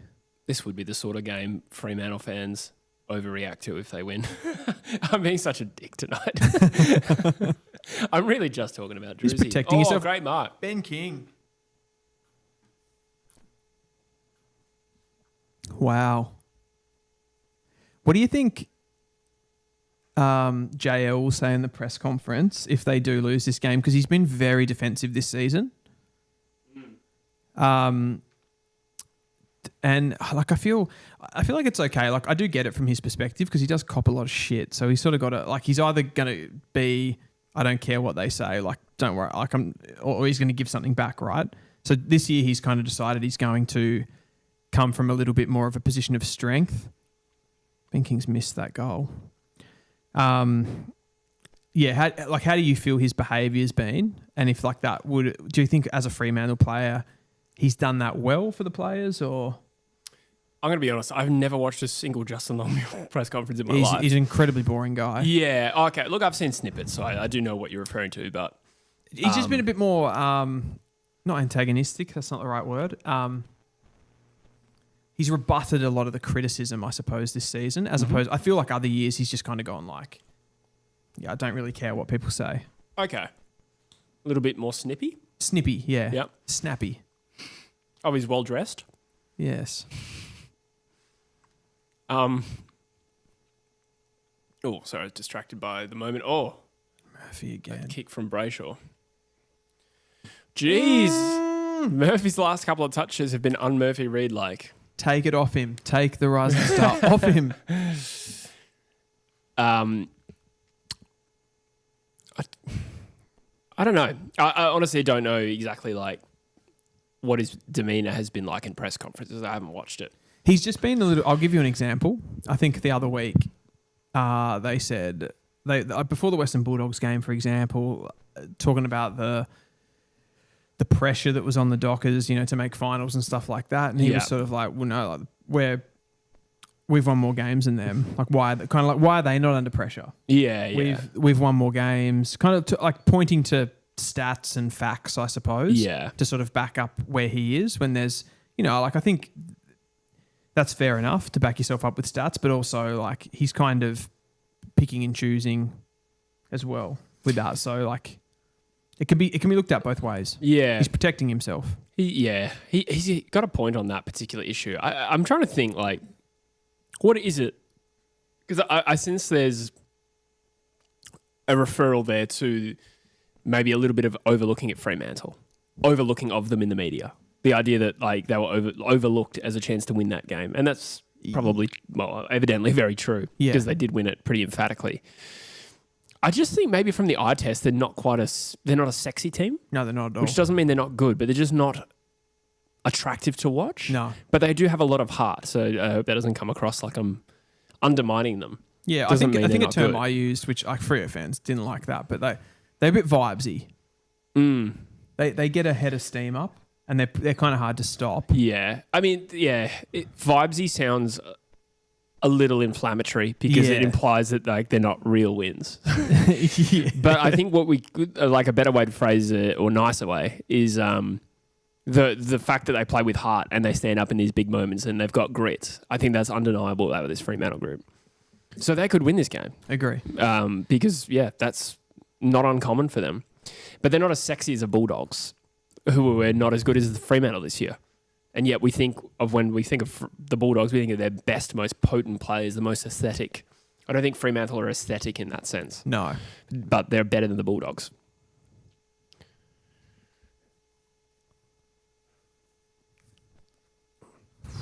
Big couple of minutes here. I think, who knows who's going to win this game. But if Fremantle do lose it, and we're discussing what's Longmuir going to say, I think that the only way to handle it is to own it. Anderson's kicked a goal. Oh, I reckon it's touched. Oh. It's touched. Jeez. Gold Coast just failing to score. 4 goals 8. Is that 4 goals 8? 3 goals 8 is the difference between these two sides. Yep. This could hurt them. That... Yeah, it was touched. Well done, Luke Ryan. Wow. Rogie says, I like the idea of Jesse not liking Frederick just because his backflip wasn't technically proficient. 7 out of 10 at best. Oh, dear. Look at the pressure rating, 213 to 134. Wow. Gold Coast way. Yeah, it's actually only when you look at the breakdown of the scores, like Gold Coast 9 goals, 12, 66. Yeah.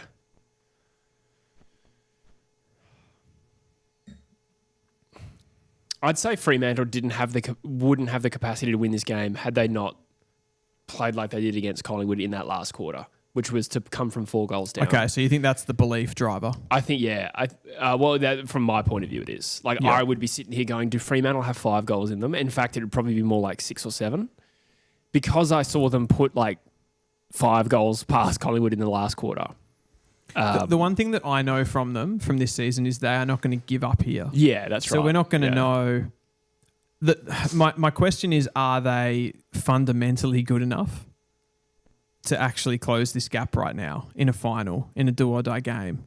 Because the game against Collingwood, as much as it was really impressive and important, it didn't, at least at the time, it didn't have the full complement riding on it for Collingwood. Yeah, I suppose so. Like they didn't have to win that game. I agree, but they're also playing the least experienced team in the finals race right now who are playing in their first finals, so I think could be vulnerable. Oh, a nice kick from Brayshaw. What was that from Gold Coast defense? I do not know. So Who had Dudley? This is what it comes down to. Ben King misses that poor shot. Yep. Van Long missed one that didn't score, and there was a touch on the line, and suddenly Fremantle get a very simple goal. Like, these things, they're important. Thoughts on that shepherd there from Jago O'Meara? I missed it. Wow. I was absorbed in my own talking. No, you make a good point. I think Dudley's kicked it. Back to 20 points. Dockers well and truly still in this. Wow. I was trying to write Justin Longmuir out of history.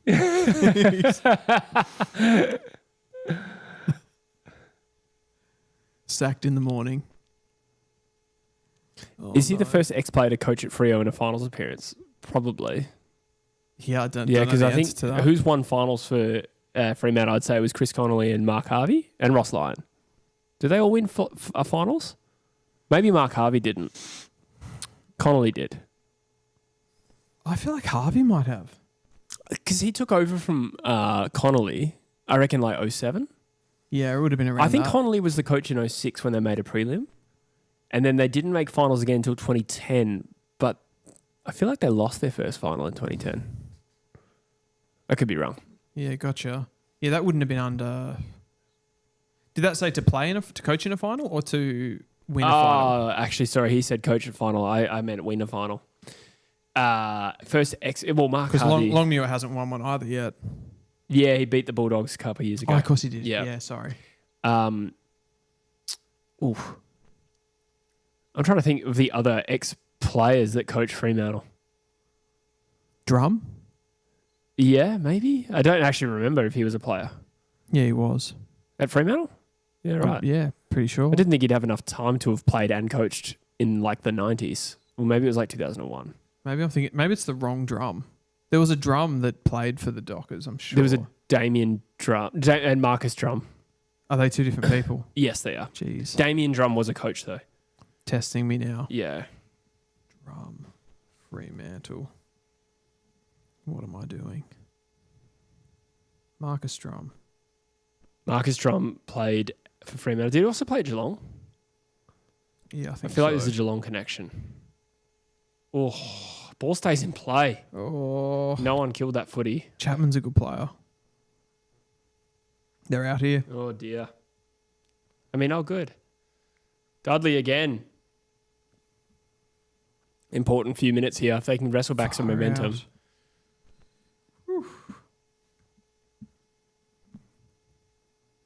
It's just a classic case of not taking your opportunities in front of goal and then seeing a momentum swing. Joel Falconer says, no one cared at all that Ben King was not all Australian. Oh, look, I didn't think he was that close, to be honest. He did kick 69 goals. Yeah. Just as devil at He's got it. That's a great He's got kick. it. Oh, yep. Great goal. He's given it to the crowd too in a positive way. The most unlikely looking footballer. He's pretty good. Ben Allen. Dud with a thud. Ben Allen didn't coach him to a finals appearance though, but he was a coach, I'm guessing. Damien Drum, he's also listed there. I'll take your word for it. I don't. I think so. I think This he was was before my time. Yeah. So, I was young. yeah. I was so young. How long to go in the third? Like 2 minutes. Yeah, okay. What do you think the Suns have to do here? Not concede again in the last 2 minutes of this What's the quarter. lead now? 14. Fuck, steadier would be nice, wouldn't it? It would be nice, Dylan. Freo are up. Their accuracy has kept him in this about. as well, because that was a tough shot that he just nailed there. Darcy back in the ruck, gets it to Young. Erasmus. Helicopter ball up into the air. Dudley pushes out He's Noble. been a factor. Well done, Will Powell. Dudley just went flying. Nice ball. They got to kick one here. The Humber again. Just for their sake here. Fremantle are just starting to get on top of them.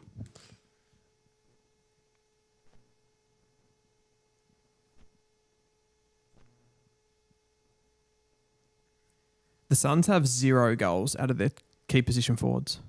Yeah, wow. I'm not sure where Freo sit in that. Voss has kicked 2, and Miss has kicked 1. And Tracy's kicked 1. So they've had 4 goals. Oh, What has he done there? that's the worst kick of the night. Voss knocked a kid out in the second row. Far out. 67 plays, 52. Ben King's had 3 shots at goal for nothing. I feel like Ethan Reid hasn't been in the game too much. He's had 15 touches, but hasn't had a shot at goal. Yeah, 3 goals, 3 from set shots is the stat that just came up on the screen. Right. And Farah or Farah, 7 disposals. He hasn't had much.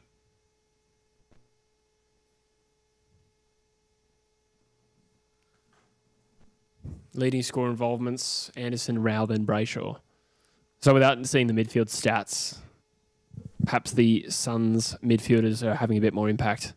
I think so, yeah. Does feel that way.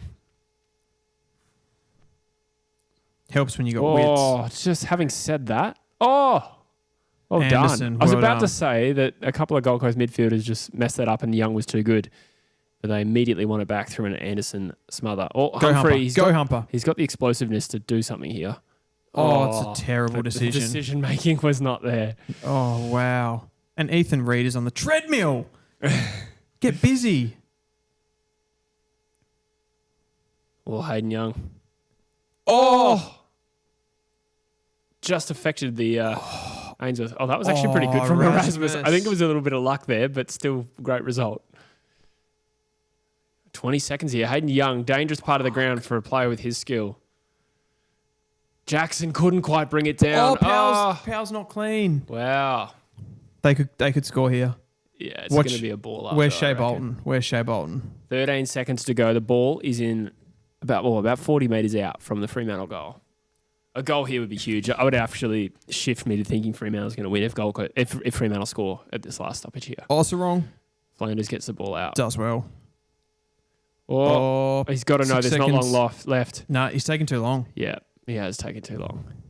Sarong can't kick from 75. No, can't kick from 40. He's actually going to have a shot. Just imagine if he kicks this. Look at his little legs. Look at them. I can feel the insta clip coming here. He's going to kick this straight after you said that. No, he's not. He's no chance.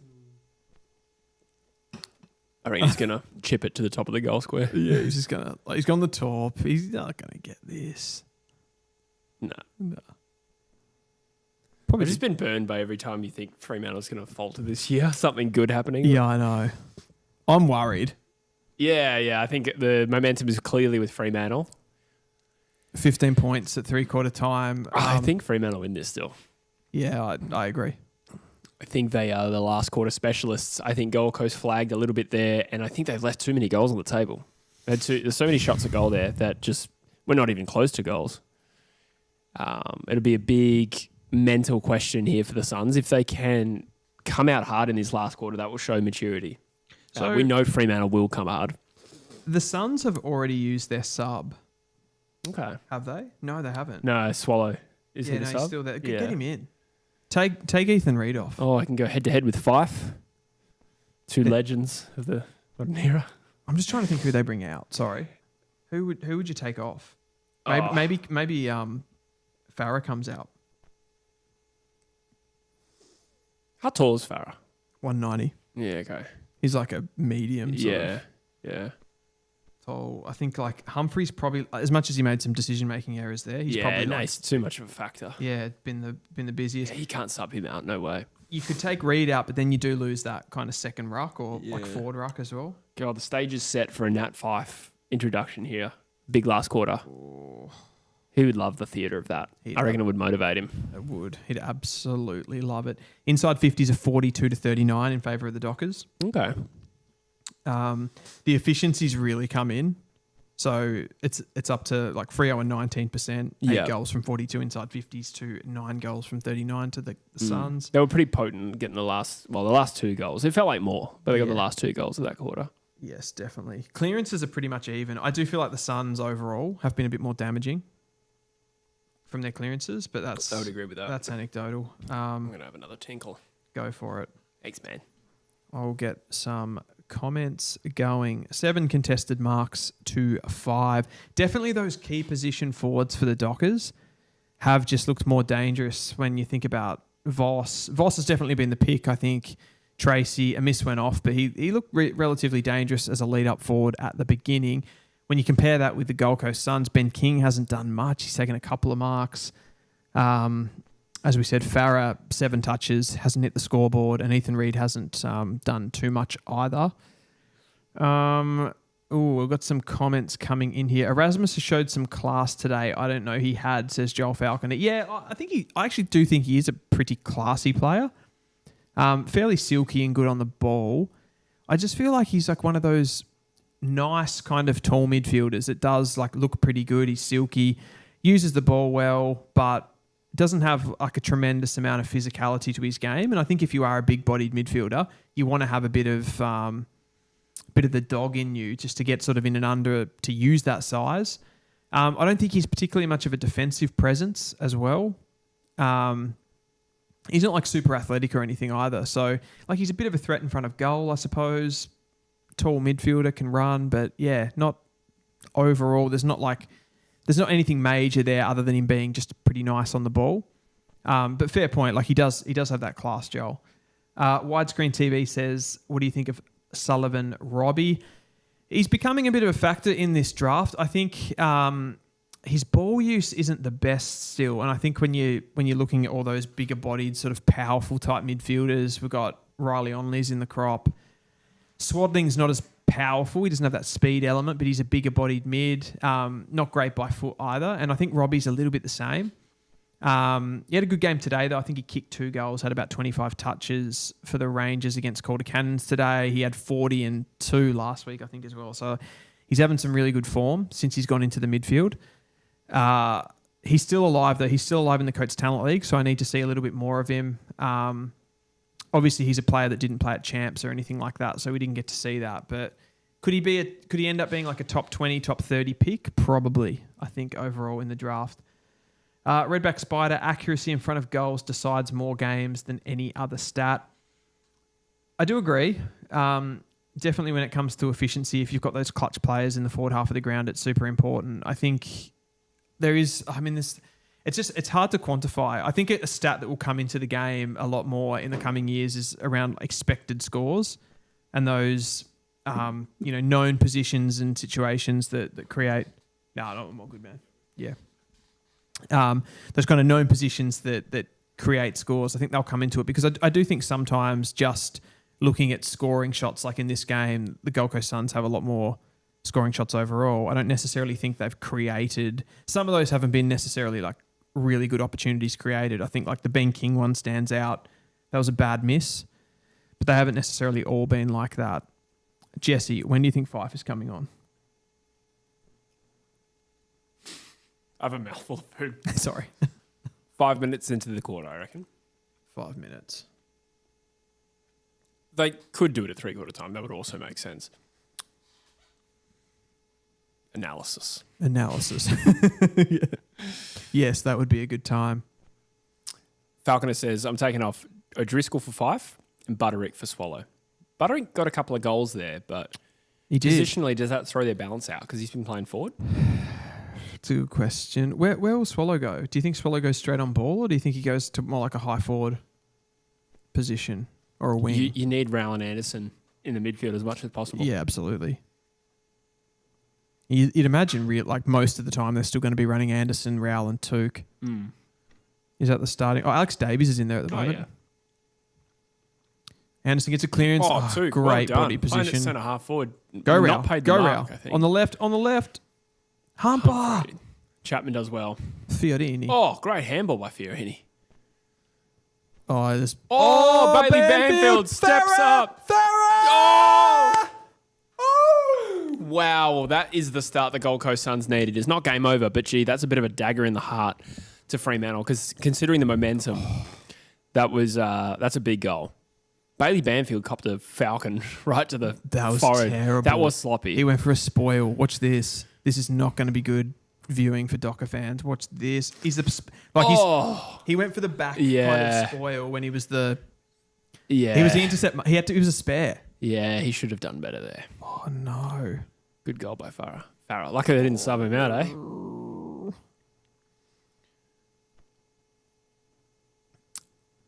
That is a big goal. Puts it back to 20 points. 21 points. And we all knew that Farah, he's really the match winner, isn't he? He was always going to do this.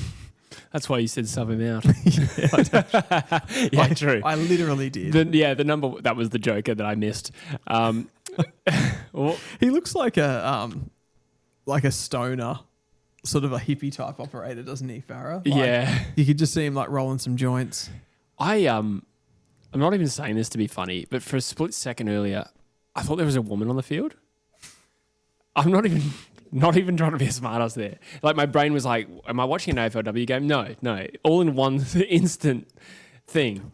That sounds like such a troll, but I know you're being serious. I'm being completely sincere. I wouldn't make that joke, but it's also because his frame isn't, like his build isn't He's got super, long hair. He must be a chick. Yeah. Oh, actually, no, he's kind of built. So I don't know what I was thinking. I mean, it's just... It's AFLW it's season at the same two-dimensional, time. the screen. You can't see the... Yeah, I needed that third dimension there. Dockers experience a little bit of time in their forward half here. I think they're dangerous from stoppages. Shea Bolton always worries me in these situations.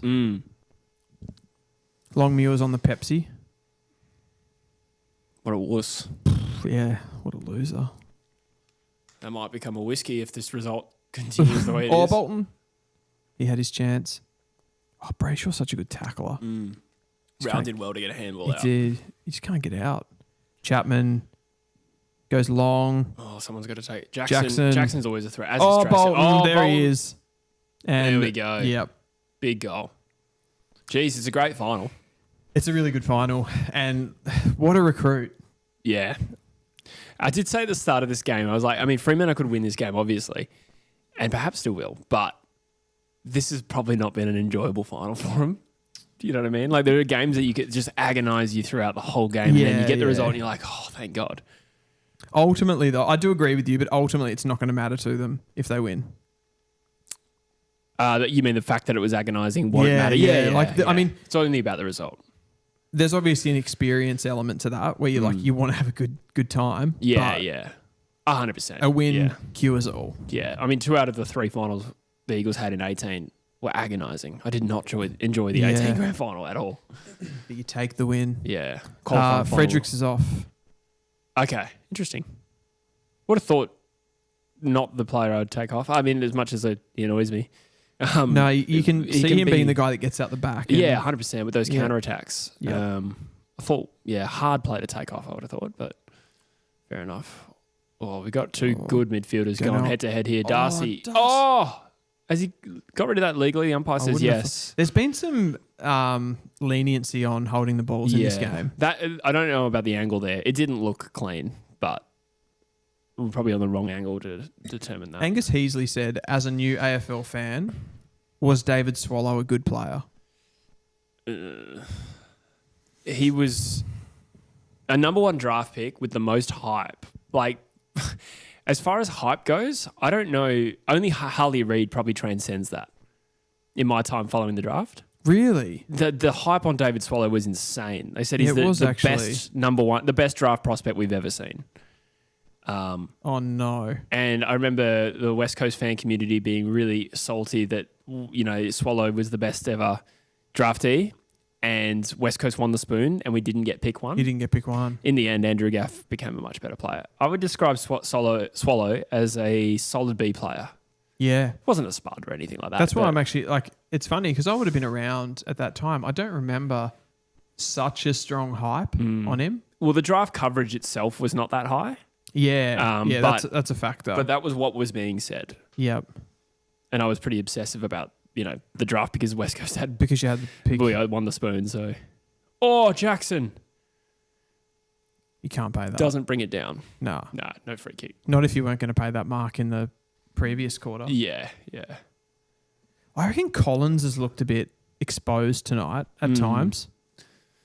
Hey, he's a little bit... Is he undersized? He certainly gives up hard on Jackson. But is he like 192? Yeah, he might be undersized. What? Oh, he's paid that. What for? Throw. What? Incorrect disposal. I didn't even see that. Oh, I mean, I saw it, but it was way less holding the ball than what those previous ones were. Oh, it could have been a throw. The angle there, but didn't show it. See? Yeah, actually, that technically was a really good call, to be fair. It was a really good call, but completely inconsistent with the other ones that have gone tonight. Because I reckon there's been 4 of those. Yeah, this whole weekend, I feel, there's been throws.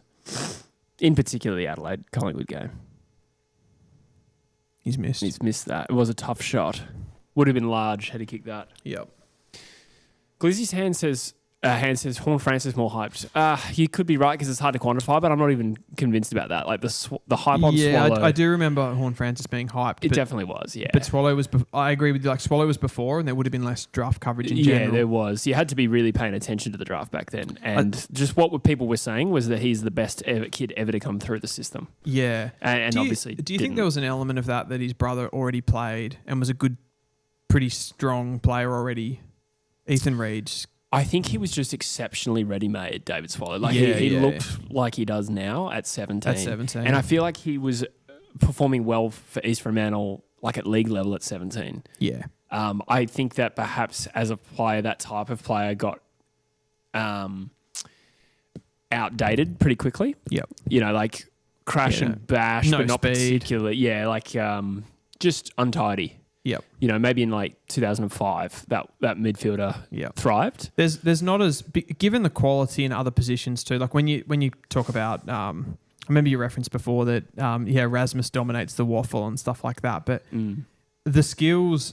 Rao, that is huge. That is massive. Fremantle all over him here on the turnover. Frederick, are you still on? When you play a seconds level. Bolton nearly brings down on a great mark. It's out of bounds. At the seconds level, if you don't have good foot skills, for example, you don't get as punished. Yeah. That's what you do at AFL level. Very the true. intercept marking and the setup behind the ball is not as good. Yeah.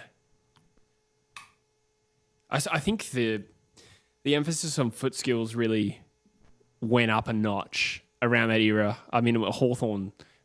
They were known for their foot skills, right? Yeah. When they were winning premierships. Yep. And that was sort of around the time. It would have been around the time that Swallow was drafted, right? Yeah, exactly. He's Fremantle throwing everything at the moment. They've only yielded 1 goal this quarter. This is big, isn't it? I mean, we've got a 14-point margin here. Gold Coast backs up against the wall. Freo are peppering. Their young leaders at Gold Coast have lifted throughout this game. Yep. Like Rowell and Anderson, whilst they've both made mistakes in the last minute, they're trying to get into the game, aren't they? Absolutely, yeah. So you've got to respect that. Ethan Reid's really struggling. He's got Pearce, which is a tough matchup. Yeah. For Ethan Reid, yeah. Alex Pearce is a very hard matchup. It just kind of highlights to me though that those young key forwards in these finals, they can get exposed. I think this is Fremantle's highest ever crowd. Is it really? Yeah. West Coast had the 5th highest home ground attendance this year. No way. Yeah, isn't that wild? That's loyal. Yeah.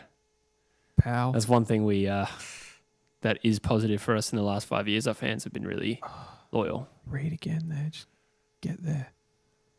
Kane Burgess says, I remember Walsh was pretty hyped. I mean, they're all hyped to some extent.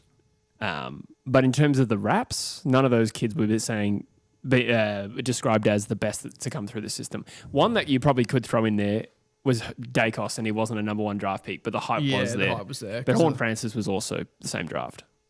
And they're not even the best players from that draft. Well, maybe Dacos, but there's Sam Darcy to consider and there's Wangan and Miller. It's so funny. I was actually thinking watching that Collingwood game, and we sort of did that like redraft and stuff, and we're like Darcy 1, Dacos 2, and throwing Nasiah Wanganeen Miller, and I was like, geez, like Dacos is so good. Yeah. It's a good draft, isn't it? Yeah, it's unreal.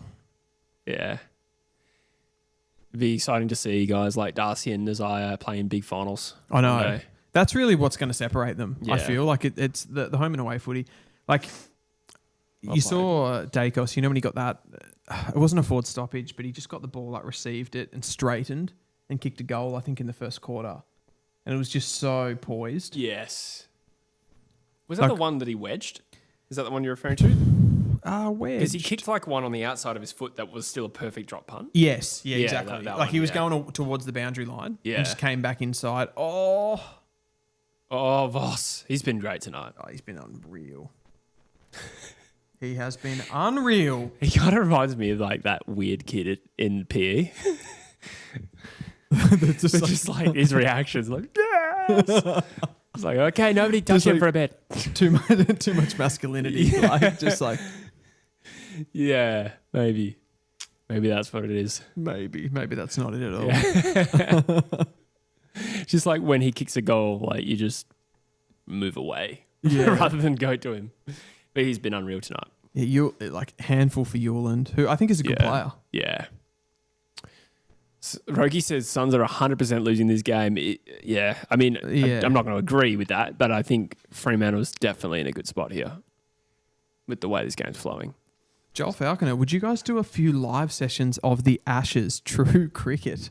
I love the Ashes. I just remember you're a cricket guy. Yeah, somewhat. Yeah. I wouldn't claim to be a diehard like some people are, but I'm much more footy than cricket these days. But grew up with cricket as my number 1 sport for a long time. Because I played cricket. Expand. So. Was that? Yeah. I covered the BBL 2 years ago. Did you? How was that? No one knows because my videos were getting like 200 views sometimes. Yeah, okay. I like suppose. Brisbane Heat BBL 13 preview or whatever it was. Yeah. I was desperate to keep. I was full time. Yeah, okay. No, fair enough. Yeah. I mean, you're actually a cricketer yourself, so you have some degree of knowledge, but again, it's another thing actually talking about it on camera. We did a lot of live streams. I think I live streamed like every game. Yeah, or close to every Just game. Yourself? Yeah. Yep. Just got me through the winter. I mean, in a way, cricket, there's like actually a bigger market in some sense in that you could get international fans and stuff. That's what I was hoping on. It would take some time, though. Yeah, never quite permeated that part of the algorithm. Yep. But it was good fun. Yeah. It's good fun. Rogi was a part of those, amongst others. Rogi, he wants to get it back going. Yeah. He's a Renegades man from memory. Oh, this is just going back. Yeah. I agree with Rogi. Like, there's just no way Freo lose this. Yeah, it does have that vibe. Gold Coast, like, they're still battling manfully in this, but they can't get the ball past halfway at this point. No. It's a real concern. Yeah. That being said, momentum shifts do happen, and there's still plenty of time left. Yep. I just don't know if Gold Coast can lose the lead. Oh, they absolutely can't. Yeah. Jeez, like, Ethan Reid, can you fucking just bring the ball to ground once? Like, honestly.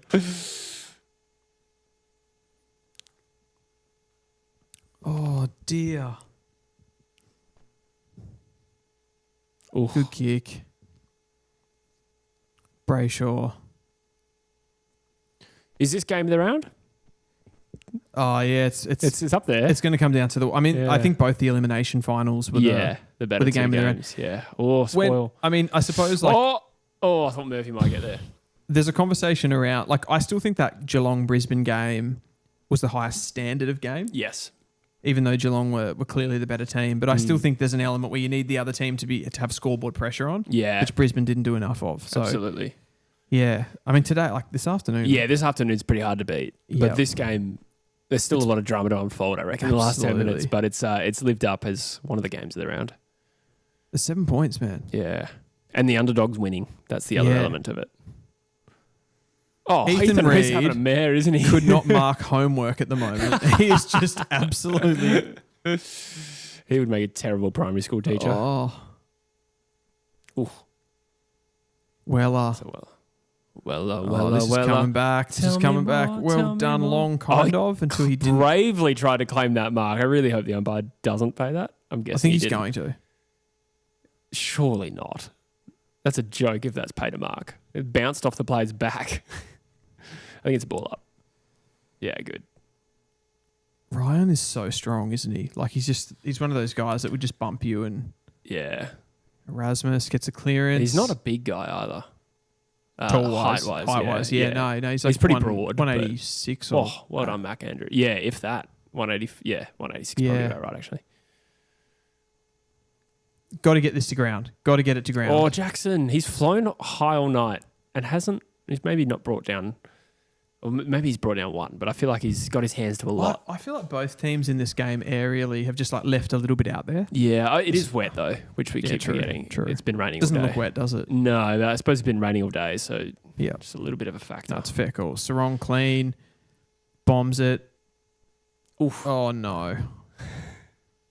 Oh, great contest in the middle of the ground. Daniel Rioli against the much bigger Clean Josh Tracy. from Mac Andrew. They get it out to the outside here, Gold Coast. They actually have been pretty clean tonight. They have. For a team with the least experience, I think that they've... Matt Rao either made the right decision there to slow it down, or he's just cost them a good look inside 50. Yeah. Doesn't look a good kick to me. Nah. Purple jumpers at the front of the ball. Chapman's gone. Oh, that's a throw anyway. Umpires let it go. Buderick, tackle without the ball. Davies. Oh, that would have I been thought they were very out there. sexy if it hit a Yeah, I handball didn't see there. the Freo guy there. Yeah. So Fife's on the field now. Oh, Rowell in the contest smashes Oh. himself. Hayden Young gets it to Oh. Brayshaw. They're out. Voss on the fly. Oh, that's a really dodgy handball. They might be okay. Yeah, I think it's just worked out for him. Oh, no! Is that Swallow? Swallow! Nearly. Buderick, get the handball. Oh. Took. Oh, no. Oh, just needed to stick the tackle there. Hayden Young's got the ball. Oh, wow. Frederick is How's out. that? The Dockers. Oh, Tracy's all on his own. Oh, no. Wow. Oh. Devastating counter-attack footy there from Fremantle. And it's like... Look at Don's reaction. It's tense. This will bring it back to 1 point. Oh. You really can't miss this, though.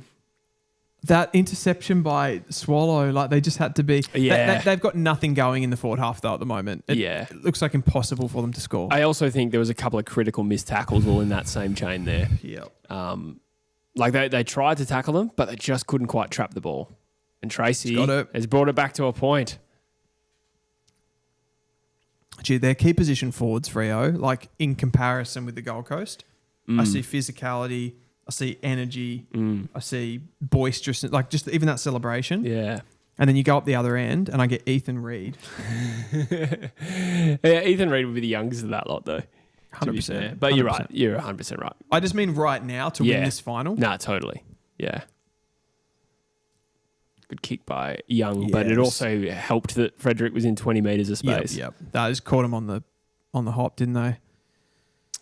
Oh, Smith dear. says, why are you guys such Freo haters? We hang out with Jersey. Yeah, like We weren't Freo haters before. they were like before Druzy, they were a completely neutral team for me. Yeah. Yeah. I wouldn't say they're completely neutral for me. I'm an Eagles fan, but I didn't really think about them as much. Yeah, true. Yeah, you've got that extra element there. But yeah, like, I mean, we kind of touched on it before, but just like a lot of receipts get thrown at us around Freo and things. Like, it's tough. Yeah. He's well behaved on camera usually. Yeah. Yeah. A lot goes on, though. He's going to probably watch this back. Yeah. Oh, what's happened here? Oh, no. Is this a free kick to Fremantle? I think it is. Sincerely hope not. No, it's Jeffrey. gone to... A potential Q Clash final next week feels like a fever dream, says Like Mike. Like Mike, are you a Brisbane fan? Am I remembering that correctly? Forgive me if I have that wrong. I'm trying to remember like people's personalities and teams based on their names, and over 8 years it gets lost a little bit. Is that a regular? Like Mike is a regular viewer. I feel like I haven't seen his name for a while, but I've definitely seen him before. Yep. Yeah. Okay, that's what I'm talking about. That was King. a great mark from Ben King. Yep. On Cox. What can you do here, King? He's got Rao. It goes long. Oh, Farah flew high. Took at ground level. I mean, for some reason, in that passage of play, in that particular chain, the Gold Coast just decided that they were going to compete aerially. Yeah. Which they haven't done for the entire quarter. That's a really good point. You feel like, and I'm not saying it should have been called, but you feel like in the regular season they might have paid that a mark, which I would have not liked. Yeah. I feel like they're sometimes too generous with which marks they pay. But yeah, for sure. They've been harsh on it tonight, which is fair enough. I mean, as a North Melbourne fan, I experienced the Gary Ablett 1995, I want to say, prelim final mark. That is not something I can recall. I'll show you on a YouTube video later. Well done by Murphy. Didn't quite come off. Good defending from Powell. Well. Yeah. Shit. 1 point in the margin with 6 minutes to go. This is insane. What happened there? Yeah. I went to the game last night. That's unfortunate. Praying for a draw. That would really bump up the stream time because we haven't talked about some of the other stuff we were meant to. It would actually. We'd probably just have to stick it out. Yeah. Witsy. Oh, it just keeps sort of dropping to Freo right now. Flanders to Hewland. Just pumps it. Kane says, can we draw Druzy? He's at the game. I don't think he's going to answer a call right now. Good also, mark by 5. Yeah, that was a great mark by 5. Yep.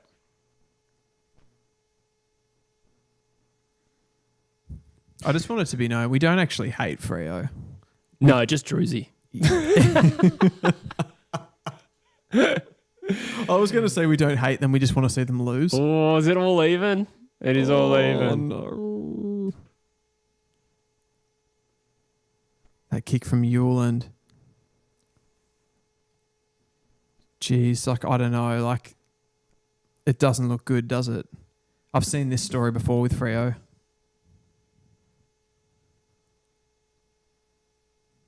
Rao, Hayden Young's really lifted, I feel, in this second half. Yeah, true. Yeah. Couple of goal assists. Predictions? I think Fremantle's definitely going to win. Yeah. Have to say that at this point. Yeah, just they are very good in these situations. I mean, look at the top. I'm looking at the top ball winners right now. Caleb Sarong, 34 disposals. Matty Rao, 33. Brayshaw, 32.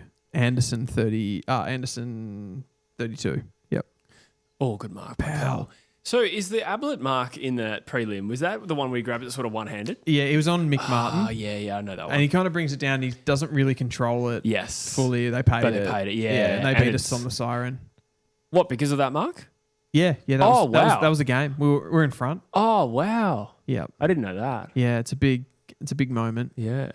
I knew that it was a famously dodgy mark. I didn't know why. Yeah.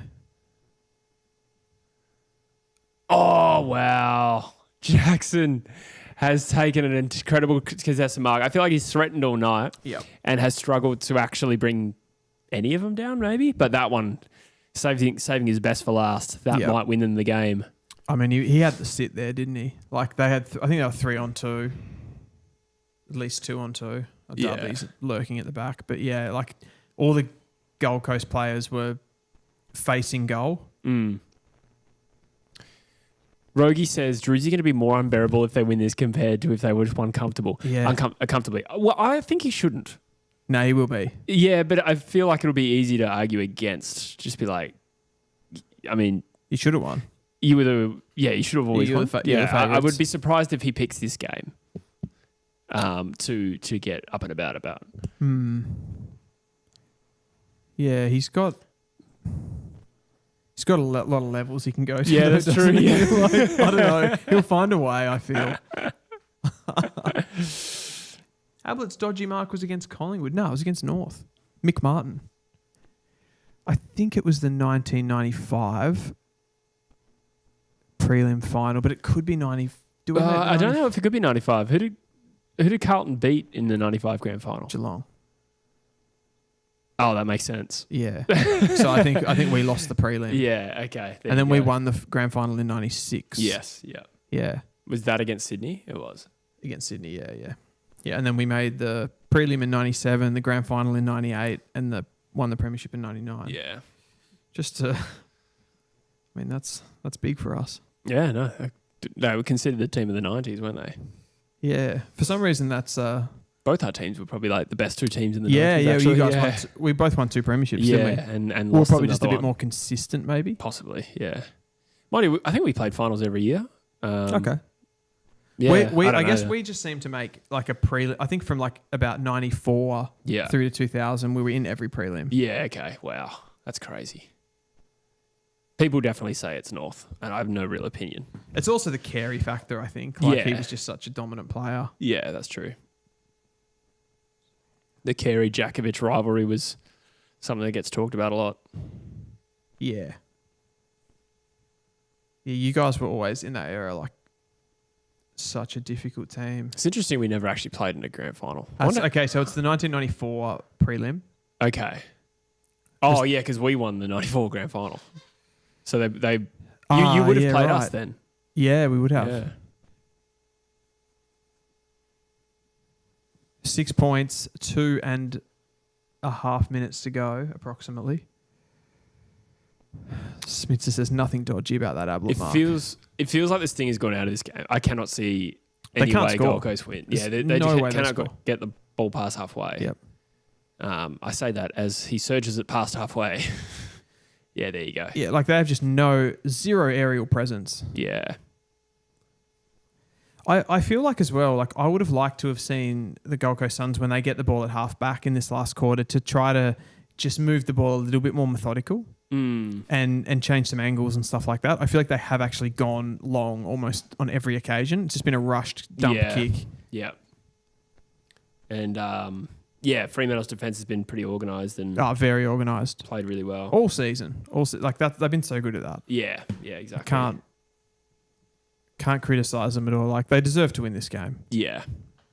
Great mark from Ewland. The Suns put up I'm talking about it like it's over, but I'm just saying, regardless of what happens here, Gold Coast have put in a really solid showing. Again, maybe I put the mockers on Freo there. Oh, no. There's a lot to play out still as Mac Andrew lines up for a shot on goal here, but one last twist in the tail, perhaps. Talking about how they just keep going long, but then Mac Andrew appears. So obviously Hardwick's just made that move. Yeah. He wasn't there before, was he? No, he's playing back. Yeah. Yeah. Kick this. Make this interesting. He has. Has he? Yep. Yes, he has. Yeah. Wow. Oh! Holy shit. Extra time is on. Someone will score, though. Surely there's like a minute and a half to go. Yeah. Could, but. A minute 12. Great move there. Great move to put Mac Andrew forward because they had absolutely no presence forward of the ball. Yeah, good point. Who's got him? Why's Tracy got him? Yeah. Tracy's gone behind the ball. They've been throwing at Tracy behind the ball since when North played Fremantle. We streamed. Remember that? He took a big contested mark. Yeah, really late. It's just a bit of a... I feel like you'd want Tracy as a spare. You wouldn't really want him playing on someone, though. Yeah. Interesting. Draw incoming, says Staney. King has been horrible. Kane Burgess. I don't know if has he been horrible? He's had some moments. He hasn't. I thought he's had some good moments, actually. Yeah, like he took that big contested mark before. Yeah, he did a couple of nice moments of agility as well. Has he kicked a goal?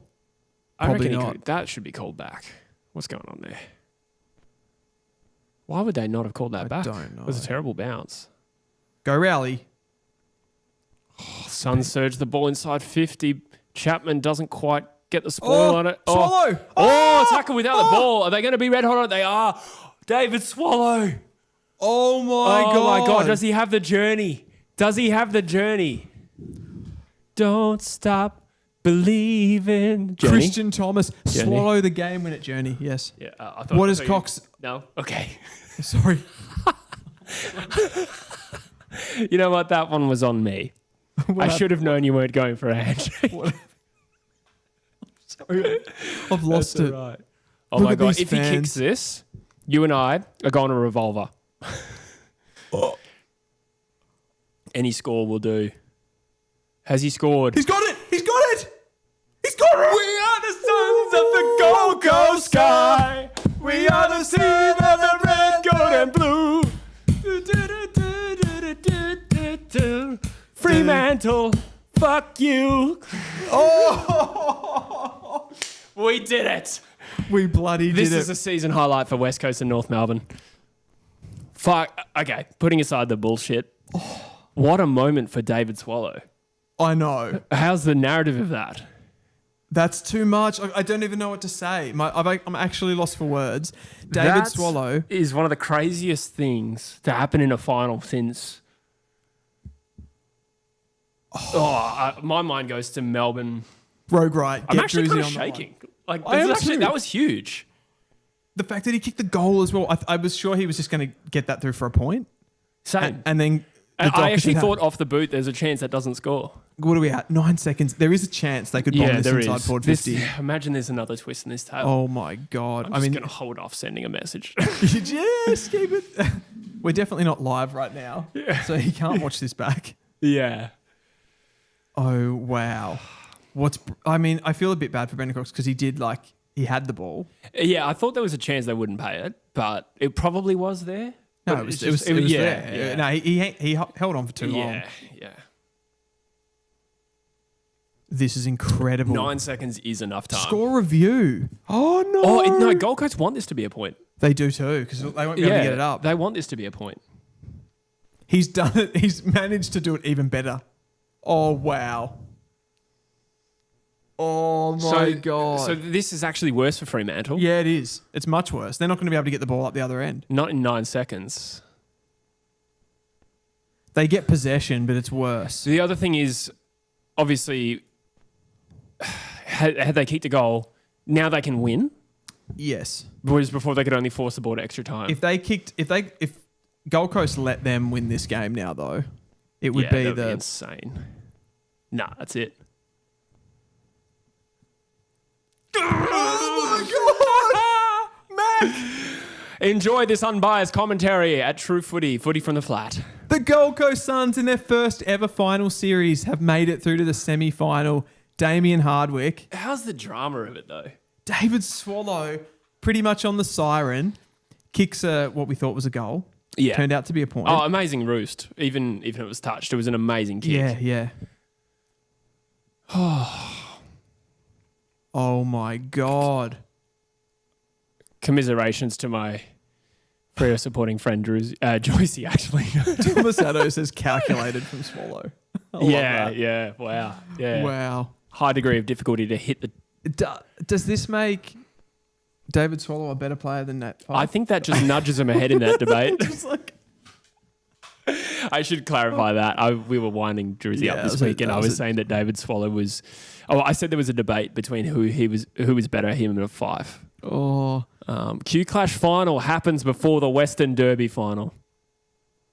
that is so good. I feel like that Oh my sets up God. that Brisbane game now so well. Yeah.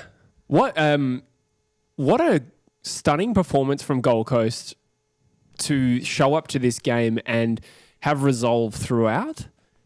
Like, they had every reason to just sort of falter as their younger side and not show up and get swarmed away from home. Yeah. And they said, nah, stuff is. Particularly, it was one thing to kind of jump Freo a little bit at the beginning. Yeah. And they sort of built up that little bit of a lead. But once it started to get reined in, I just felt like they had absolutely no chance. Yeah. And I'm still actually, there's a part of me that's still stunned. I wrote them off right before Mac Andrew took that mark. I said, this is game over. What a coaching move. Because Yeah, that turned the game. yeah. To Wow. actually just throw him forward. I know that is a lever that they have pulled in the past too. He kicked that winning goal against Essendon, I think it was, Yeah. a couple of years ago. Yes, So they yeah. have done that before. It's not absolutely crazy, but I don't know. Like, they had absolutely, like, every single aerial contest, Freo were just marking. Cox and Pearce and these players were getting in behind the ball. They were done. They could have just folded. They could have gone, but Anderson, Rao just kept winning the ball out of the middle. And they did it. That's for Druzy. Oh, no. I'm actually going to just put it on the story. Oh, he's going to be so upset. He's going to be absolutely so upset. Suns have saved football. I'm going to laugh react to his story. Queensland football is real. Now, there is the element of this that given how much talent this Gold Coast Suns side has, are we creating a monster here? Is this one of those moments? I need to get this in, better, because you can't quite clearly see my middle finger.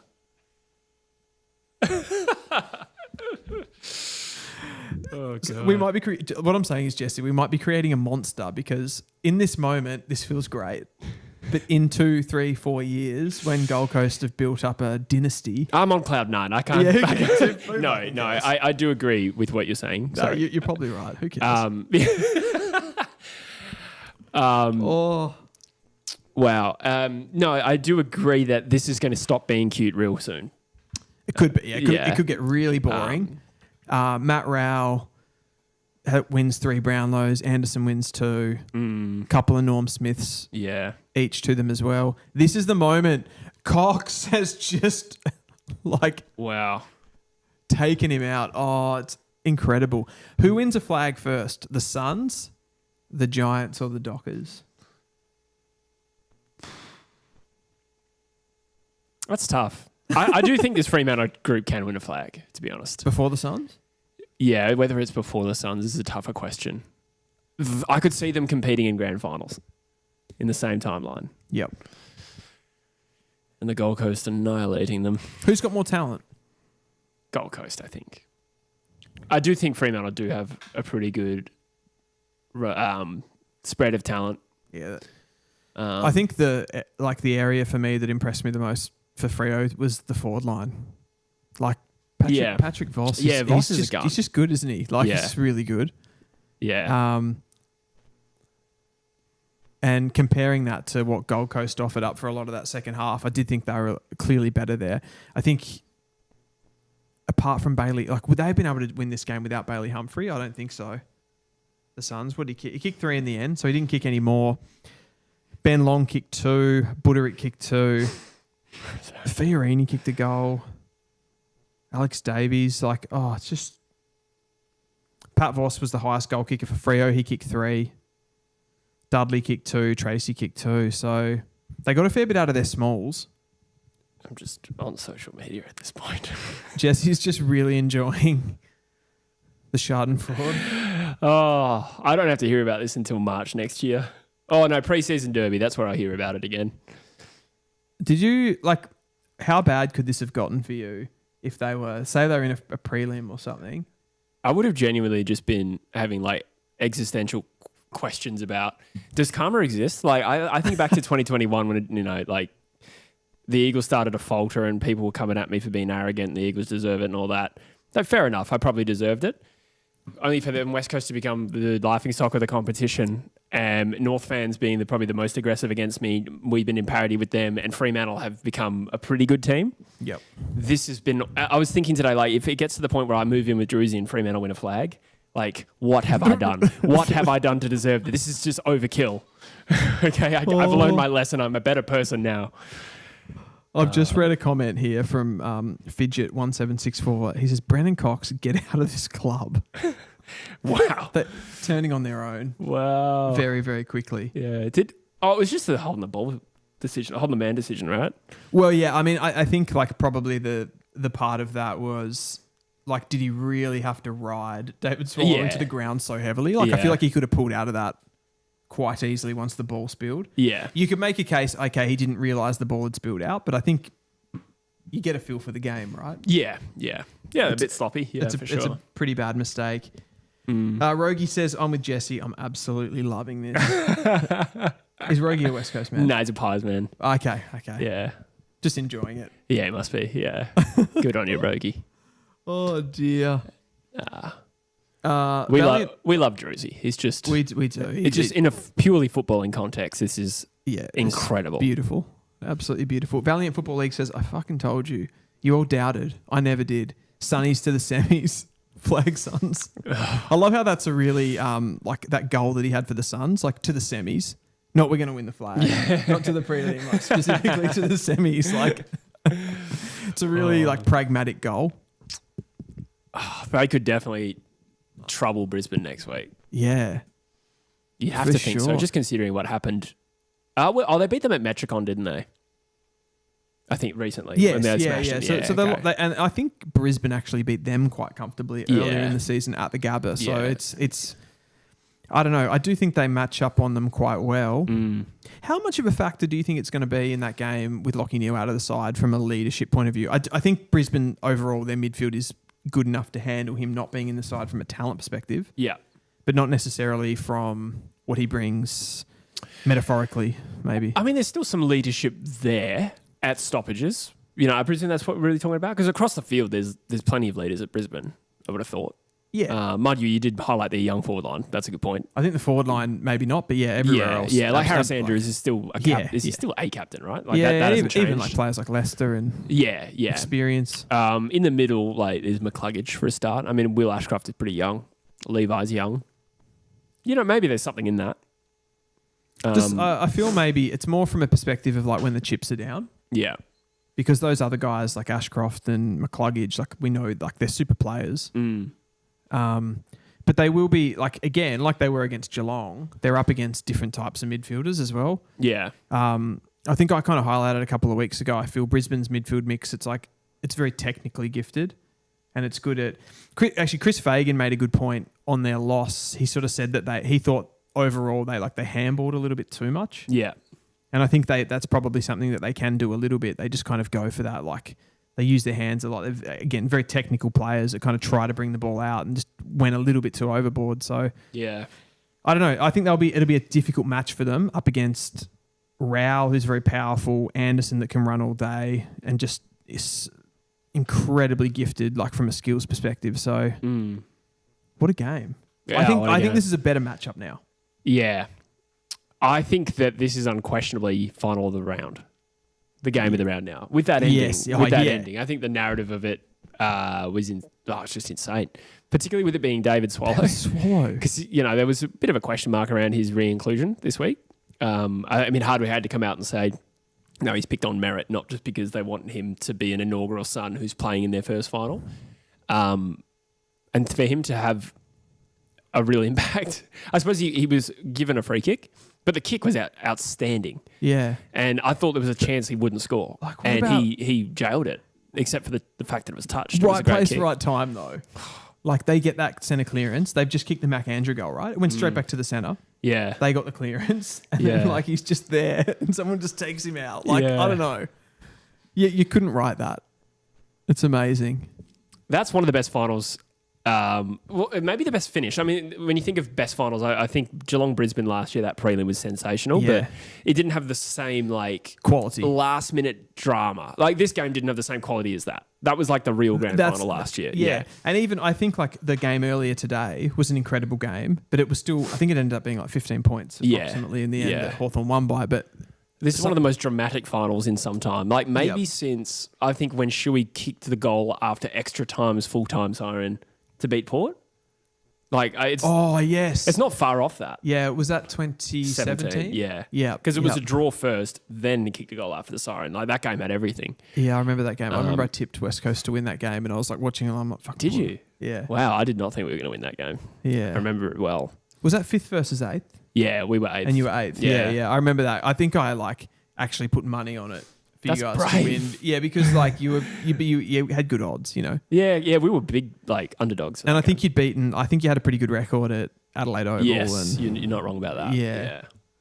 There was some things playing in. Look at this, the picture for the Suns players in front of the travelling fans. That's the best victory of the club's history. Yeah. There is no other that can be compared to that. I actually think it's massive for them as a football club that they've come into the finals and instantly won. Yeah, and looked at home. Yeah. Yeah. It's big because I don't think you want to get there and like put it like say they lost that game by 5 goals, put up a poor showing. Then you've got to get back there next year. And then you've kind of got to like usurp that performance. But now they actually have something a bit to kind of build on. There's some foundation there. Yeah. And there's some mental edge, if you want to call it that, or just some confidence from the fact that, yes, we've been there and we've won a final. So there's no like extra hurdle to get over next year or whatever. Yeah, exactly. Or let alone next week. Wow. Wow. How did that just happen? Has Druzy seen my story? Rogue Riot says, well, one could say that was a tough pill for Freo to swallow. 100%. He's good. Yeah. Has Rogie ever been on the... Yes, he was on a grand final stream. Really? Yeah, we did a StreamYard. Rogie was part of that. Rogie jumped on? Yeah. Rogie. I want to see who Rogie is. Look at them. They're coming in, celebrating. Guys, we've got some stuff to jump into here as well. We're going to do some... hopefully we're going to do some power rankings. Oh, yeah. Some trade news. Do you reckon we'll get to the draft? I reckon let's test it out. We'll see. Test it out. It's only 10:30. I'm feeling okay at the moment. We can do we'll this. See. Yeah. I'm going to grab by Druzy. Seen by Druzy. No response. Oh, dear. I tagged him in it. I can't read out Druzy's reply. He just said you guys are the biggest C's. I think he meant champions. Yeah, the sons of the Gold Coast sky. He's not a happy man. Trade talk, let's go. Yeah, we're going to do some trade talk in a minute. I will need to do my customary tinkle before we get into that. Can I eat your olives? Please do. No, I'm saving those. Dylan asked if you could eat my olives if you didn't hear that. It's not a euphemism. Yes. So, stunning results. Great contest. I really thought Fremantle had them there. And then, so often you have a momentum swing that lasts a long time. You kind of forget that it's going to switch again at some point. I thought with a minute and a half they were safe. It was a 6-point lead. The producer needs something. Another glass. Yeah. Oh dear. Big Mac is going to eat all the hopes and dreams of Freo supporters. Yeah. Well said. Well said. Geez. Yeah. It's unfortunate for Freo to be the comeback kings towards the end of the season, to thrive in these situations, and they did play well in this game. It comes down to that. Well, they didn't play well throughout the whole game, but in the second half, this game was trending like a lot of those other games do. They just left the door open for the Suns, and it ultimately cost them. Does improve their draft pick. That's something that will mean a lot to Freo fans right now, I'm sure. That is probably the last thing they wanted to hear. Yeah. Wow, I did not expect that. I have 3 incorrect tips this weekend. Me too. Not too gutted about getting this one wrong, but I got both qualifying finals incorrect as well. But I think that in addition to me not being an amazing tipper, but it also speaks to how even this competition was, how unpredictable this final series was likely to be. Definitely saw that element coming, but yeah, I am surprised the Suns won tonight in a famous finals win. As far as like non-really important finals go, you know what I mean? I mean, they're all important, but like it's not like a famous prelim or famous semi, but elimination final, 8th winning. Will be a pretty memorable one, I reckon. Yeah. One overall. Could you imagine, like before the game started, could you have imagined it going like that? No, you'd be confident that Freo would shut out the close game. I was just thinking to myself, I'm like, it kind of was, like based on 2025, it kind of was a Freo game. They've played a lot of football like that. Yeah. Where there's been a 2 to 4 goal margin, I want to say, at 3/4 time. Yep. And they've just come over the top. Yep. Gold Coast did what few teams have done in the back half of the year, and they just broke through Fremantle. Yeah. It was also set up by getting a 4 or 5 goal lead. So it wasn't just the way they finished the game. It was obviously the fact they set up the victory in the first, 3 quarters. Aiden says, where's Druzy? He is at the game. He is walking to the train station right now. Max Hansen got 0 out of 4 tips. Wow. Yeah, Hawthorn saved me, but I nearly got that one wrong as well. Like that was looking dicey at 3/4 time. He texted Giants, but then on that logic, you also texted. Oh yeah. Collingwood. Yeah, So that's true. That's true. You still get 1. It equals out. Yeah. All right. Trade first. Just some X-rated comments coming through from Druzy. Druzy is really angry. Yeah, that's fine. Just letting you guys know. This is what happens when your chickens come home to roost. Which team, I know we'll talk about this a little bit in the power rankings, which team out of the 2 elimination final winners has the best chance to go deep? Repeat the question, sorry. The 2 elimination final winners. Which one has a better chance of going deep? Yep.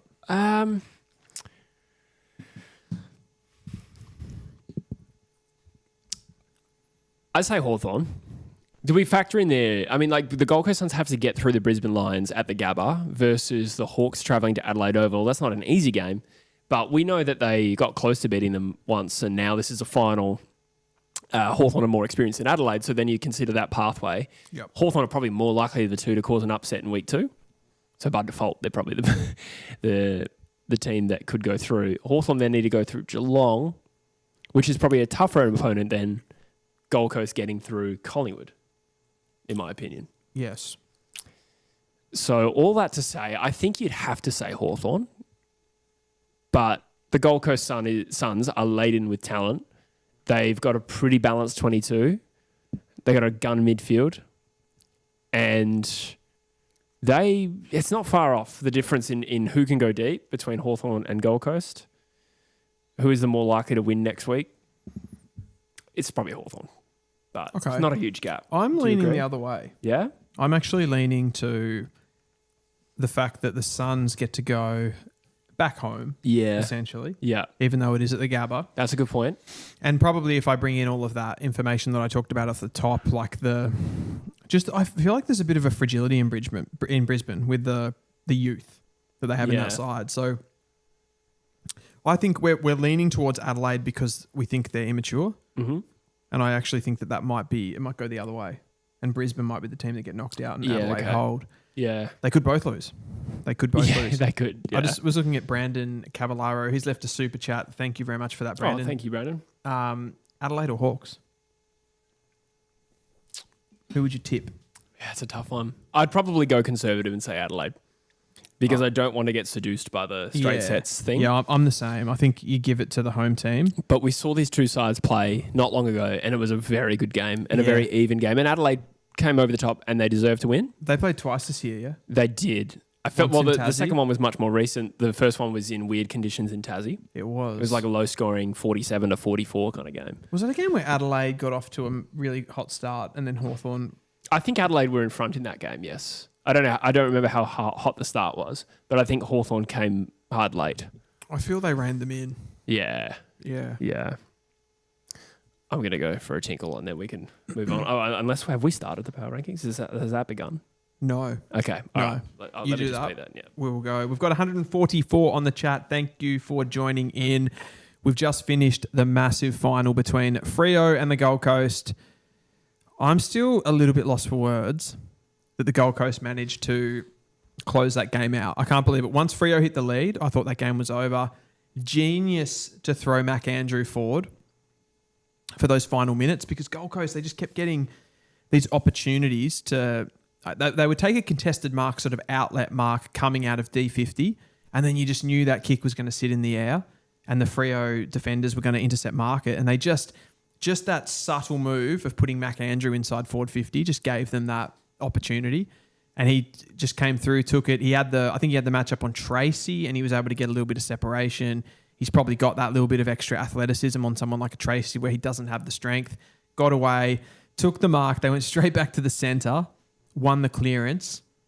And one of the more bizarre things I've seen with Cox just sort of taking out Swallow, getting that shot, and then David Swallow still has to finish the goal. It's just incredible.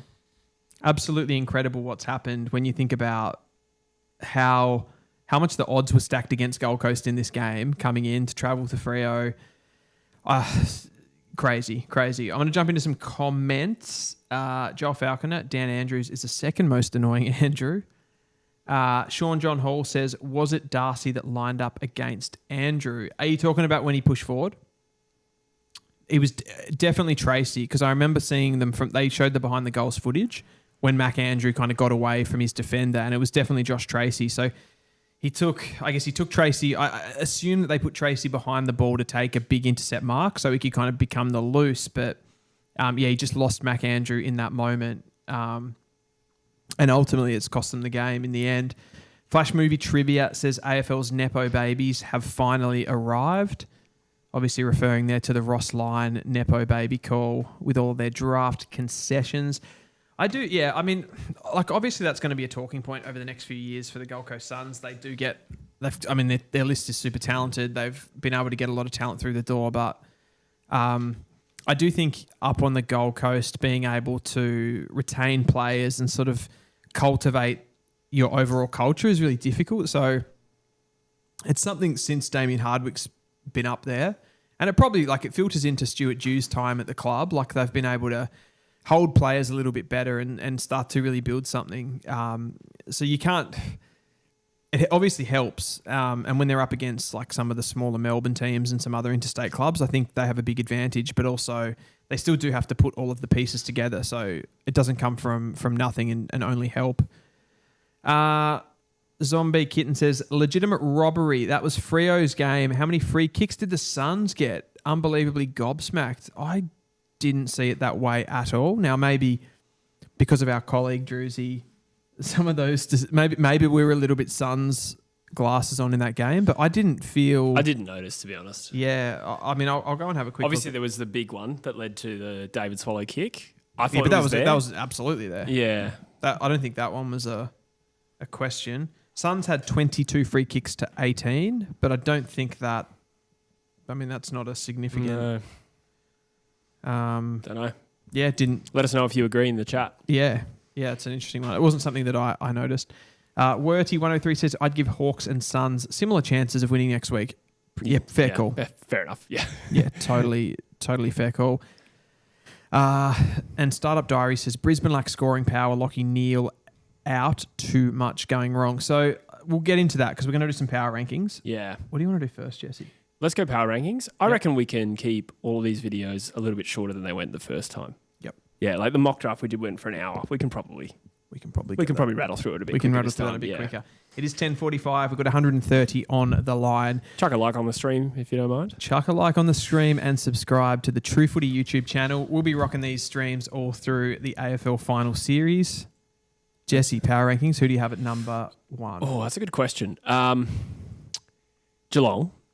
I think the impressiveness... I think they were already my power ranking number 1. So I think if I'm being true to that, there's nothing to suggest they're not there. So I think that's a fairly safe one. Would you agree that Cats are... in terms of the compelling performance, also... Yep. They're a top 2 seeded team that now have a home prelim. I think a couple of weeks ago we did it, and I said that they were the top seed then. And I think the only pushback from people was that they haven't played anyone.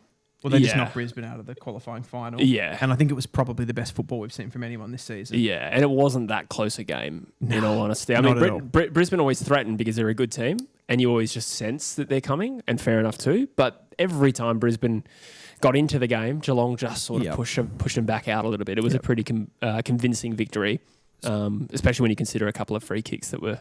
Superstar players, I think, they're still vulnerable in a one-off game, as everyone is. But if they're not your number 1, I think you're probably just guessing. Yeah, that's right. Yeah, it'd be a stretch to say have Collingwood up there, who now probably have emerged to be the next best. I've got them. Yeah, I think because we're obviously factoring in path to the grand final in this. It's not so much just a broad who's the best team. No. Collingwood being a home MCG side at the MCG, and they will play either Brisbane or the Gold Coast Suns in a prelim, and then play the grand final at what is essentially their home ground. So there's that. Albeit, having said that, whoever they play in the prelim has beaten them the most recent encounter they've played Collingwood. That's a really interesting one, isn't it? The fact that they lost those games late. Yeah, I do feel like they somewhat alleviated those questions on them, beating Adelaide. Yeah. Having said that, that's no mean feat that they went over to Adelaide, and also similar to the Cats, they beat them pretty convincingly in the end, really. They were tested at times, but I did have more trouble. Wait, who beat the Cats convincingly, sorry? The Crows. Did I say Cats? Yes, sorry. Sorry, Crows. They went to Adelaide and beat the Crows. Yeah.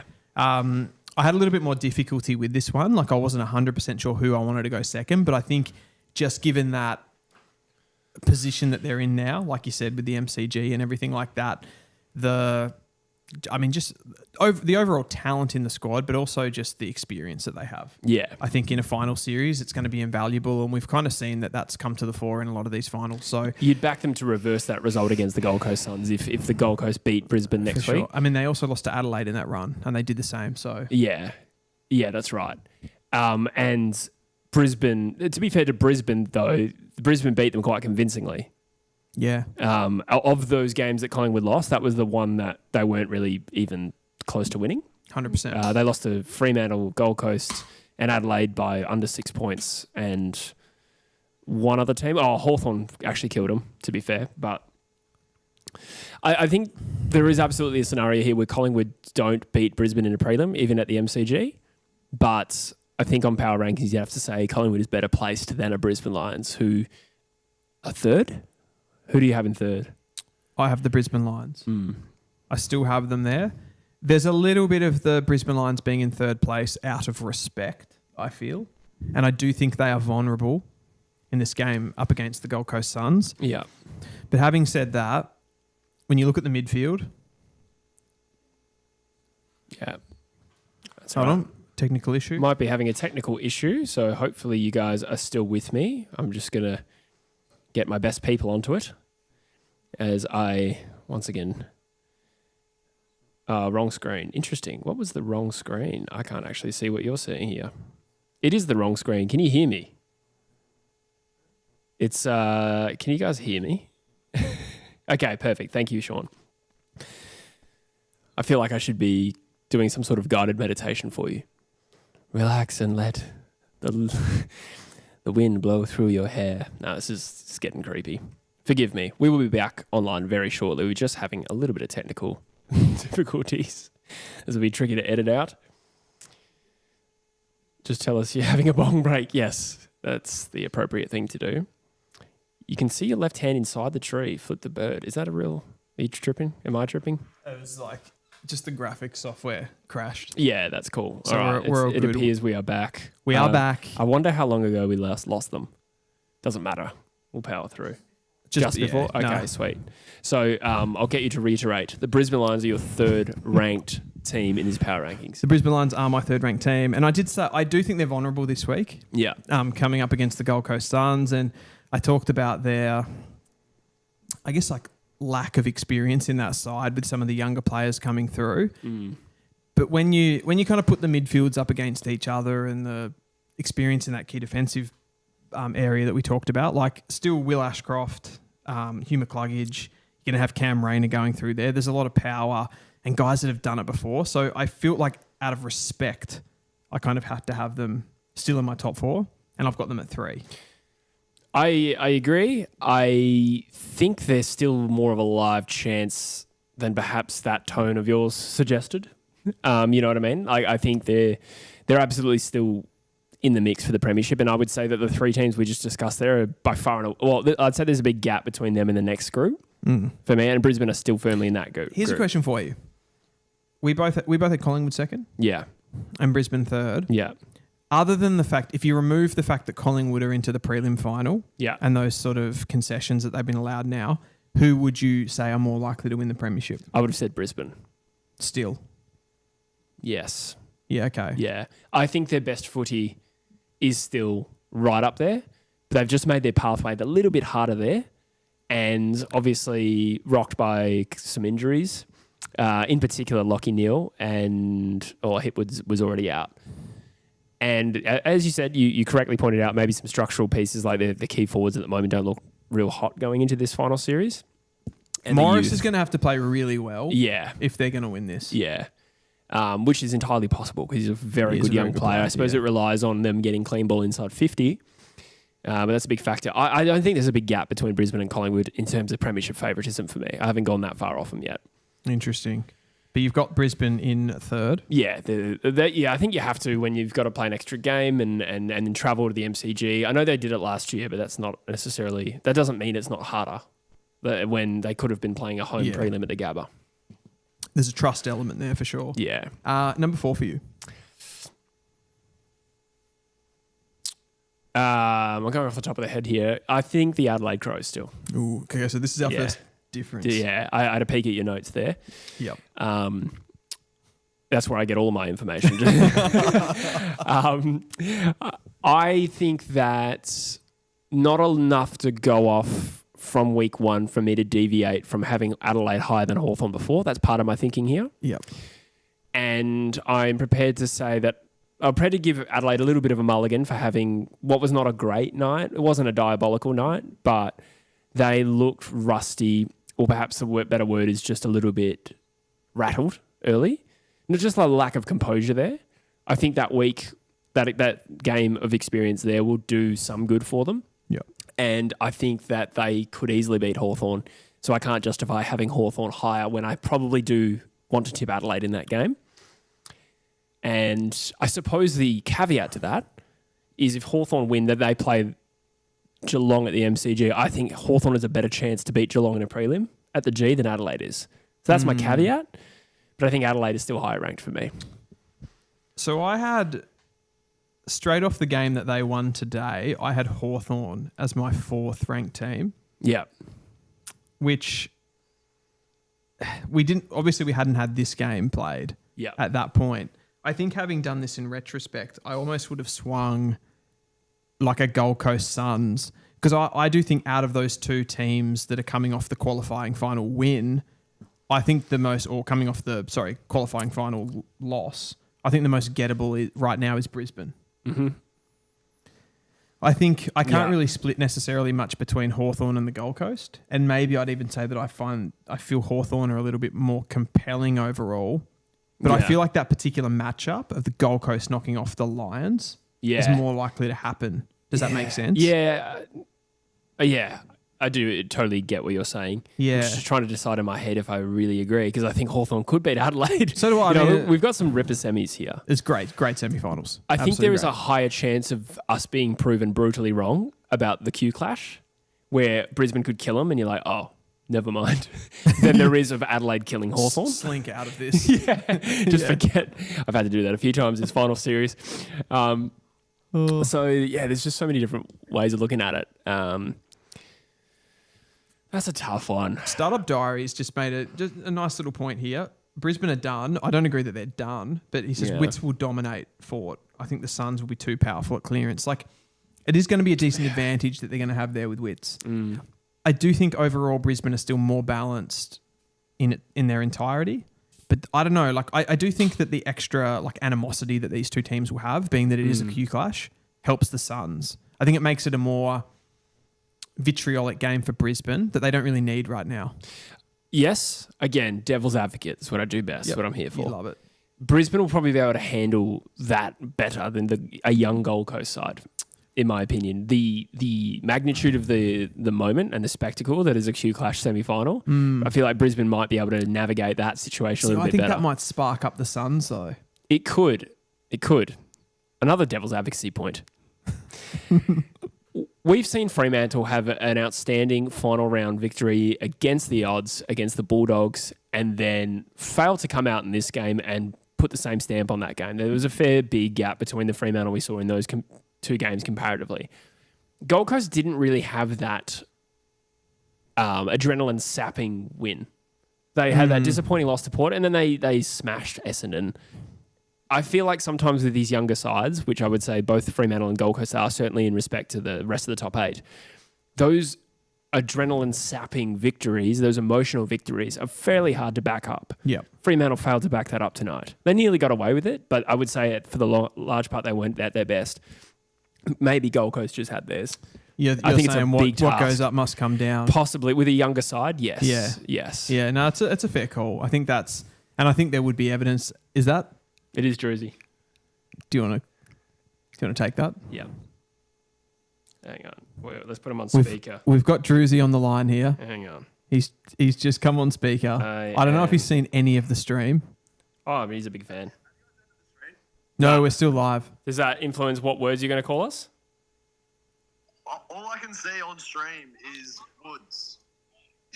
Oh, we fixed that. I think you're a few minutes behind. That happened for like a couple of minutes. Yeah. Yeah, fuck you guys. What? Smile so much. What are you talking about, Drewsy? Yeah, I don't know what you're talking about. Wait, how was your 1-win season, bro?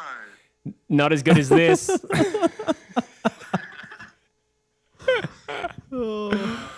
Oh, how is it coming back to reality? Nah, look, I'm alright. I've swallowed the pill and I've moved on. I'm still. Oh, he's dabbling in ecstasy. That's a good way to cope with the game. What? Swallow the pill. Don't do that. I'll remember that next time you guys are depressed. You know? When you guys What? are bad, Oh, smile. are you saying you're going to start being a dickhead? Oh no! I wonder what that's going to be like. Look, Jesse, from you, it's fine because you're a West Coast fan. But from Dylan, there's no need.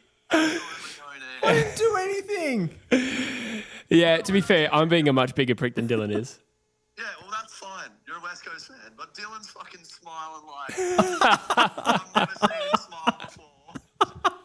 Fucking hell. When we watched the North game, I was like, you know what, Dylan, you were the better team today. You deserve that. I was a fan, man. And here he is fucking smiling like he's just won the lottery. Get in the fucking bin. I'm throwing hands at you when I get home.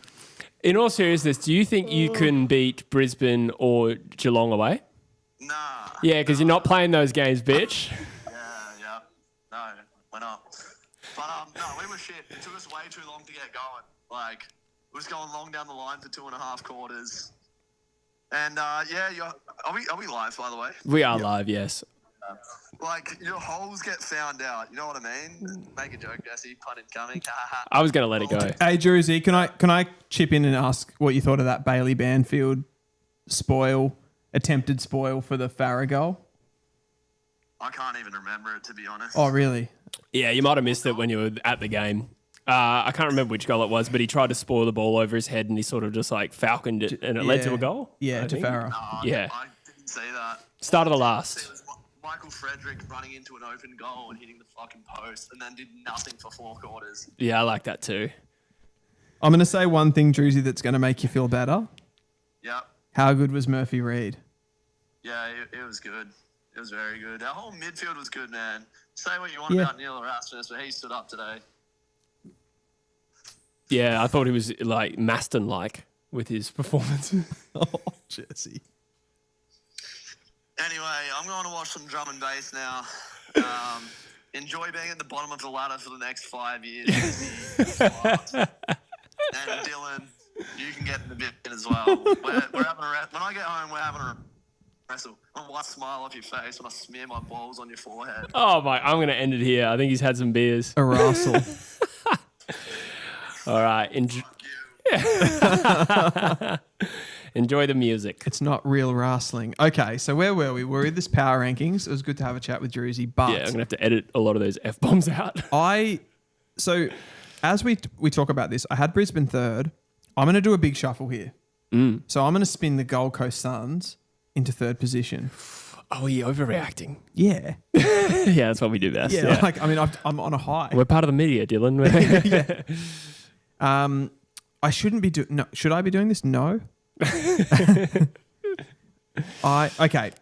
Let's swing that again. I'm going to go Adelaide into third, Okay. and then I'm going to go the Gold Coast Suns in fourth. Yeah. So you're thinking Gold Coast beat Brisbane next week? Yep.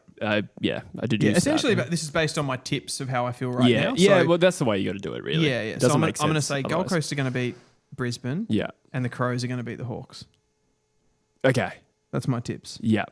I'm going to go home teams win next week. So therefore, I have to have Brisbane and Adelaide in my third and fourth positions. I'll back that in. So then we're only left between splitting Hawthorn and Gold Coast. And I will say, as impressive as the Suns were, I think the body of work of Hawthorn coming into this final series and today makes it impossible for me to flip that. I also think, if I'm honest, I think there's more of a chance Hawthorn beat Adelaide than there is of Gold Coast beating Brisbane. That's totally albeit fair. both options, like both games are not locked in. No. So that'll be my order. 5 Hawthorn, 6 Gold Coast, but I think there's a clear Okay, top so 3. you're going to tip both. You still got the Yeah, I'm going to tip I think there's a clear top 3. I think the premiership teams come from Collingwood, Geelong or Brisbane. I don't realistically see Adelaide below getting there. Yep. Gotcha. So if you had to answer that, do you think there's any team outside that top 3 that can win the premiership? Well, Gold Coast is your 4th ranked team. So can Gold Coast win the premiership? No. Yeah, no. So I guess we're aligned with that particular view. No, wait, you had someone else higher than... Yeah, so I swung... I did have Brisbane, but I've swung Adelaide in. Yeah, so you think Brisbane are done? Yeah. Therefore, Geelong, Collingwood, do you think Adelaide can win the premiership? Or are we down to a 2-horse race? I think we're down to a 2-horse race. Yeah, fair. Yep. I mean, could one of the other teams make the grand final? Yeah. I think if Adelaide or the Gold Coast Suns or Hawthorn made a grand final against Geelong, they would lose. Agreed. Totally agree. I think it's even hard to see how Adelaide would have to get past Geelong, as would Hawthorn. So it really would be Collingwood, Gold Coast or Brisbane who can play Geelong in the grand final. Yep. Food for thought. Interesting. So Geelong is still the team to beat in both of our eyes. Could be a Cats Pies grand final. Yeah, I mean the Cats, I think they've been the consistent stayer, haven't they? Yeah. Towards the back end of the year. The form hasn't dropped off. They beat Collingwood in a thriller early in the year too, like round 6 or something. They did. I think they're not just going to bludgeon everyone. Like they're going to be in for a couple of tough games. Could be a good grand final. Could be a good grand final. And Sydney aren't in the 8 this year, so they can't fuck it up. Yeah. But yeah, that's sort of where I sit with it. So just give me your top 4 again. Geelong, then Collingwood 2nd, Brisbane 3rd, and then I've got the Adelaide Crows likely to win their final, and therefore, 4th. And I've got Cats, Pies, Crows, Suns. I've gone rogue. Yeah, that's all right. I mean, it would have been lame if we just went to cookie cutter. Yeah, I like which that. I do tend to do sometimes, but that's fine. Stay pragmatic. And we've got trade news. Let's do it. We can rattle off some of the latest trade rumours. We do this once a week, so there's a few things that we can discuss. First one is in no particular order, but let's start with Jordan Ridley. Have you seen this suggestion that Jordan Ridley, in his exit interview... He just walked in and asked for a trade. I don't know if it was as simple as that. No, it wasn't. I'd imagine there were a few pleasantries exchanged, teas, coffees. I think that, what was reported is that he raised the prospect of a trade. This was originally reported by Tom Morris. There has been some suggestion that isn't exactly how it happened, and I can sort of understand how it happened. I think he just I think there's a quote here that the phrasing by Ridley was more subtle and nuanced.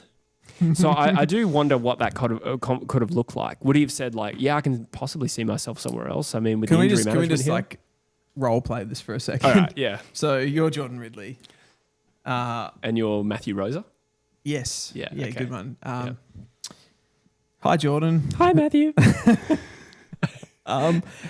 We're a bit disappointed about your injuries and stuff like that, but we really love you at the club. You're a loyal player. You've won a best and fairest here. Do you still see yourself at Essendon? Oh God, I'm actually going to perform here. I didn't know what to say actually once we got started.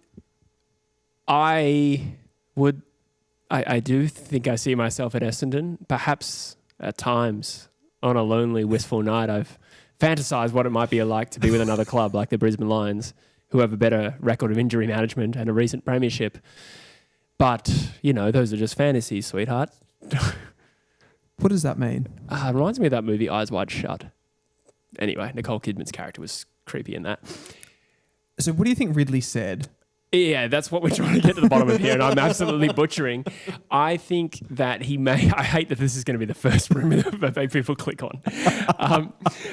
I think that he could have just, raised some broad concerns about the injury management. Obviously, that's been an issue with Essendon this year, and he's had his injury battles.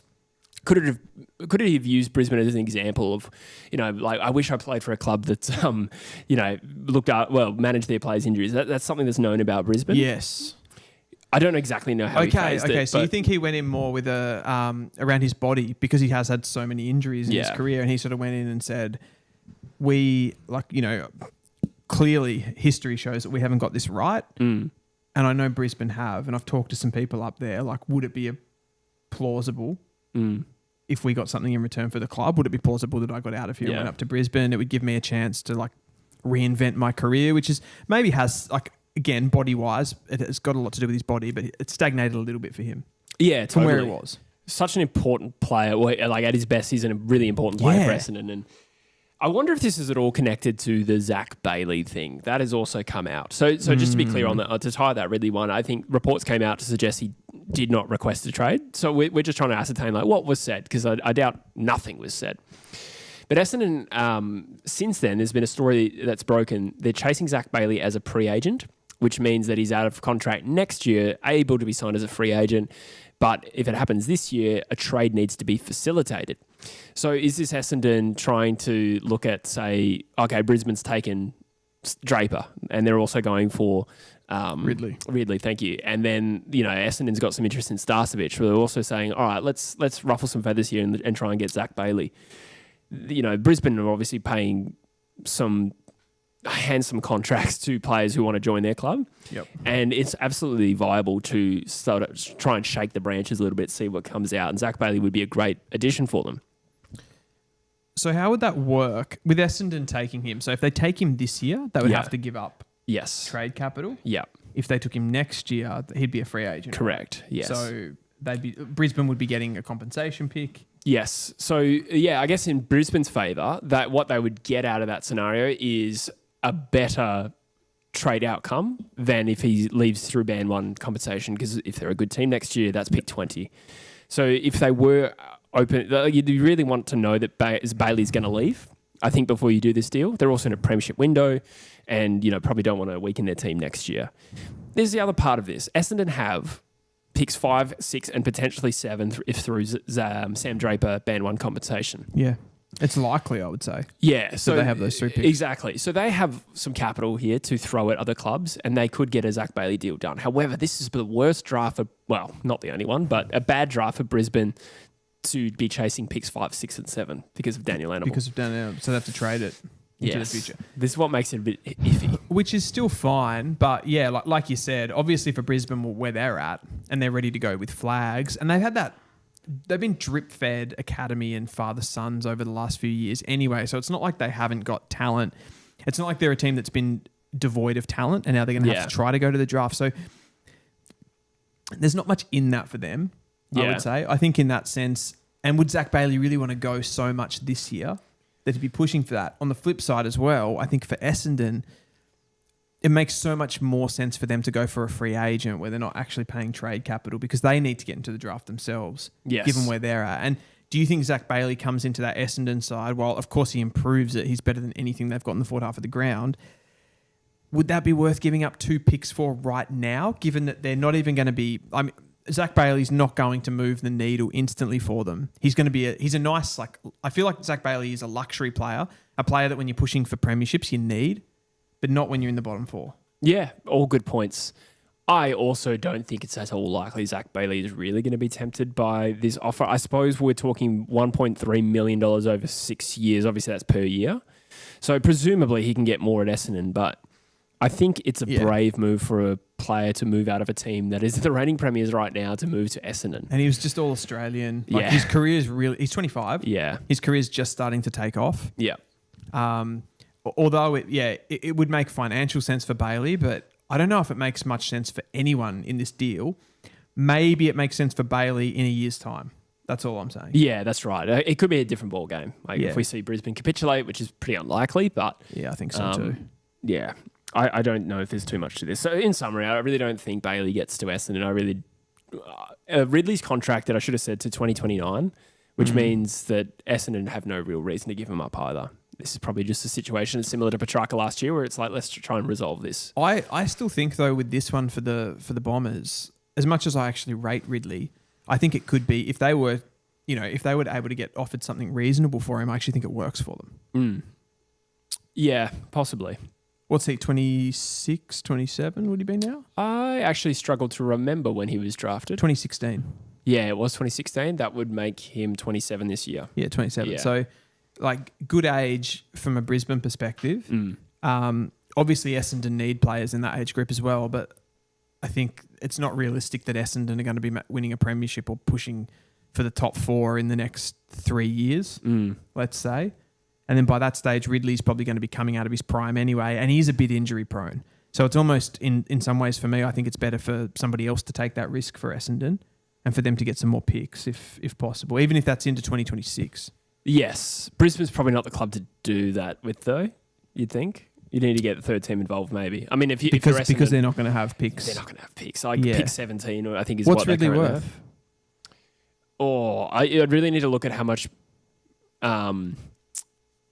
footy he's missed for a start. Yeah. I think top 15 pick. But he's heavily contracted, so Essendon can charge any price to say, like, this is what he's worth to us right now. I don't know if there's enough in it for any party here, to be honest. I'm interested to see what people say they think Ridley's worth, because I actually think his value is difficult to ascertain. Like off the top of my head, at his prime, if he was like 23 and he just come off that best and fairest, I think he's like a really top pick. Yeah. Yeah, that's true. Yeah, he was the third least experienced Essendon player ever to win the best and fairest. He had only played 26 games or something like that. That's crazy. Such a multifaceted defender. Yeah. He can do everything. Yeah, absolutely. Just hasn't been able to get the body right, which has been, as you said off the top, it's been a problem for all of their players. So maybe that's the reason that he wants to get out. Let's move on to a bit of a West Coast flavour. I know you love this, but I want to get a little bit off my chest here. So we've got Liam Ryan today he's expected to request a trade to St Kilda. It caught my eye that during the week, after having said that, I don't think West Coast has any reason to do this deal, and then publicly they put up a strong front saying we're not going to let Liam Ryan go, paraphrasing. I noticed that he did a medical with St Kilda, and given he's a contracted player, I'm guessing West Coast had to give permission for that. So that to me just screams West Coast know he's going to go. Yeah. So then and it's also expected, the update today is that post-medical he's expected to request a trade to St Kilda. This comes in light of Carlton also chasing Campbell Chesser, a player that I've really grown to like over the last half a season. You finally got to like him and now he's going. He's played 36 games with us, missed a whole year and a half through injury, and kind of struggled to make his mark, playing in one of the worst teams of all time as an outside mid. Yeah. Put together a really strong last month of the season, and it sounds like, Carlton, Essendon and Richmond were all linked. Carlton is now currently the most likely landing spot for him. They're chasing leg speed and skill. I would describe Chester as incredibly fast and boom or bust. Unskillful. Boom or bust, I would describe him as. I would say they're about on par with Hewitt. Skill-wise. Capable of hitting an amazing pass, but decision-making radar can be off. I need to watch a little bit more of Chesser. I would have thought he was well below Elijah Hewitt. Purely foot skills I'm talking about. Purely foot skills. Yeah. Not broader skills. There's like a range of movement that Hewitt has over someone like a Campbell Chesser. Like I feel like Chesser's one of those real straight line guys. I'm not sure I agree with that. I think he's proven himself to be a really good athlete in recent times. He's very quick, very quick. Yeah, I think deceptively athletic. When I say I think he's quick, does he move laterally as well as Elijah Hewitt, you think? Specifically in terms of agility, maybe. I don't know. Yeah, okay. I maybe need to see more there as well, but yeah. I mean, we're getting a little bit bogged down in a tangent here. The point that I wanted to make was, is he good for Carlton? This has made me really flat. Has it? Yes, it has. I think broadly this off-season for West Coast, I know Harley Reid re-signed. Perhaps it's because I expect him to re-sign. It hasn't put this positive lens over the whole off-season, but Liam Ryan's just probably going to walk to St Kilda and we'll get something probably not that meaningful for him. We're going to get nothing for Campbell Chesser, who's just taken 4 years to come good, and then he leaves. I just need to cut you off there. He has not come good. Yeah. He has not come good. That's a phrase. No, but he hasn't come good. But sorry. I thought you were teasing my phrasing there. No. No. Yeah. I didn't mean. Saying, yeah. You can't say he's come good yet. No, I just meant, you know what I meant. Like four games where you're like, oh, I can see what you do now. Oh, goodbye. Yeah. That's all it is. I'm not saying he's become an established gun. I think if you moved it on Chesser, there's a good chance you could get something as good as him in the draft. Yes, you lose that development, that maturation. Well, we're talking about peak 50 in a trade, I reckon. Do you reckon? Yeah. It's that bad? I think if a player's uncontracted and missed so much football through injury, yeah. Yeah, okay. Yeah, I think that's talent disappointing. outweighs the value. It's also true of Liam Ryan. So we're in a shitty position with both of those. Yep. Yeah, and I was just flat with that. And for context, like without blowing Chess's like quality out of proportion, I think in terms of talented midfielders at West Coast, Harley and Elijah clearly ahead. Yep. I think Chess is third. So I don't think it's I think he's clearly better than Clay Hall, for instance, who's probably the next best young midfielder. And I'm also avoiding Hoff because I think he's moved to What about backline now. Gross? I think Chess is better. Okay. Yeah. Anyway, getting a little too bogged down in the details of that, other than to say I think this has some stank on it. West Coast is chasing Elijah Hollins. I heard a rumour they're going after Orazio Fantasia. If we turn Liam Ryan and Campbell Chesser into Hollins and Fantasia a year after taking Owies, there will be some videos. There will be some videos. Yeah, you heard it here first. That is stinky. Look, in 2013, I'll never forget West Coast were apparently all over Andreas Everett and Josh Bootsma, and thankfully that never happened. But I like further to this, like Matt Innes, our head of high performance, left after 2 years recently. He's just gone to Essendon. So I'm starting to get a little bit melty. And I've been pretty resilient. I've been pretty resilient for 4 years. He's been good over this time. Yeah. We've definitely seen some improvement after an injury crisis, and I don't know. I'm just hoping for some good news. Yeah. At this No, point. 100%. I mean, I can understand your frustration because you essentially with Carlton last year, you sort of turned. What was it in the end? You basically swapped. It was 3 for 12, 14 and Owies. Yeah. So you guys got Allen, Baker and Owies. Baker. For Jagger Smith, Jagger basically. Smith / Harvey Langford, whoever we would have taken, which we can't ever know for sure. No. That one was a bad trade. Yeah. And this is taking on a stinky tone as well. On more positive news, Brandon Starcevic, well, it's not that more positive because he's undecided about where he's going to go. The update here is just simply that it will be between West Coast and Brisbane. Essendon North not in the mix anymore. Yep. And I think that an exemption is unlikely. I actually didn't consider, when we talked about it last week, that an exemption for West Coast having to trade with Brisbane here just screws Brisbane over. Yeah. We didn't mention that at all. So I just can't see the AFL going for that. Yep. Maybe it'll put pressure on, maybe we get given a pick we can trade for Starcevic, but you're trending into... Do you think that removes you from him, the chase of Starcevic? I actually don't think it does. I think West Coast will still try and get him. I think they're that desperate for on-field quality right now. You still do have the option to be able to trade outside the... Yes, that's what I mean. West Coast wouldn't sign him and dilute Bent one commentator. Yep. Yeah. From a Starcevic, I know he does have the links to WA, but given him becoming to West Coast, we've referenced the fact that he might get more midfield time, which would be a little bit of a carrot for him. But do you think this could also just be him wanting a bit of a better contract? Oh, yeah. Yeah. What else? Whatever the reason we come to West Coast. Yeah. We're in the position where that's the only thing. And obviously lifestyle if you want to live in Perth. You want to live in Perth. Yeah. And like I said, the other thing would be that, like, okay, at West Coast he comes in and he's probably a bit of a leader. Yeah. Where he's like a bit more of a bits and pieces player at Brisbane. That's right. Yeah. So yeah. Some people are sickos and they want to lead the team. Nerds. Yeah. 100%. But I think West Coast is in the position where, without doing anything stupid, get in the quality established players that can improve you now. I think they're that desperate. Yeah, I like Starcevic. Yeah. I think that's a good one. Yeah. Anyway, I've had my rant about West Coast. We'll just get back to St Kilda briefly here. Silvani has decided to join St Kilda. This is, I think it's official. He's requested it. He's certainly done a medical there, which is pretty far down the line. We talked, I suppose the only real update here is that he's likely to join the Saints, and the update as well is that Leakalia's move is not affected. Yeah. Side note, St Kilda have offered $750,000 a year for Leakalia.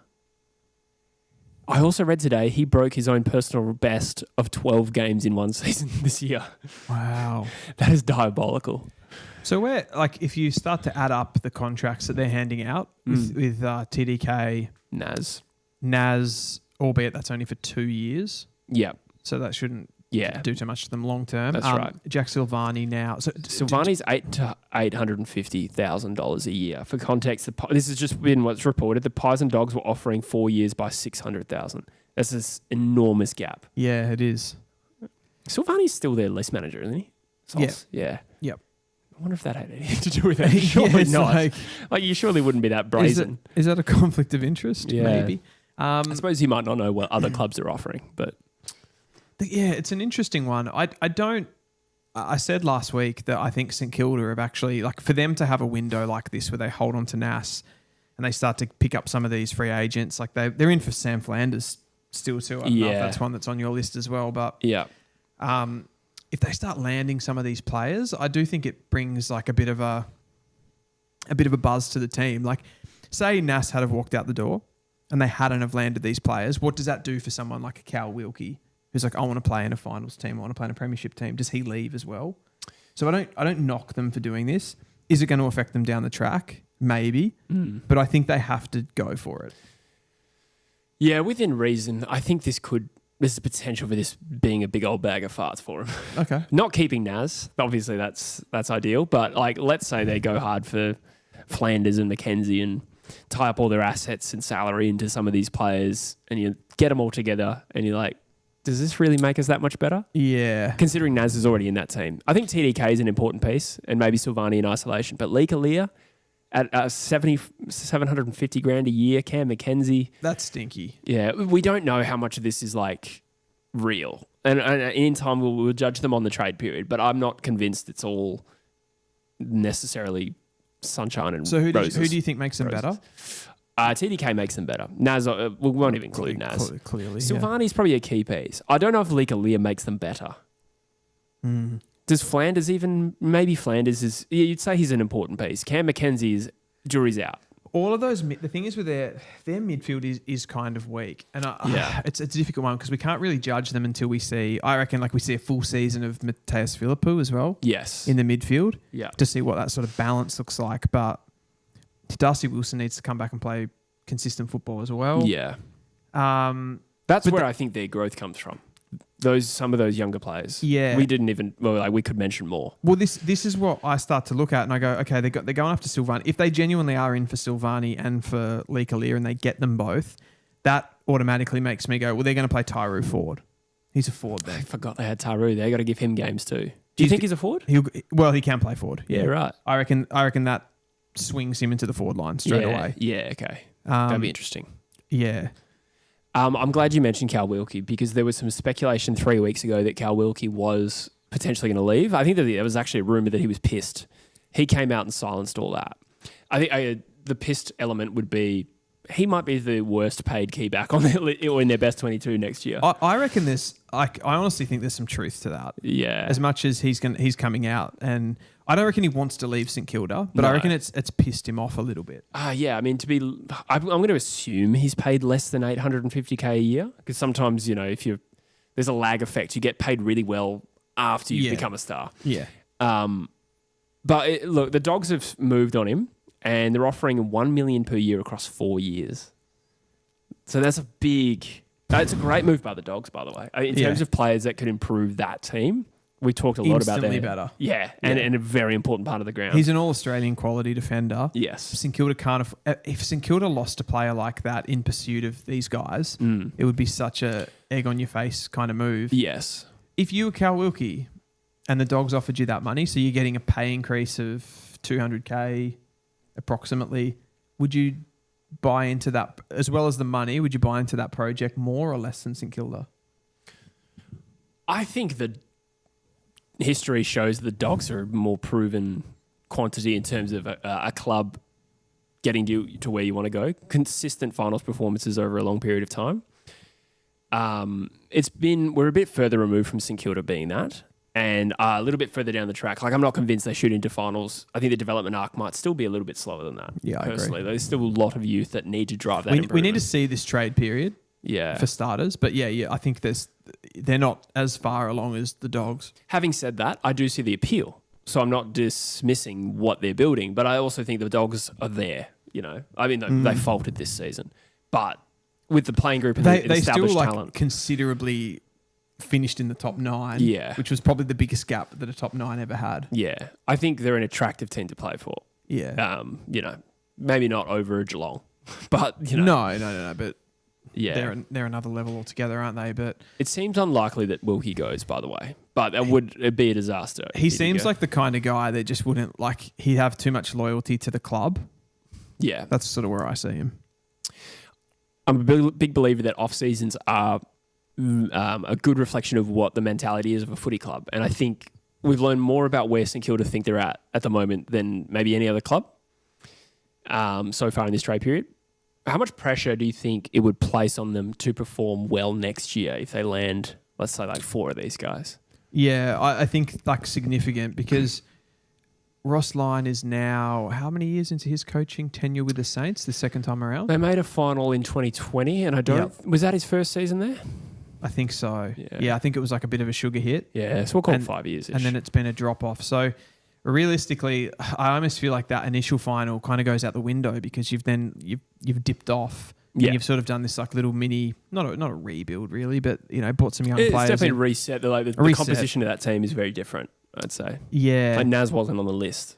You couldn't have the season would have to be somewhat like at worst case scenario. I think in 2026 it would have to be something like the Dogs did this year, where they're finishing in kind of the close to finals. They're playing if they just missed and they really improved, but I think they'd need that consistency because they seem to float through seasons where they just have periods of games where like they lose to a West Coast, where if you want to be that team that pushes for finals, you can't lose those games. Yeah. Yeah, I think they have a lot of improvement to do on field. I don't think it was a great season on field for them. I think there's a chance it moves him into a bit of a pre-window phase. Certainly not opening the premiership window, but like I think I consider Fremantle and the Gold Coast Suns, maybe even Hawthorn, maybe less to extent. Can I make a call that they'd either need to sell it with wins and losses, so finish inside the top 8, or get significant improvement out of those top line players that are young, like Matthias Philippou, like Darcy Wilson, maybe like Mitch Owens, Travalia, Tyru, and even Windhager. Yeah. Going to that, push up to that next level, so at least you have the hope there that they can go again the year after. I'll pay that. I think that's a good call. If you can see like market improvement from those guys and who's going to drive that improvement, I'm with you. That's why I was still relatively on the Dogs, even though the disappointment of missing the finals. Like I still think the pieces are there. Okay, that's fair. That's fair. We'll rattle off some more trade rumours. 4-team race for Connor Butterick. North Melbourne, the Bulldogs, Brisbane and Essendon.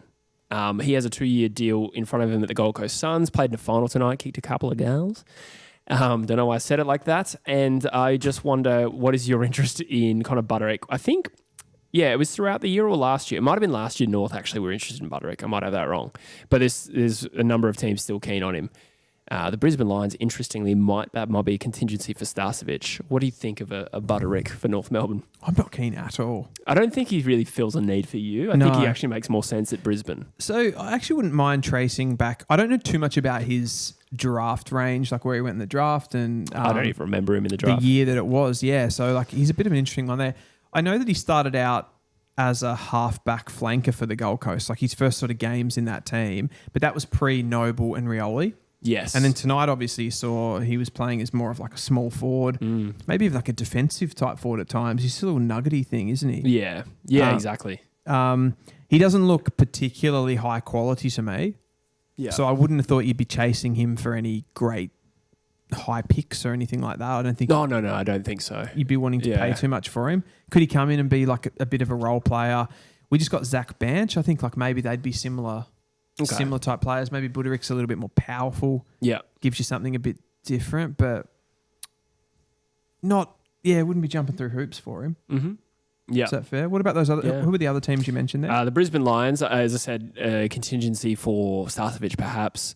The Western Bulldogs, I presume, as a defender. Could be. Because he probably has played his best footy as a defender and he's not like a goal-kicking forward. No. Maybe like a pressure forward is his niche. And Essendon was the other one. Essendon. So I don't think Essendon would be keen.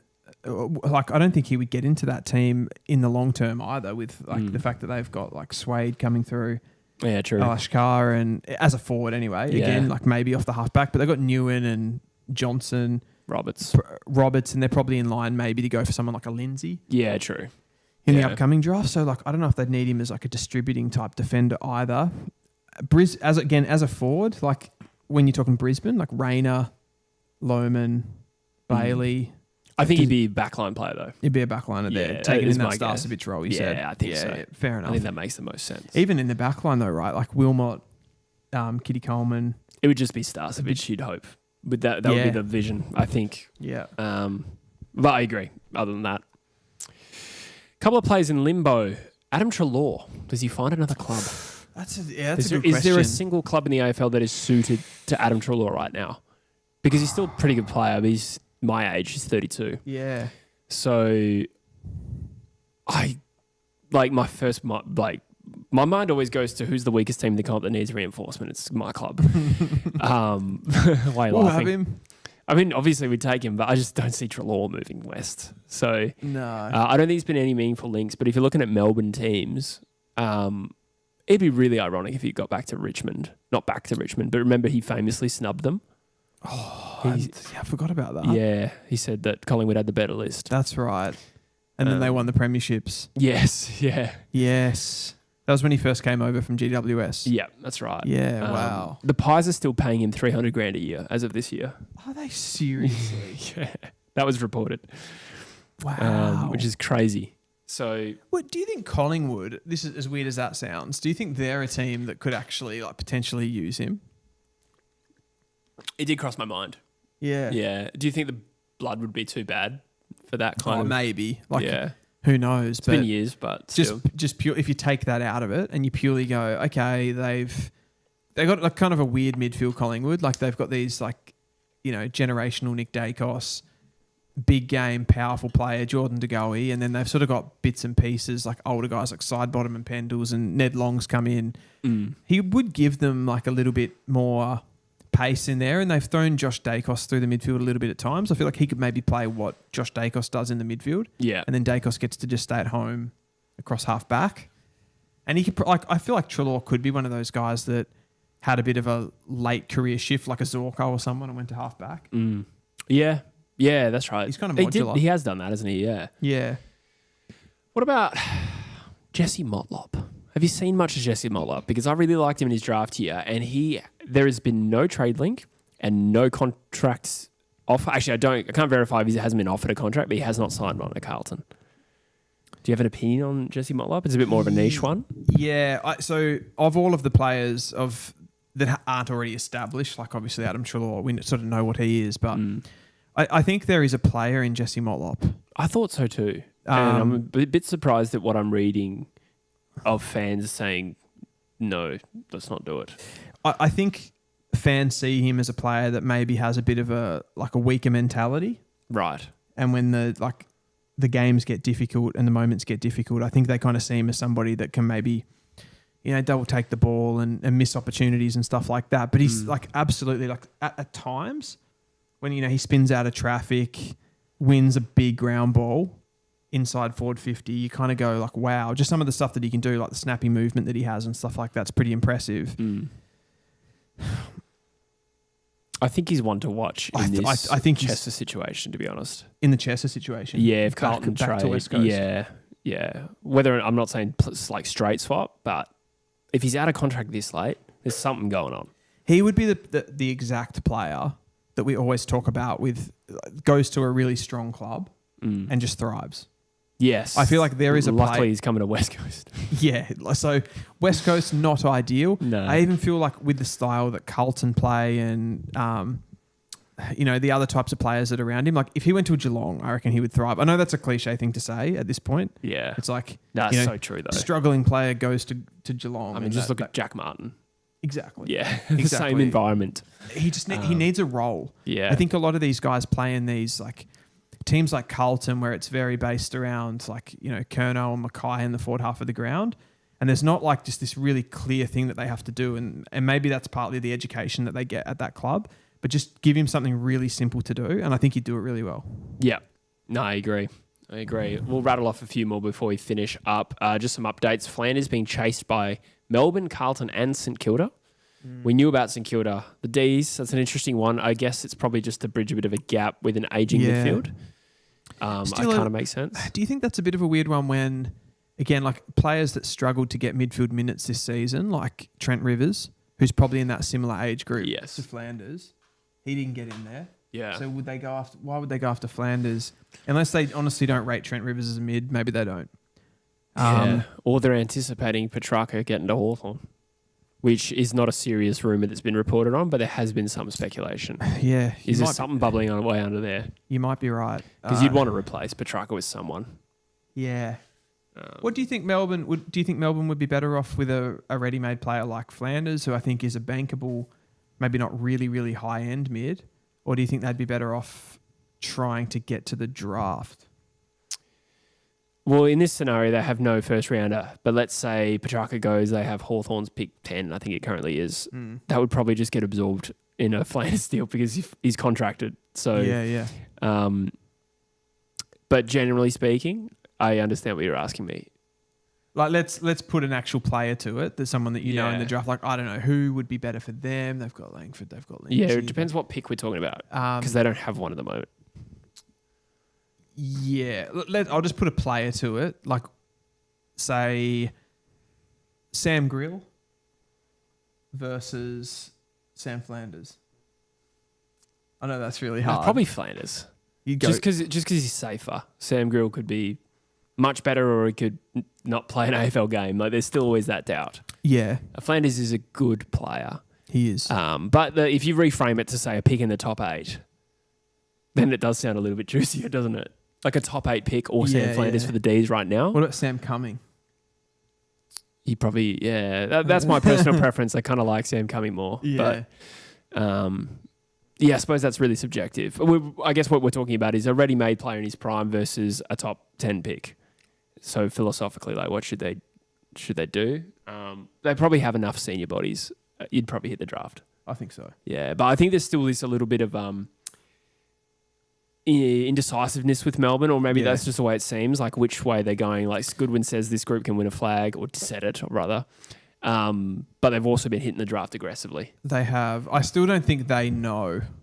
Yeah. I don't actually think they know where the list is exactly. And I think that's their desperation in sacking Goodwin was a bit of a like, fuck, well, let's not wait around to find out. Let's just bring someone else in and see if the coach was the problem. Yeah, that's right. Yeah. It takes the pressure off a little bit as well once there's a bit of a release valve there. Absolutely.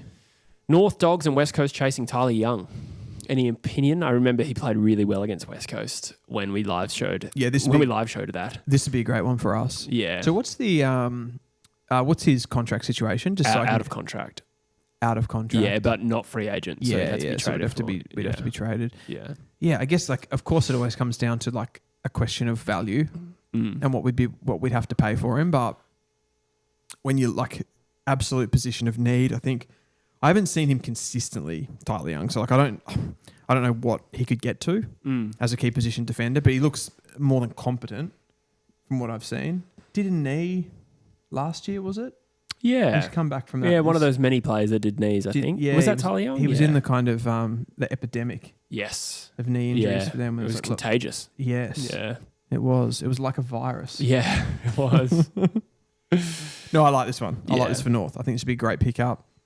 Pair him there with, start to phase out some of these guys like Griffin Logue. Not to be too hard on him, but yeah, it makes sense for West Coast too. And the Dogs were the other one. We've already talked about their key back needs. So yes, absolutely. Yeah. All right, how are we feeling? Good. Do we have a mock in us?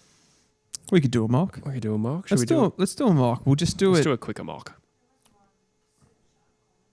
Oh, I was there. So sorry. Sorry, we've actually, just to apologise there for not getting to the super chat, we have lost our chat. Oh yes, on the screen, the monitor. Yeah, since we had the problem. Was it Birdman? Which club feels the most? Thank you, Birdman. First of all, which club feels the most for not picking Murphy Reid? Well, let's go back to that because that draft. So, like the picks right before it were West Coast and Port Adelaide.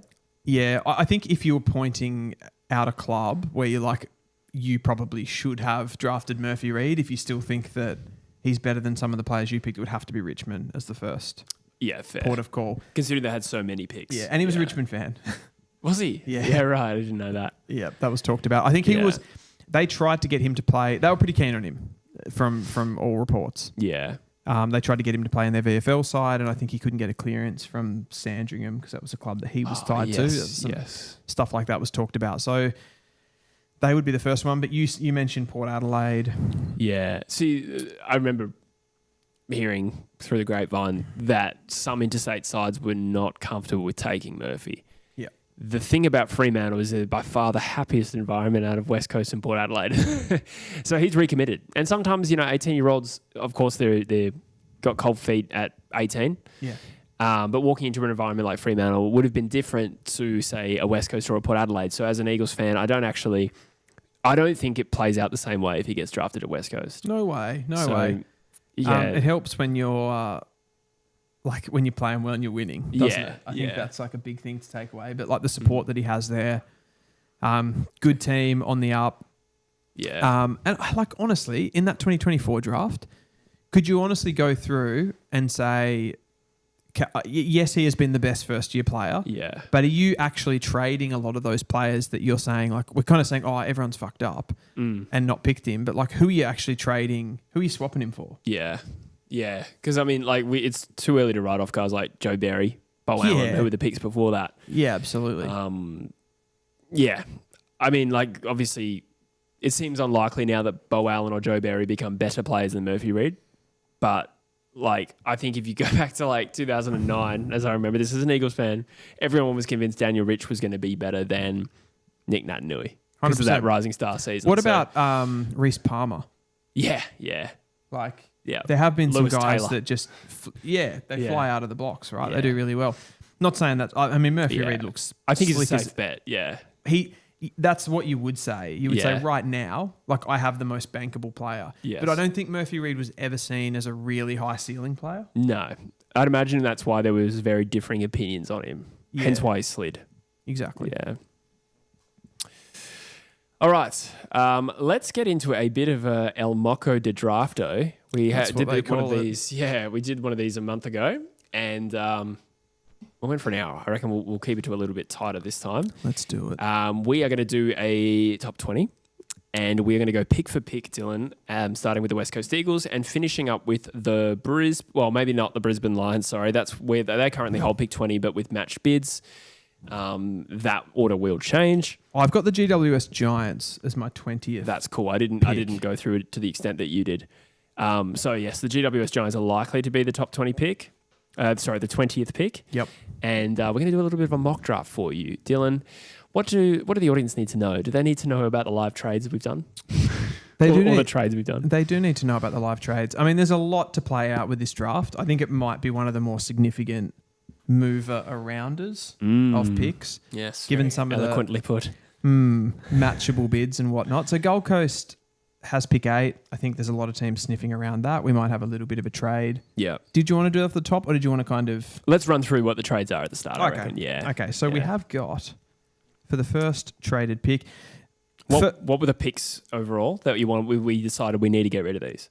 Okay, so the first one was pick 8, which ends up being pick 12. Yep. Which is Gold Coast, given that that pick is kind of useless to them because they're going to have Zeke Ewell yes, and Dylan Patterson at the top end of the draft. So yeah, they'll be looking to trade that away. North Melbourne, pretty keen on that. Yeah, that's been linked, so we'll do that. And it's also nice to include a team that's not involved in the first round of this draft. Exactly. The next one the pick ends up sliding to 14, which is Carlton, and they've got Oliver Dean to match a bid on in that sort of top 10 area. So they'd be looking to get rid of that as well. That pick actually comes Harry in. Dean? I keep doing that. Who's Oliver Dean? Does say Oliver Dean? You've written Oliver Dean right there.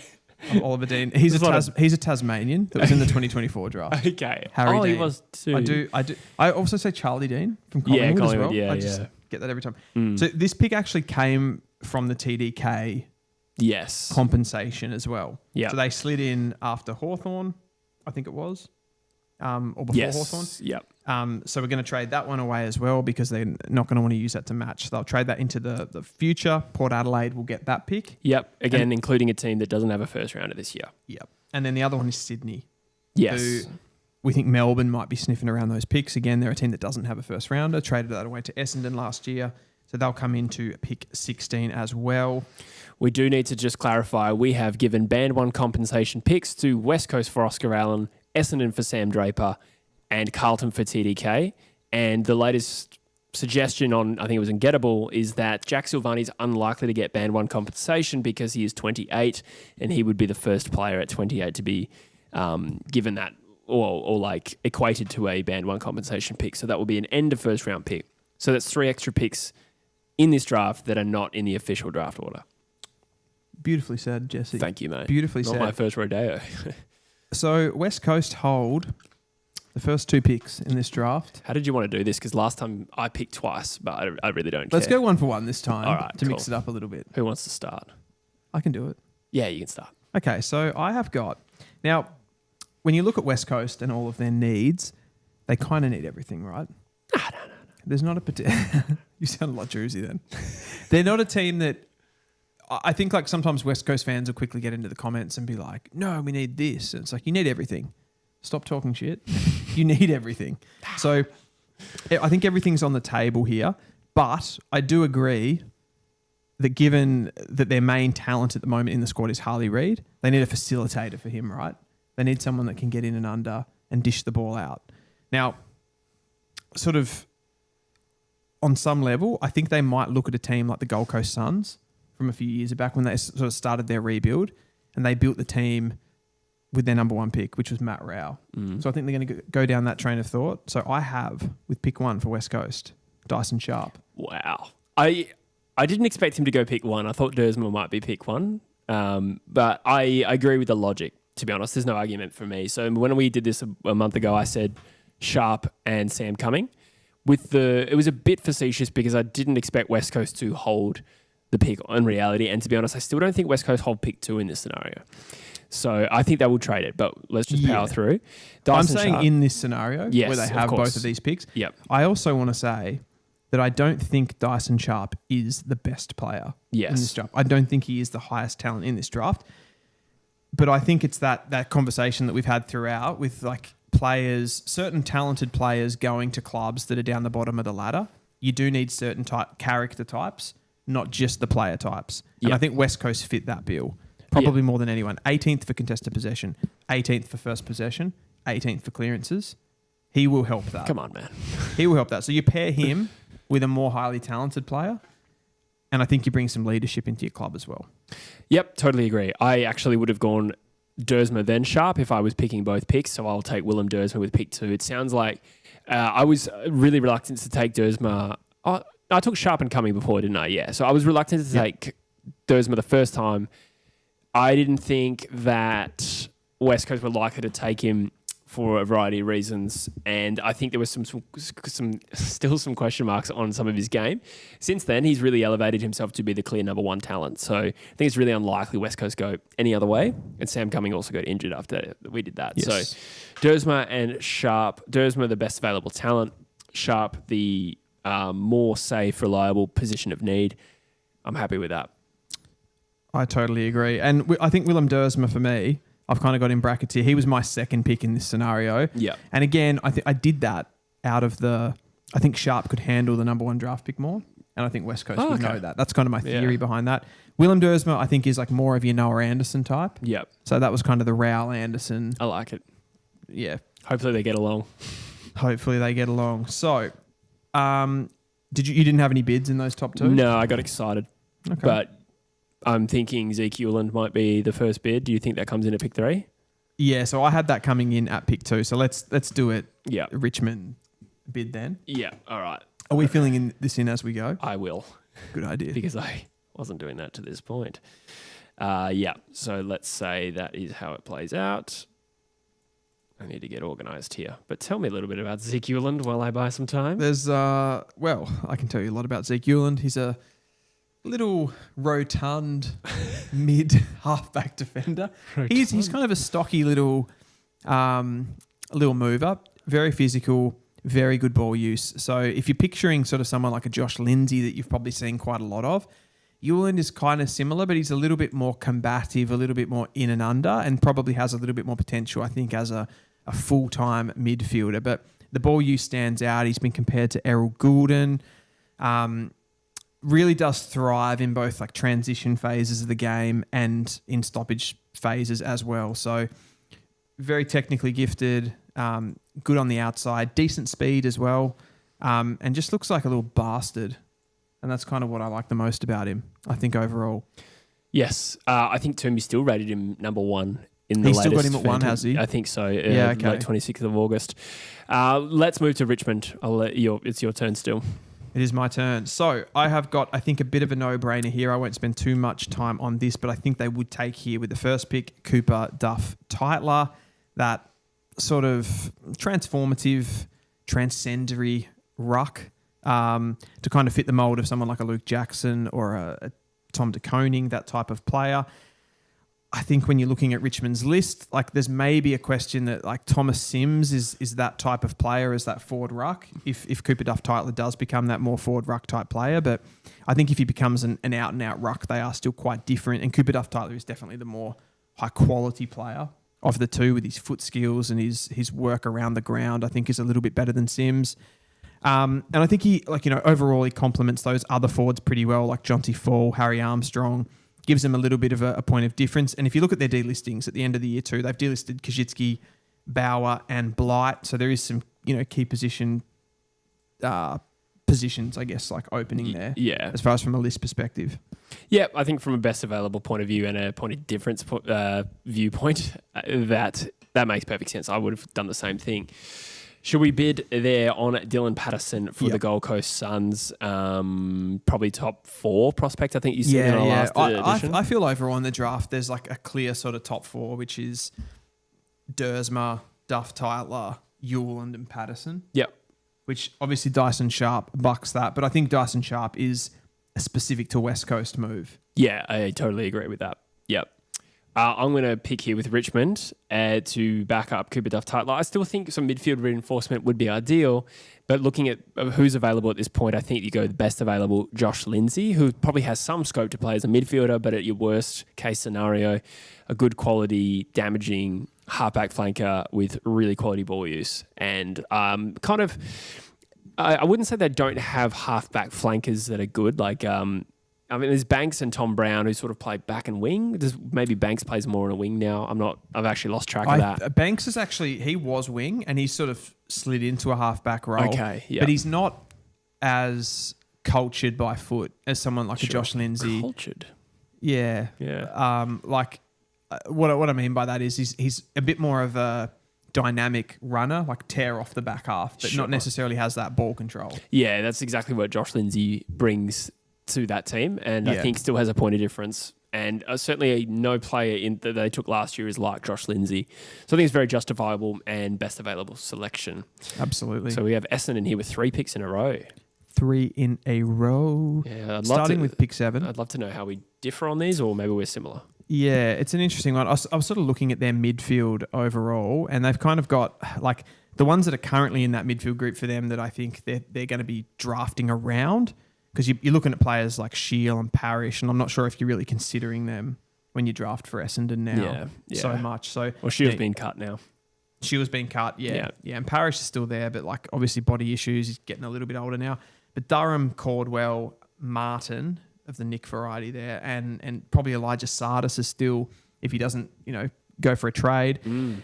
They still kind of need that big-bodied sort of first possession mid, I feel, to give it to some of these guys that can run a little bit more like a Martin and the outside guys. They definitely still need to bring in some outside guys too.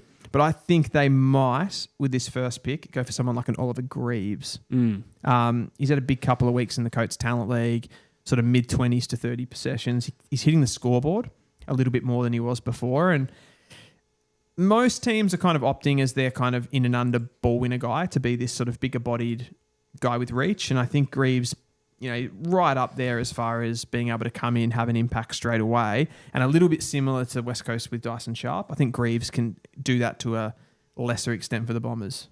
I like it compared to Josh Smiley as a similar player from last year's draft as a point of reference. We can go a little bit diverse, I think, with these Essendon picks. You taking Greaves frees me up to go Xavier Taylor. This is probably a bit of a best available scenario here. Is it a dire position of need? I'm not really sure with Essendon. Like, there's probably other positions, but you've got 3 picks. So I think you go best available here is that sort of undersized but capable of rebounding taller defender, you'd say. About 191, I think he is. You compared him to a little bit of Sicily, a little bit of Weddle, and I think you said at the time that no comparison is perfect, but that kind of damaging but good defender is what they will pounce on here. And I think Toomey's got him nudging the top 5, maybe not quite that high. I think I saw that he'd come up a bit. Yeah. On I don't think he was top 5. I think he was just in the top 10, maybe. Okay, I thought he was a little bit higher than that. I might be tripping. Perhaps. Either way, pick 8 for Essendon. For what it's worth, I also had him going to Essendon. Yeah. Amongst these 3 picks. I might pop a bid then on Brisbane's Dan Annable. Oh my God, I forgot about him. Yeah. I actually thought the bid for him would probably come with Greaves. Yeah. Because it's a similar type player. So they might kind of, justify like that's a good point. Annable and then we'll take Greaves. Yeah. Kind of thing. So I won't say too much about Dan Annable. Very good stoppage mid, good creator, tied to the Brisbane Lions as an academy selection, which then brings us to pick 9, which will be 10. That'll bring us to 10. Yeah. So you've gone Xavier Taylor. Yep. I'm going to go Sam Grill.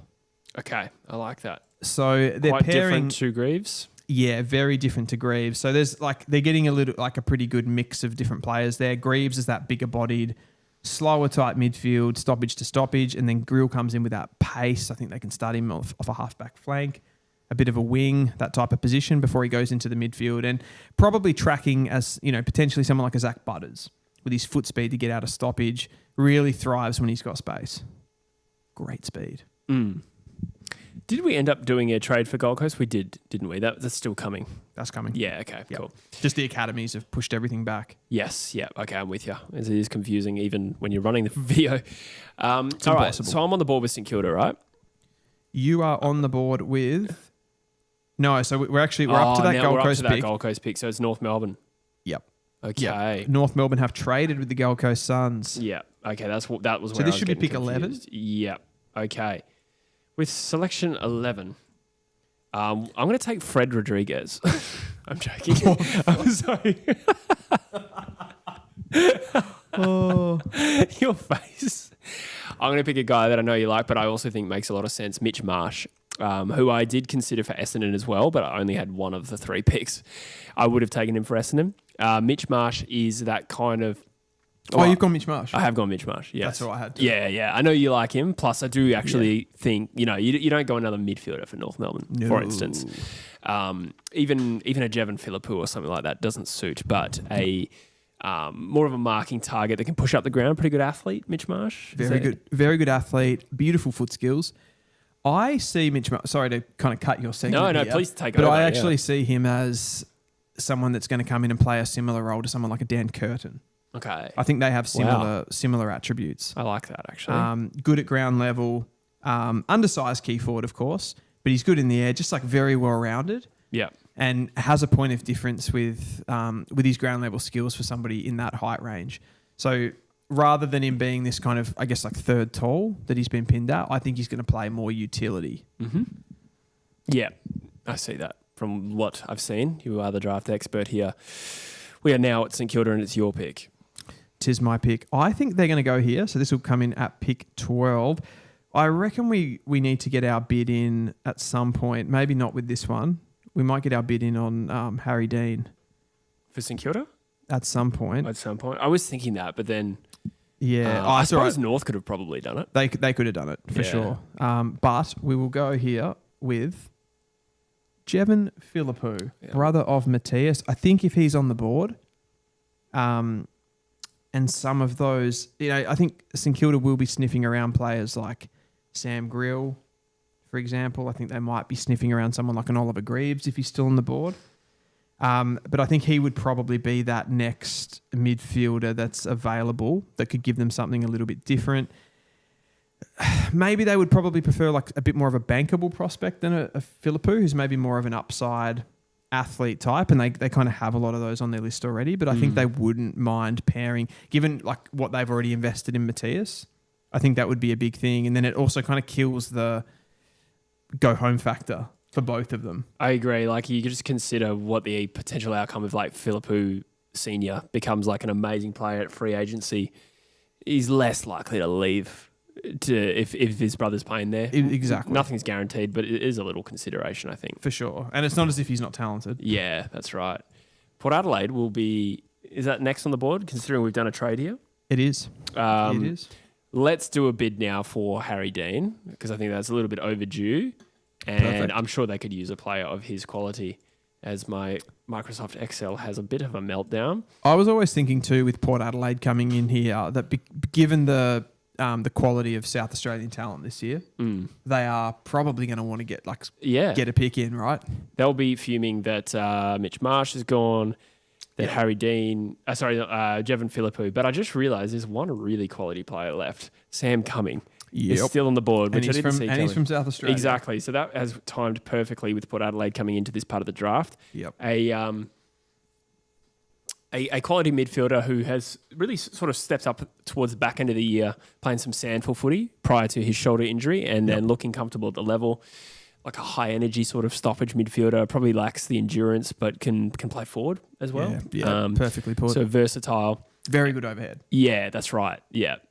Elijah Hewitt player comparison is something I've seen, and I kind of like that. Is it a perfect need for Port? But probably not. But it's a potentially quality player. I think theoretically, it's maybe a little bit of too close to Horn Francis. Yeah. But it also at the same time, like say you bought Sam Cumming in and he comes into the forward line, and then you can play Jason Horn Francis more as a midfielder. Yeah. Where they've used Horn Francis because they can't get goals. Yeah. So it's kind of, it gives you flexibility with Horn Francis as well, I guess. Yes. Yeah.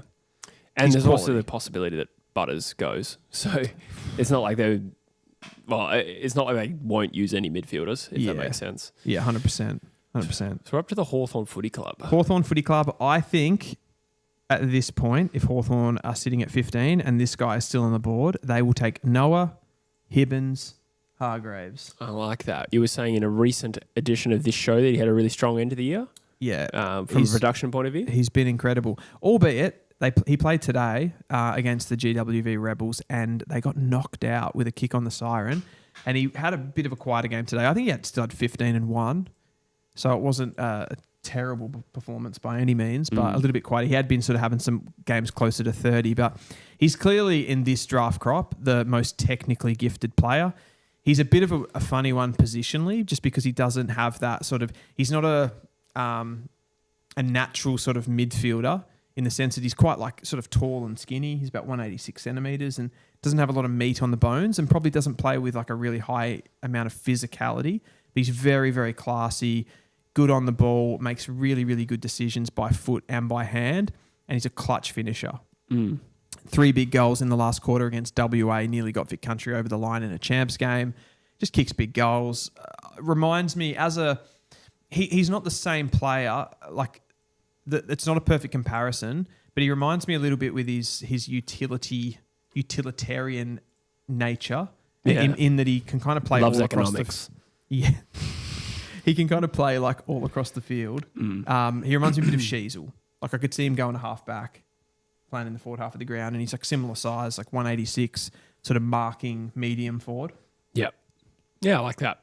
Excuse me. He's a player that I tracked a little bit earlier. It looked like he's probably, if we're right, pick 15, maybe it's a little bit of a slide. Maybe that was just what I was reading at the start of the year. He's probably one that's moved around a lot. Yeah. I could still see a team taking a risk on him in the top 10 for sure. That's not out of the question. And I think Hawthorn, given they probably do, as far as from a midfield perspective, they probably want a few more good decision makers, classier players, because they got some grunt in there with Warple and Newcomb, a bit more outside quality. Yeah. Yeah, it makes perfect sense. We're up to the Melbourne Footy Club. I'm going to go for a couple of talls here. Mitch Marsh gets bid on for the Sydney Swans, and presumably they match. Have I got the right pick here? Yes. You on Melbourne? Yeah. Melbourne bidding on Sydney's Max King. Yeah, great call. And then to back it up with going for a tall, I think the highest rated tall in this draft who's available is Aiden Schubert. Yep. 197 centimetre South Australian tall. Some other options would have been like Ludwig. Is that his name? Ludovic. Ludovic, and Louis Emmett as well. He's a tall ruck forward? Yes. So that would be if they wanted to stay local. Yeah, that's right. So Aiden Schubert being the South Australian talent, I think, adding another key forward for the Demons makes sense in this scenario. I also strongly considered Jacob Farrow, but probably from a needs point of view, they've probably got their fill of halfback flankers with midfield potential from WA with Rivers and McVie. And I was also going to say, I feel like there's a lot of similarities with Farrow and Harvey Langford. Sure. Yeah. There's a bit of similarity there. So I think they'd look for something different. Maybe that spells the end of someone like a Jefferson. Yeah, he must be close. 2022 draft? Yeah. Just can't seem to get in, can he? That's right, yeah. But that one makes sense. They've struggled with forward players, key forwards ahead of the ball. And he's a really good one. High production player, gets the ball around the ground and is a good target forward of the ball. Dogs. That's me. Yep. It's crazy, actually. I made a note with those bids and stuff that this pick, it was pick 10. So it's 17. Yeah. It actually was. This should be pick 10. Yep. And it's 17. I think is it 18? Why have I got 18? Mate, have we made it one extra bid, have we? It's entirely possible that I have made a mistake. Let's just roll with it. Let's just roll with it. So I've gone for the Western Bulldogs here. Jacob Farrow, which is going to make you very disappointed. West Coast is picking next. Yeah, I know. I'm sure they'll figure out a way to get him. Yeah. But I felt like if the Dogs had this pick, I'm like, they're not going to leave him, are they? I mean, they could go for someone like a Lockie Dobston, small forward as well. I think that's on the cards. Yeah. But I feel like Farrow just kind of like it gives them another halfback flank option. I always talk about Baker and Bramble not being good enough, even though I think apparently they scare Druzy, those players. But Farrow would be like a bit of an upgrade on those like medium type defenders. It replaces Ed Richards for what they lost with moving him into the midfield. Sure. A similar type player there, I think, as well. So makes a lot of sense. And probably, like, honestly, I think maybe another team higher up the draft order has a ping at Farrow anyway. But if he gets to the Dogs, I think they'll take him. Yeah, I can't argue against all of that. In reality, I actually think West Coast will manoeuvre pick 2 around and get Farrow. Personally, probably. Yeah, somehow that's my expectation. It's too hard to do all of those moves, though. Oh yeah, nah, it's too much creative, and it would have been biased as well to like manufacture a West Coast trade. Yeah, sure. But we did have North Melbourne, to be fair. But no, that one made more sense. West Coast, I'm considering between 3 players here as we near the end of this mock draft. Farrow would have been my preference. I think I'm going to go with Lockie Doverston. I wonder if... Did we do this last time? Did I have Doverston as well? I can't remember, actually. The other players I considered were Harley Barker. I just wonder if West Coast is in the position to take a punt on an ACL I reckon guy. no way for you guys, yeah, personally. It seems a little bit wrong, but like stylistically, we could use a player like that. Yeah. But a hard-working small forward in Lockie Doverston who probably fits into our sort of modern style of, forward half turnovers and our forwards working hard to influence those turnovers and forward pressure. And I think that is a pretty good modern small forward from that point of view. Yep. Does he kick enough goals? Yeah, for sure. Yeah, I thought he did. I just wanted to hear you say it to justify my pick. He's kicked more, in the Coates Talent League, he's kicked more goals than Nick Watson did. Wow, okay. Yeah, I thought that was true. I just wanted to confirm it. Hits the scoreboard, tackles. I think he's a pretty high quality small forward. Yeah, which I think over time I've come around to the idea that West Coast is losing Liam Ryan now as well. So things have changed in that space, and I think that he could come in and play early too. Would you have any interest in a player like Louis Emmett as let's say you miss out on Cooper Duff-Tytler, he's not one of the 2 picks. Like we've got Sharp and Dersma. Would Louis Emmett be a bit of a ruck forward? Is he? Would you describe him as? Yeah. I think we're pretty boyish on Archer Reid.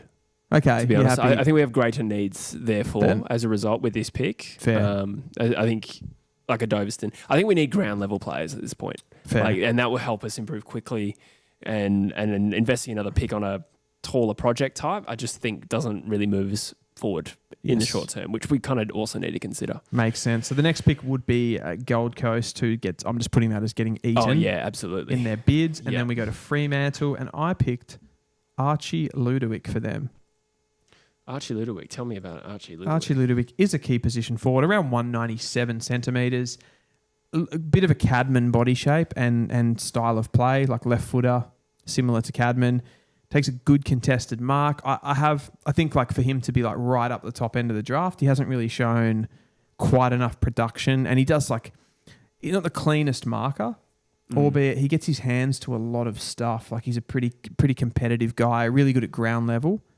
I think there's like a talent, there's a lot of scope, I suppose, for him to like really improve and come into the AFL and get some of his technical things worked on.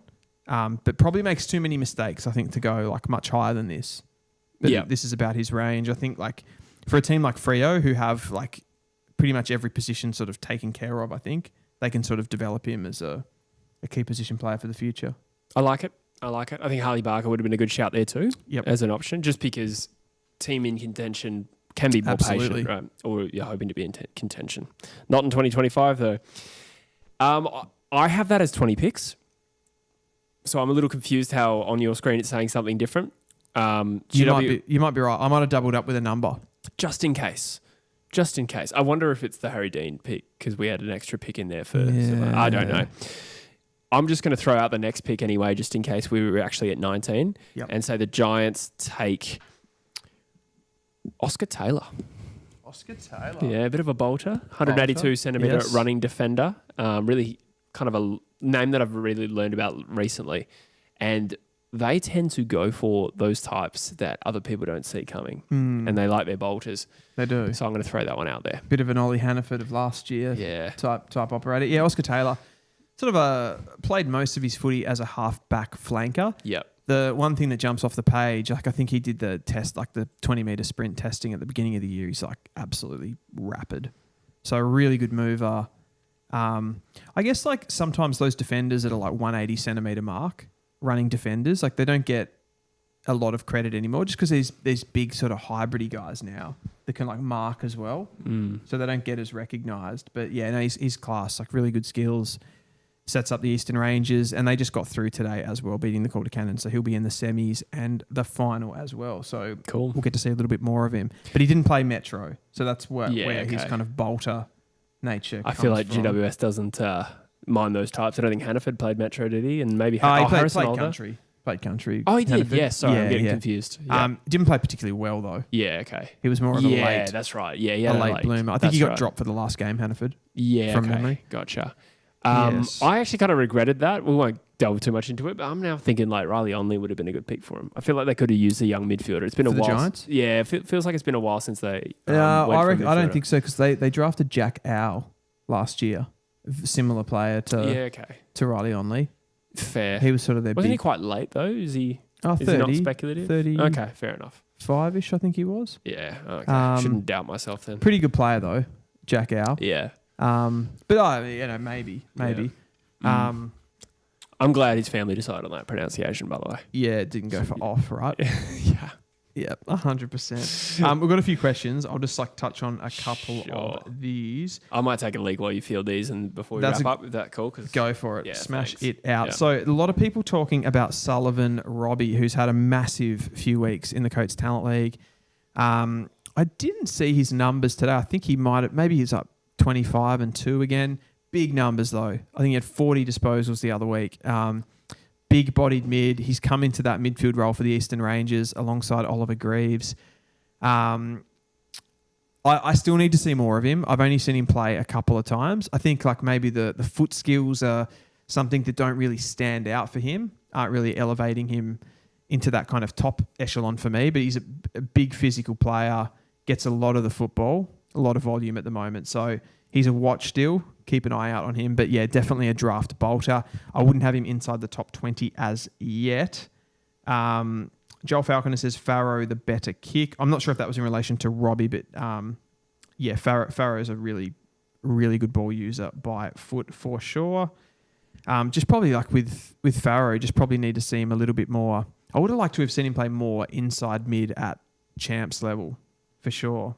Just the composition of that team with like Swadling and Rodriguez and the other guys in there. It was hard for him to sort of play midfield because those other guys couldn't play different positions as well.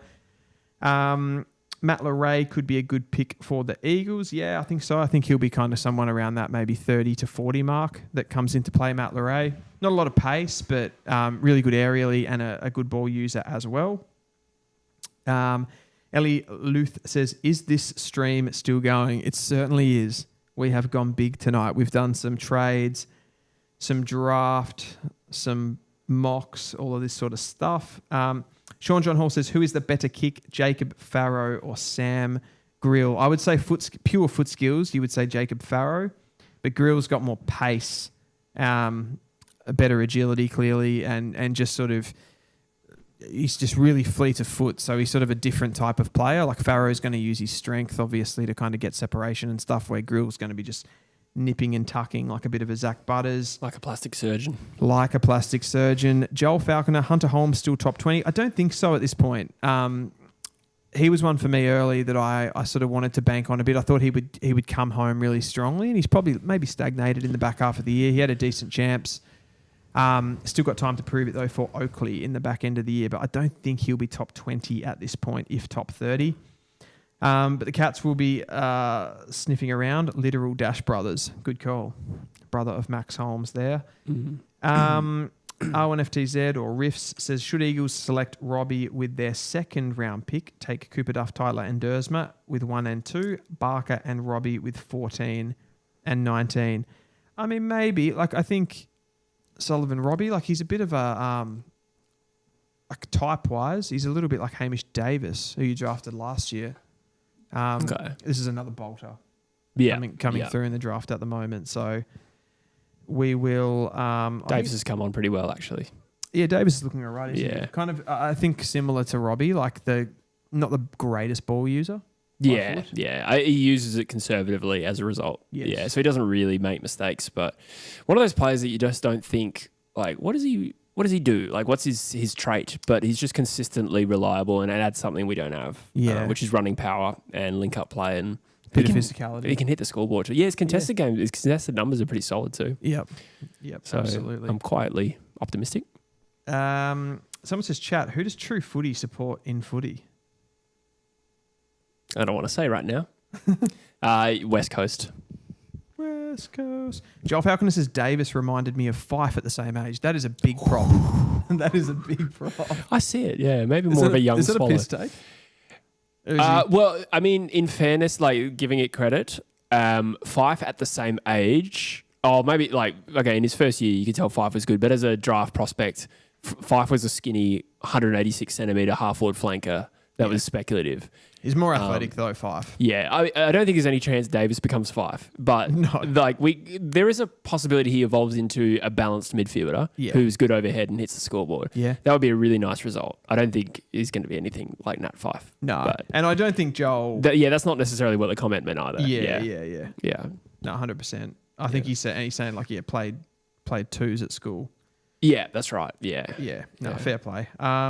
Just one more about Collingwood. Estimated range of players tied to the Pies: Saxoner, McCarthy and McGuan. McCarthy will be the highest of those picks, I suspect. I mean, it could be a bolter inside the top 20 if somebody has a pop. I don't think Collingwood will be a priority for other teams to bid on. So, I don't know, 20 to 30, I would say. McGuan, 30 to 50. Saxoner late. That's what I will say on that. Jesse, should we wrap this stream up? It's been enormous. It has been the best game we've streamed. I'm not even being a smart ass, but like that was a really great final. And we picked... It was probably the game I probably least wanted to stream. It worked for our schedules. And Druzy originally asked us to not stream this game so he could be part of it. So he could go in and be part of the stream. In the way it worked out, we got the best game. And it was a lot of fun, as usual. I want to say one thing before we wrap up. It is gone past midnight. Happy Father's Day to all the fathers out there who's watched True Footy. A lot of the demographic is of the fatherhood age. My dad might be on too. Happy Father's Day, Dad, if you're there. I'm sure my dad's probably not watching at 10:30 at night in Perth, but I'll give him a call in the morning. So happy Father's Day to everyone. Absolutely. All right. That is a wrap from Footy from Footy from the Flat. Yeah. It's late. It is late. It's been 5 hours. We will see you on the next one. We'll be back for the semi-finals. Yes. Next weekend. Yeah, we think Friday nights, Adelaide v Hawthorn is what we're thinking. That sounds beautiful. Awesome. Bye.